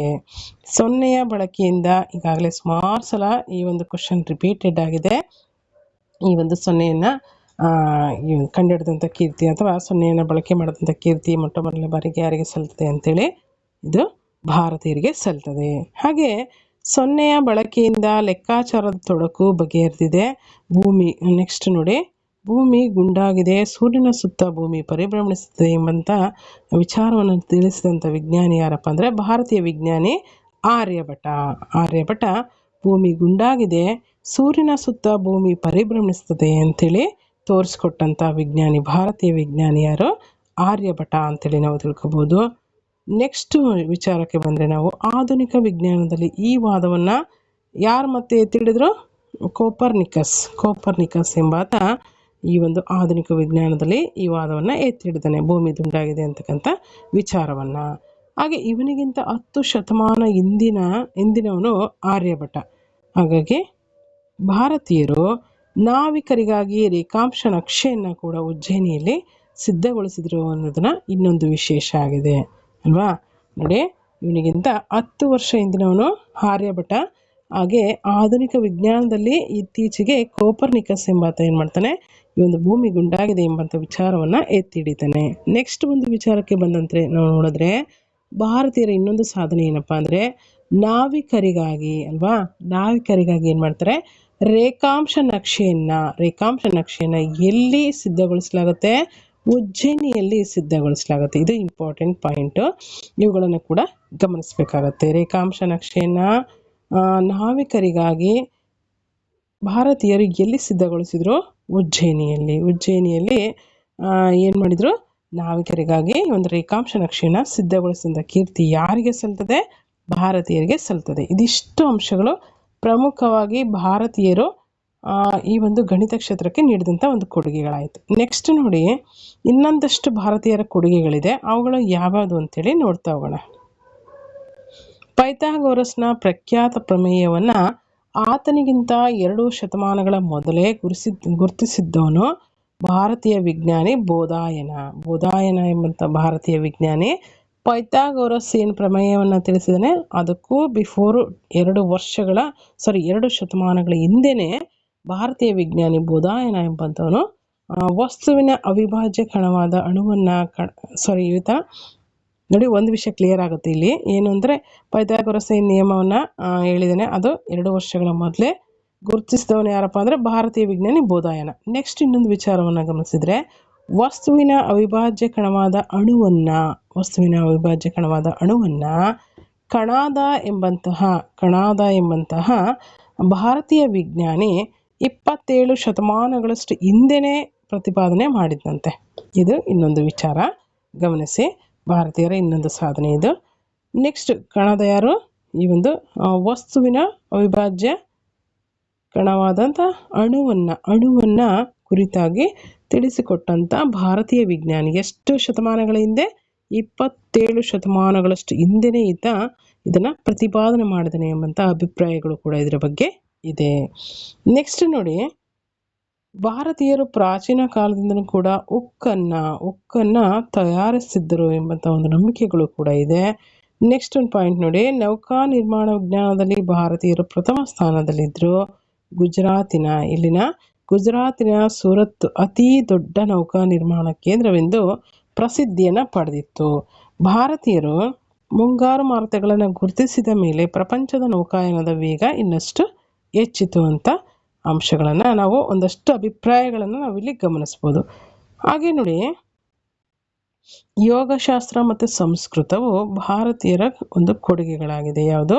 ಯೋಗಶಾಸ್ತ್ರ ಮತ್ತು ಸಂಸ್ಕೃತ ಕೂಡ ಭಾರತೀಯರು ನೀಡಿದಂಥ ಪ್ರಮುಖ ಕೊಡುಗೆಗಳು ಅಂತಂದರೆ ನಾವು ತಪ್ಪಾಗೋದಿಲ್ಲ ಅಂತ ನಾವು ಗಮನಿಸ್ಬೋದು. ನೆಕ್ಸ್ಟು ಇವೆಲ್ಲ ಅಂಶಗಳು ಏನು ಹೇಳಿದೆ ಇಲ್ಲಿವರೆಗೂ, ಇವೆಲ್ಲ ಒಂದಷ್ಟು ಭಾರತೀಯರು ನೀಡಿದಂಥ ಇನ್ನೊಂದಷ್ಟು ಕೊಡುಗೆಗಳ ಒಂದು ಅಭಿಪ್ರಾಯ, ಕೊಡುಗೆಗಳ ಬಗ್ಗೆ ಇರ್ತಕ್ಕಂಥ ಒಂದು ಅಭಿಪ್ರಾಯಗಳಾಗಿದೆ. ಹಾಗಾಗಿ ಇವುಗಳನ್ನು ಗಮನಿಸಬೇಕಾಗತ್ತೆ. ನೆಕ್ಸ್ಟ್ ನೋಡಿ, ವಿದೇಶಗಳಲ್ಲಿ ಭಾರತೀಯ ಸಂಸ್ಕೃತಿಯ ಒಂದು ಪ್ರಭಾವವನ್ನು ಕುರಿತಾಗಿ ನಾವು ಗಮನಿಸೋದಾದರೆ, ವಿದೇಶಗಳಲ್ಲಿ ಭಾರತೀಯ ಸಂಸ್ಕೃತಿಯ ಪ್ರಭಾವವನ್ನು ನೋಡಿದರೆ ಸಾಗರಯಾನದಲ್ಲಿ ಭಾರತೀಯರು ತುಂಬ ಎಕ್ಸ್ಪರ್ಟ್ಸ್ ಆಗಿರ್ತಾರೆ. ಇಂತಹ ಯಾನಗಳಿಂದ ಸಾಂಸ್ಕೃತಿಕ ವಿನಿಮಯಗಳು ಕೂಡ ದೇಶಗಳ ಮಧ್ಯೆ ನಡೀತಾ ಇದ್ವು. ಹಾಗಾಗಿ ಇವುಗಳನ್ನು ಸಾಗರಯಾನದ ಮುಖಾಂತರ ಏನು ಮಾಡಿದರು, ತುಂಬ ಪರಿಣಿತಿಯನ್ನು ಹೊಂದಿದ್ರು ಭಾರತೀಯರು ಸಾಗರಯಾನದಲ್ಲಿ. ಹಾಗಾಗಿ ಇಂಥ ಯಾನಗಳಿಂದ ಏನಾಯಿತು, ಸಾಂಸ್ಕೃತಿಕವಾಗಿ ದೇಶಗಳ ಮಧ್ಯೆ ಒಂದಷ್ಟು ವಿನಿಮಯಗಳು ಕೂಡ ನಡೆದವು ಅಂತ ನಾವು ಗಮನಿಸ್ಬೋದು. ಹಾಗೆ ನೋಡಿ, ಬೌದ್ಧ ಮತ ಭಾರತದ ಗಡಿಯಾಚೆಗೆ ಅಂದರೆ ಭಾರತವನ್ನು ಅಲ್ಲದೆ Afghanistan, Tibet, Mongolia, China, Korea, ಜಪಾನ್ಗಳಲ್ಲೂ ಕೂಡ ತನ್ನ ವ್ಯಾಪಕತೆಯನ್ನು ಹೆಚ್ಚಿಸಿಕೊಂಡಿದೆ ಅಥವಾ ವ್ಯಾಪ್ತಿಯನ್ನು ಹೆಚ್ಚಿಸಿಕೊಳ್ತು. ಹಾಗೆ ಶ್ರೀಲಂಕಾ ಬೌದ್ಧ ಮತವನ್ನು ಕೂಡ ಸ್ವೀಕಾರ ಮಾಡ್ತು. ಜಗತ್ತಿನ ಅತಿ ಎತ್ತರದ, ವೆರಿ ಇಂಪಾರ್ಟೆಂಟ್ ಇದು, ಜಗತ್ತಿನ ಅತಿ ಎತ್ತರದ ಮೂರ್ತಿ ಅಫ್ಘಾನಿಸ್ತಾನದ ಬೂಮಿಯಾನ್ ಎಂಬಲ್ಲಿ ಇತ್ತು ಅಂದರೆ ನಮಗೆ ಆಶ್ಚರ್ಯ ಆಗಲ್ವಾ ಅಂತ ಕೇಳ್ತಾ ಇದ್ದಾರೆ. ಅಂದರೆ ಜಗತ್ತಿನಲ್ಲಿರ್ತಕ್ಕಂಥ ಅತಿ ಎತ್ತರದ ಬುದ್ಧನ ಮೂರ್ತಿ ಎಲ್ಲಿ ಕಂಡು ಬರುತ್ತೆ? ಅಫ್ಘಾನಿಸ್ತಾನದ ಬೂಮಿಯಾನ್ ಎಂಬಂಥ ಒಂದು ಸ್ಥಳದಲ್ಲಿ ಕಂಡು ಬರ್ತದೆ ಅಂತೇಳಿ ನಾವು ಕರಿಬೋದಾಗಿದೆ, ತಿಳ್ಕೊಬೋದಾಗಿದೆ. ನೆಕ್ಸ್ಟ್ ನೋಡಿ, ಇಲ್ಲಿ ಬುದ್ಧನ ಒಂದು ಮೂರ್ತಿ ಶ್ರೀಲಂಕಾದಲ್ಲಿ ಇರ್ತಕ್ಕಂಥದ್ದನ್ನು ಕೊಟ್ಟಿದ್ದಾರೆ, ಅದನ್ನು ಕೂಡ ಗಮನಿಸಿ. ಹಾಗೆ ನೆಕ್ಸ್ಟ್ ನೋಡಿ, ಇದನ್ನ ಒಂದು ಪ್ರಮುಖ ಅಂಶ, ಇದು ತುಂಬ ಇಂಪಾರ್ಟೆಂಟ್ ಹೈಲೈಟ್. ಜಗತ್ತಿನ ಅತಿ ಎತ್ತರದ ಬುದ್ಧನ ಮೂರ್ತಿ ನಾವು ಎಲ್ಲಿ ಗಮನಿಸ್ತೀವಿ? ಅಫ್ಘಾನಿಸ್ತಾನದ ಬೂಮಿಯಾನ್ ಎಂಬಂಥ ಸ್ಥಳದಲ್ಲಿ. ನೆಕ್ಸ್ಟ್ ನೋಡಿ, ಬೌದ್ಧ ಮತ ಮತ್ತು ಹಿಂದೂ ಸಂಸ್ಕೃತಿ ದಕ್ಷಿಣ ಏಷ್ಯಾದ ವಿವಿಧ ದೇಶಗಳಿಗೆ ಹಬ್ಬಿದವು. ಹಾಗಾಗಿ ನೋಡಿ, ಮುಂದೆ ಏನಾಗುತ್ತೆ, ಕಾಂಬೋಡಿಯಾದ ಅಂಕೋರ್ ವಾಟ್ ಎಂಬಲ್ಲಿ ಭವ್ಯವಾಗಿರ್ತಕ್ಕಂಥ ಹಿಂದೂ ದೇವಾಲಯವು ಜಗತ್ತಿನ ಶ್ರೇಷ್ಠ ವಾಸ್ತುಶಿಲ್ಪಗಳಲ್ಲಿ ಒಂದಾಗಿದೆ ಅಂತೇಳಿ ನಾವು ಗಮನಿಸ್ತೀವಿ. ನೀವು ಇಲ್ಲಿ ನೋಡ್ಬೋದು, ಅಂಕೋರ್ ವಾಟ್ ಹಿಂದೂ ದೇವಾಲಯ, ಕಾಂಬೋಡಿಯಾ. ಇಲ್ಲಿ ಈ ಒಂದು ಪಿಕ್ಚರನ್ನು ಕೊಡಲಾಗಿದೆ. ಇಲ್ಲಿ ಕಾಂಬೋಡಿಯಾದ ಅಂಕೋರ್ ವಾಟ್ ಎಂಬಲ್ಲಿ ಭವ್ಯ ಹಿಂದೂ ದೇವಾಲಯವು ಜಗತ್ತಿನ ಶ್ರೇಷ್ಠ ವಾಸ್ತುಶಿಲ್ಪಗಳಲ್ಲಿ ಒಂದಾಗಿದೆ ಅಂತ ಹೇಳ್ಬೋದು. ಹಾಗೆ ಜಾವಾದ ಬೋರಾ ಬುದರ್ ಎಂಬಲ್ಲಿ ಜಗತ್ ಪ್ರಸಿದ್ಧವಾಗಿರ್ತಕ್ಕಂಥ ಬೃಹತ್ತಾಗಿರ್ತಕ್ಕಂಥ ಬೌದ್ಧಾಲಯವಿರೋದನ್ನು ಕೂಡ ನಾವು ಗಮನಿಸ್ತೀವಿ. ನೀವು ಇಲ್ಲಿ ನೋಡ್ಬೋದು ಈ ಪಿಕ್ಚರಲ್ಲಿ ಬೋರಾ ಬುದರ್ ಬೌದ್ಧಾಲಯ ಜಾವಾ, ಈ ಒಂದು ಸ್ಥಳದಲ್ಲಿ ಮುಖ್ಯವಾಗಿ ನಾವು ಜಗತ್ ಪ್ರಸಿದ್ಧವಾಗಿರ್ತಕ್ಕಂಥ ಜಾವಾದ ಬೋರಾ ಬುದರ್ ಎಂಬಲ್ಲಿ ಬೌದ್ಧಾಲಯವಿರುವಂಥದ್ದನ್ನು ಗಮನಿಸ್ತೀವಿ. ಇವೆರಡೂ ಕೂಡ ಏನಾಗಿದೆ, ಯಾವ್ಯಾವುದು? ಈ ಒಂದು ಅಂಕೋರ್ ವಾಟ್ ಹಿಂದೂ ದೇವಾಲಯ ಕಾಂಬೋಡಿಯಾ, ಹಾಗೆ ಬೋರಾ ಬುದರ್ ಬೌದ್ಧಾಲಯ ಜಾವಾ, ಇವೆರಡೂ ಕೂಡ ಯುನೆಸ್ಕೋ ಪಾರಂಪರಿಕ ಪಟ್ಟಿಗೆ ಸೇರ್ಪಡೆಯಾಗಿರ್ತಕ್ಕಂಥ ತಾಣಗಳಾಗಿದೆ. ಅಷ್ಟೇ ಅಲ್ಲ, ಆಗ್ನೇಯ ಏಷ್ಯಾದಲ್ಲಿ ಭಾರತೀಯ ಸಂಸ್ಕೃತಿಯು ಸುಮಾರು 9 ಶತಮಾನಗಳ ಕಾಲ ಅಲ್ಲಿಯ ಜನಜೀವನವನ್ನು ಬೆಳಗಿದೆ. ನೃತ್ಯಗಳಲ್ಲಿ, ಹಾಡುಗಳಲ್ಲಿ ಅಲ್ವಾ. ಹಾಗೆ ಮತ್ತು ರಾಮಾಯಣ ಮತ್ತು ಮಹಾಭಾರತದ ಕಥೆಗಳು ಕೂಡ ಇಂದಿಗೂ ಅಲ್ಲಿ ಏನಾಗಿದೆ, ಜೀವಂತವಾಗಿರೋದನ್ನು ನಾವು ಆಗ್ನೇಯ ಏಷ್ಯಾದಲ್ಲಿ ಕಾಣ್ತೀವಿ. ಸೊ ಇದಿಷ್ಟು ಪ್ರಮುಖವಾಗಿ ನಾವೇನನ್ನು ನೋಡಿದ್ವಿ, ವಿದೇಶಗಳಲ್ಲಿ ಭಾರತೀಯ ಸಂಸ್ಕೃತಿ ಯಾವ ರೀತಿ ಎಫೆಕ್ಟನ್ನು ಬೀರಿದೆ ಅಥವಾ ಪ್ರಭಾವವನ್ನು ಬೀರಿದೆ ಅಂತಕ್ಕಂಥ ಅಂಶಗಳಿಗೆ ಸಂಬಂಧಪಟ್ಟಂತೆ ಇವೆಲ್ಲ ಗಮನಿಸಬೇಕಾಗತ್ತೆ. ನೆಕ್ಸ್ಟ್ ನೋಡಿ, ಕೆಲವೊಂದಷ್ಟು ಯೂನಿವರ್ಸಲ್ ಟ್ರುತ್ಗಳನ್ನು ನಾವು ಗಮನಿಸಬೇಕಾಗುತ್ತೆ. ಕೆಲವು ಸಾರ್ವಕಾಲಿಕ ಮೌಲ್ಯಗಳು ಏನಿದೆ. ಆಚಾರ್ಯ ದೇವೋ ಭವ. ಭಾರತದ ಪ್ರಾಚೀನ ಸಂಸ್ಕೃತಿಯಲ್ಲಿ ವಿದ್ಯೆ ವಿಕ್ರಯದ ವಸ್ತುವಾಗಿರಲಿಲ್ಲ. 3000 ವರ್ಷಗಳ ಹಿಂದೆ ಶಿಷ್ಯರಿಗೆ ಗುರುಗಳು ನೀಡಿದ್ದ ಮೌಲ್ಯಗಳು ಎಲ್ಲ ಕಾಲಗಳಿಗೂ ಅನ್ವಯವಾಗುವಂಥವು. ಸತ್ಯವನ್ನು ಹೇಳು, ಧರ್ಮವನ್ನು ಪಾಲಿಸು, ಇದುವರೆಗೂ ಕಲಿತಿದ್ದರಿಂದಲೇ ತೃಪ್ತನಾಗಬೇಡ, ಗರ್ವ ಪಡಬೇಡ, ತಾಯಿ ತಂದೆ ಆಚಾರ್ಯ ಮತ್ತು ಅತಿಥಿಗಳನ್ನು ದೇವರಂತೆ ಭಾವಿಸು. ಈ ಮೌಲ್ಯಗಳು ಕೂಡ ಏನಾಗಿದೆ, ಇಂದಿಗೂ ಕೂಡ ಸಾರ್ವಕಾಲಿಕ ಸತ್ಯಗಳಾಗಿವೆ, ಸಾರ್ವಕಾಲಿಕ ಭಾರತೀಯ ಮೌಲ್ಯಗಳಾಗಿದೆ ಅಂತೇಳಿ ನಾವು ಗಮನಿಸ್ಬೋದು. ನೆಕ್ಸ್ಟ್ ನೋಡಿ, ಅಹಿಂಸೆ. ಜಗತ್ತಿನ ಅಹಿಂಸೆಯ ಶ್ರೇಷ್ಠತಮ ಪ್ರತಿಪಾದಕರಾದಂಥ ಭಾರತೀಯರು ಮುಖ್ಯವಾಗಿ ನಾವು ನೋಡಿದ್ರೆ ಬೌದ್ಧ ಧರ್ಮ ಮತ್ತು ಜೈನ ಧರ್ಮಗಳಲ್ಲಿ ನಾವು ಅಹಿಂಸೆಯ ಪ್ರತಿಪಾದನೆಯನ್ನು ಕಾಣ್ತೀವಿ. ಈ ಒಂದು ಅಹಿಂಸಾ ತತ್ವವನ್ನೇ ಮಹಾತ್ಮ ಗಾಂಧೀಜಿಯವರು ಕೂಡ ತಮ್ಮ ಪ್ರಬಲವಾಗಿರ್ತಕ್ಕಂಥ ಅಸ್ತ್ರವನ್ನಾಗಿ ಮಾಡಿಕೊಂಡು ನಮಗೆ ಸ್ವತಂತ್ರವನ್ನು ತಂದುಕೊಡುವಲ್ಲಿ ಪ್ರಮುಖ ಪಾತ್ರವನ್ನು ವಹಿಸಿದ್ರು ಅನ್ನೋದನ್ನು ನಾವು ಈ ಮುಖಾಂತರ ತಿಳ್ಕೊಬೋದಾಗಿದೆ. ನೆಕ್ಸ್ಟ್ ನೋಡಿ, ಎಲ್ಲ ಜನರು ಸುಖಿಗಳಾಗಲಿ ಅಥವಾ ಸರ್ವೇ ಜನಃ ಸುಖಿನೋ ಭವಂತು. ಇದು ನಮ್ಮ ಪ್ರಾಚೀನರ ಒಂದು ಉದಾತ್ತ ಮೌಲ್ಯವಾಗಿದ್ದು, ಹಾಗೆ ವಸುದೈವ ಕುಟುಂಬಕಂ, ಇಡೀ ಜಗತ್ತೇ ಒಂದು ಕುಟುಂಬ ಎಂಬಂಥ ಉದಾತ್ತ ಚಿಂತನೆಯು ಭಾರತೀಯದ್ದೇ ಆಗಿದೆ ಅನ್ನೋದನ್ನು ನಾವಿಲ್ಲಿ ಗಮನಿಸಬೇಕಾಗಿದೆ. ಇದು ಈ ಒಂದು ಅಂಶಕ್ಕೆ ಸಂಬಂಧಪಟ್ಟಂತೆ ಸಾರ್ವಕಾಲಿಕ ಭಾರತೀಯ ಮೌಲ್ಯಗಳು ಯಾವ ರೀತಿ ಜನರಲ್ಲಿ ಇಂದಿಗೂ ಕೂಡ ಸತ್ಯವಾಗಿ ಅಥವಾ ಇಂದಿಗೂ ಕೂಡ ಸರ್ವಕಾಲಕ್ಕೂ ಕೂಡ ಅವು ಸತ್ಯವಾಗಿಯೇ ಪ್ರಮುಖ ಮೌಲ್ಯಗಳಾಗಿಯೇ ಯಾವ ರೀತಿ ಮುಂದುವರ್ಕೊಂಡು ಬಂದಿದೆ ಅನ್ನೋದನ್ನು ಈ ಅಂಶಗಳು ತಿಳಿಸ್ಕೊಡ್ತವೆ. ನೆಕ್ಸ್ಟ್ ನೋಡಿ, ಸರ್ವಧರ್ಮ ಸಮಾನತೆ. ಅಂದರೆ ಭಾರತ ನಂಬಿ ಬಂದಿರತಕ್ಕಂಥ ಇನ್ನೊಂದು ಮೌಲ್ಯ ಏನಪ್ಪ ಅಂದರೆ ಸರ್ವಧರ್ಮ ಸಮಾನತೆ. ಎಲ್ಲ ಧರ್ಮಗಳನ್ನು ಸಮಾನತೆಯಿಂದ ಕಾಣುವಂಥದ್ದು. ಬೆಳಕು ಎಲ್ಲಿಂದ ಬಂದರೂ ಕೂಡ ಅದು ಬೆಳಕೆ, ಅದಕ್ಕೆ ಕತ್ತಲೆಯನ್ನು ಒಡೆದೋಡಿಸುವಂಥ ಶಕ್ತಿ ಇದೆ ಅಂತೆ. ಮತಧರ್ಮ ಯಾವುದೇ ಇದೆ, ದೇವರು ಒಬ್ಬನೇ. ಅಂದರೆ ಹಲವಾರು ಮತಗಳಿದ್ರೂ ಕೂಡ ದೇವರು ಒಬ್ಬನೇ, ನಾಮ ಹಲವು ಎಂಬುದು ವೇದ ವಾಕ್ಯವಾಗಿಬಿಟ್ಟಿದೆ. ಮೇಲೆ ಉಲ್ಲೇಖ ಮಾಡಿರ್ತಕ್ಕಂಥ ಈ ಎಲ್ಲ ಮೌಲ್ಯಗಳು ಏನಾಗಿದೆ, ಭಾರತೀಯ ಸಾಂಸ್ಕೃತಿಕ ಚಿಂತನೆಯ ಮೇಲೆ ಪರಿಣಾಮವನ್ನು ಬೀರಿದೆ, ಚಿಂತನೆಯ ಹಿರಿಮೆಗಳಾಗಿದೆ ಅನ್ನೋದನ್ನು ನಾವು ಗಮನಿಸ್ತೀವಿ. ಇದಿಷ್ಟು ಭಾರತ ಯಾಕೆ ನಮಗೆ ಹೆಮ್ಮೆ ಅಲ್ವಾ, ನಮ್ಮ ದೇಶ ಭಾರತ ನಮಗೆ ಯಾಕೆ ಒಂದು ಗೌರವಾನ್ವಿತವಾಗಿದೆ, ಹೆಮ್ಮೆಯಾಗಿದೆ ಅನ್ನೋದಕ್ಕೆ ಇವೆಲ್ಲ ಅಂಶಗಳನ್ನು ನಾವು ಇಲ್ಲಿ ಗಮನಿಸಬೇಕಾಗತ್ತೆ. ಇದಿಷ್ಟು ಮುಖ್ಯವಾಗಿ 6ನೇ ತರಗತಿ ಸಮಾಜ ವಿಜ್ಞಾನಕ್ಕೆ ಸಂಬಂಧಪಟ್ಟಂತೆ ಪಾರ್ಟ್ 1ನಲ್ಲಿ ಇರ್ತಕ್ಕಂಥ ಅಧ್ಯಾಯ 1 ಮತ್ತು ಅಧ್ಯಾಯ 2ಕ್ಕೆ ಸಂಬಂಧಪಟ್ಟಂತೆ ಒಂದಷ್ಟು ವಿಶ್ಲೇಷಣಾತ್ಮಕವಾಗಿರ್ತಕ್ಕಂಥ ವಿವರಣೆ ಆಗಿತ್ತು. ಯಾರೆಲ್ಲ ಈ ಒಂದು ಟೆಕ್ಸ್ಟ್ ಬುಕ್ಗಳನ್ನು ಓದೋಕ್ಕಾಗಿಲ್ಲ ಅವರು ದಯವಿಟ್ಟು ಈ ವಿಡಿಯೋವನ್ನು ವಾಚ್ ಮಾಡಿದರೆ ಯೂಸ್ಫುಲ್ ಆಗುತ್ತೆ ಅಂತೇಳಿ ಭಾವಿಸ್ತಾ ಈ ಒಂದು ವಿಡಿಯೋವನ್ನು ನಾನು ಮಾಡಿರ್ತಕ್ಕಂಥದ್ದು. ಇಲ್ಲಿ ನೀವು ಇಲ್ಲಿ ಗಮನಿಸ್ಬೋದು, ಗಣಿತಕ್ಕೆ ಭಾರತೀಯರ ಒಂದು ಅನನ್ಯ ಕೊಡುಗೆ ಅಲ್ವಾ. ನಾವು ಇಷ್ಟೊಂದೆಲ್ಲ ಅಂಶಗಳನ್ನು ಗಮನಿಸಿದ್ವಿ. ಶಾಕುಂತಲ ಸಂಸ್ಕೃತ ಕೃತಿಯನ್ನು ಇಂಗ್ಲೀಷ್ ಭಾಷೆಗೆ ಯಾರು ಅನುವಾದಿಸಿದ್ರು ಅಲ್ವಾ, ವಿಲಿಯಂ ಜೋನ್ಸ್ ರವರು. ಕಾಂಬೋಡಿಯದಲ್ಲಿರ್ತಕ್ಕಂಥ ಭವ್ಯ ಹಿಂದೂ ದೇವಾಲಯ ಅಂಕರ್ವಾಟ್, ಇವೆಲ್ಲ ಕೂಡ ಪ್ರಮುಖ ಅಂಶಗಳನ್ನು ನಾವು ಚರ್ಚೆ ಮಾಡೋದ್ರ ಮುಖಾಂತರ ಏನು ಮಾಡ್ಬೋದು, ಈ ಒಂದು ಲೆಸನನ್ನು ಮುಖ್ಯವಾಗಿ ಡಿಸ್ಕಷನನ್ನು ಮಾಡ್ಬೋದಾಗಿದೆ ಅಲ್ವಾ. ಪುರಾಣಗಳಲ್ಲಿ ಏನಂತ ಕರೀತಾರೆ ಭಾರತವನ್ನು, ಗಣಿತ ಕ್ಷೇತ್ರಕ್ಕೆ ಇರೋ ಕೊಡುಗೆಗಳೇನು, ಆರ್ಯಭಟನ ಒಂದು ಮಹತ್ವದ ಸಾಧನೆ ಎಂಥದ್ದು ಅಲ್ವಾ, ಜಗತ್ ಪ್ರಸಿದ್ಧವಾಗಿರ್ತಕ್ಕಂಥ ಬೌದ್ಧ ದೇವಾಲಯ ಎಲ್ಲಿದೆ, ಎಲ್ಲ ಅಂಶಗಳನ್ನು ನಾವು ಈಗೇನು ಮಾಡಿದ್ವಿ ಕುರಿತು ಡಿಸ್ಕಷನನ್ನು ಮಾಡಿದ್ವಿ. ಸ್ನೇಹಿತರೆ, ಇಲ್ಲಿವರೆಗೂ ಈ ಒಂದು 6ನೇ ತರಗತಿ ಸಮಾಜ ವಿಜ್ಞಾನದ ಪಾರ್ಟ್ 1ನಲ್ಲಿರ್ತಕ್ಕಂಥ 2 ಲೆಸನನ್ನು ಡಿಸ್ಕಷನ್ ಮಾಡಿದ್ವಿ. ನೆಕ್ಸ್ಟ್ ಒಂದು ವಿಡಿಯೋದಲ್ಲಿ ನಮ್ಮ ಹೆಮ್ಮೆಯ ರಾಜ್ಯ ಕರ್ನಾಟಕ, ವಿಶೇಷವಾಗಿ ಕರ್ನಾಟಕಕ್ಕೆ ಸಂಬಂಧಪಟ್ಟಂತೆ ನಾವು ನೆಕ್ಸ್ಟ್ ಒಂದು ಕ್ಲಾಸಲ್ಲಿ ಅಥವಾ ನೆಕ್ಸ್ಟ್ ಒಂದು ವಿಡಿಯೋದಲ್ಲಿ ಡಿಸ್ಕಷನ್ ಮಾಡೋಣ ಅಂತ ಹೇಳ್ತಾ, ಹೀಗೆ ಈ ಒಂದು ವಿಡಿಯೋದಿಂದ ನಿಮಗೆ ಏನಾದರೂ ಯೂಸ್ಫುಲ್ ಆಗಿತ್ತು ಅಂದರೆ ವಿಡಿಯೋ ಒಂದು ಲೈಕ್ ಕೊಡಿ, ಶೇರ್ ಮಾಡಿ ಮತ್ತು ಕಮೆಂಟ್ಸ್ ಮಾಡಿ. ಇನ್ನಿತರ ಬೇರೆ ನಿಮ್ಮ ಫ್ರೆಂಡ್ಸ್ ಸರ್ಕಲಿಗೂ ಕೂಡ ಈ ಒಂದು ವಿಡಿಯೋನ ಶೇರ್ ಮಾಡಿ, ಯೂಸ್ಫುಲ್ ಆಗುತ್ತೆ ಅಂತೇಳಿ ಭಾವಿಸ್ತಾ ಈ ಒಂದು ವಿಡಿಯೋಗೆ ವಿರಾಮವನ್ನು ಹೇಳ್ತಾ ಇದ್ದೀನಿ. ಇಲ್ಲಿವರೆಗೂ ಈ ವಿಡಿಯೋವನ್ನು ವಾಚ್ ಮಾಡಿದಂಥ ನಿಮ್ಮೆಲ್ಲರಿಗೂ ಕೂಡ ಅನಂತ ಧನ್ಯವಾದಗಳು. ಹಾಗೆ ವಿಡಿಯೋವನ್ನು ಯೂಸ್ಫುಲ್ ಆಗಿದ್ದರೆ ಒಂದು ಲೈಕ್ ಮಾಡಿ, ಶೇರ್ ಮಾಡಿ ಮತ್ತು ಕಮೆಂಟ್ಸ್ ಮಾಡೋ ಮುಖಾಂತರ ನಮ್ಮ ಜೊತೆ ಟಚ್ಚಲ್ಲಿರೋದಕ್ಕೆ ಡಿಸ್ಕ್ರಿಪ್ಷನ್ ಬಾಕ್ಸಲ್ಲಿ ಟೆಲಿಗ್ರಾಮ್ ಮತ್ತು ವಾಟ್ಸಪ್ ಗ್ರೂಪ್ ಲಿಂಕ್ ಇದೆ, ಜಾಯ್ನ್ ಆಗಿ, ಯಾವುದಾದ್ರೂ ಒಂದಕ್ಕೆ ಜಾಯ್ನ್ ಆಗಿ. ಅದೇ ರೀತಿಯಾಗಿ ನಮ್ಮ ಒಂದು ಚಾನಲನ್ನು ಸಬ್ಸ್ಕ್ರೈಬ್ ಆಗಿ ಬೆಲೈಕನ್ ಪ್ರೆಸ್ ಮಾಡಿ.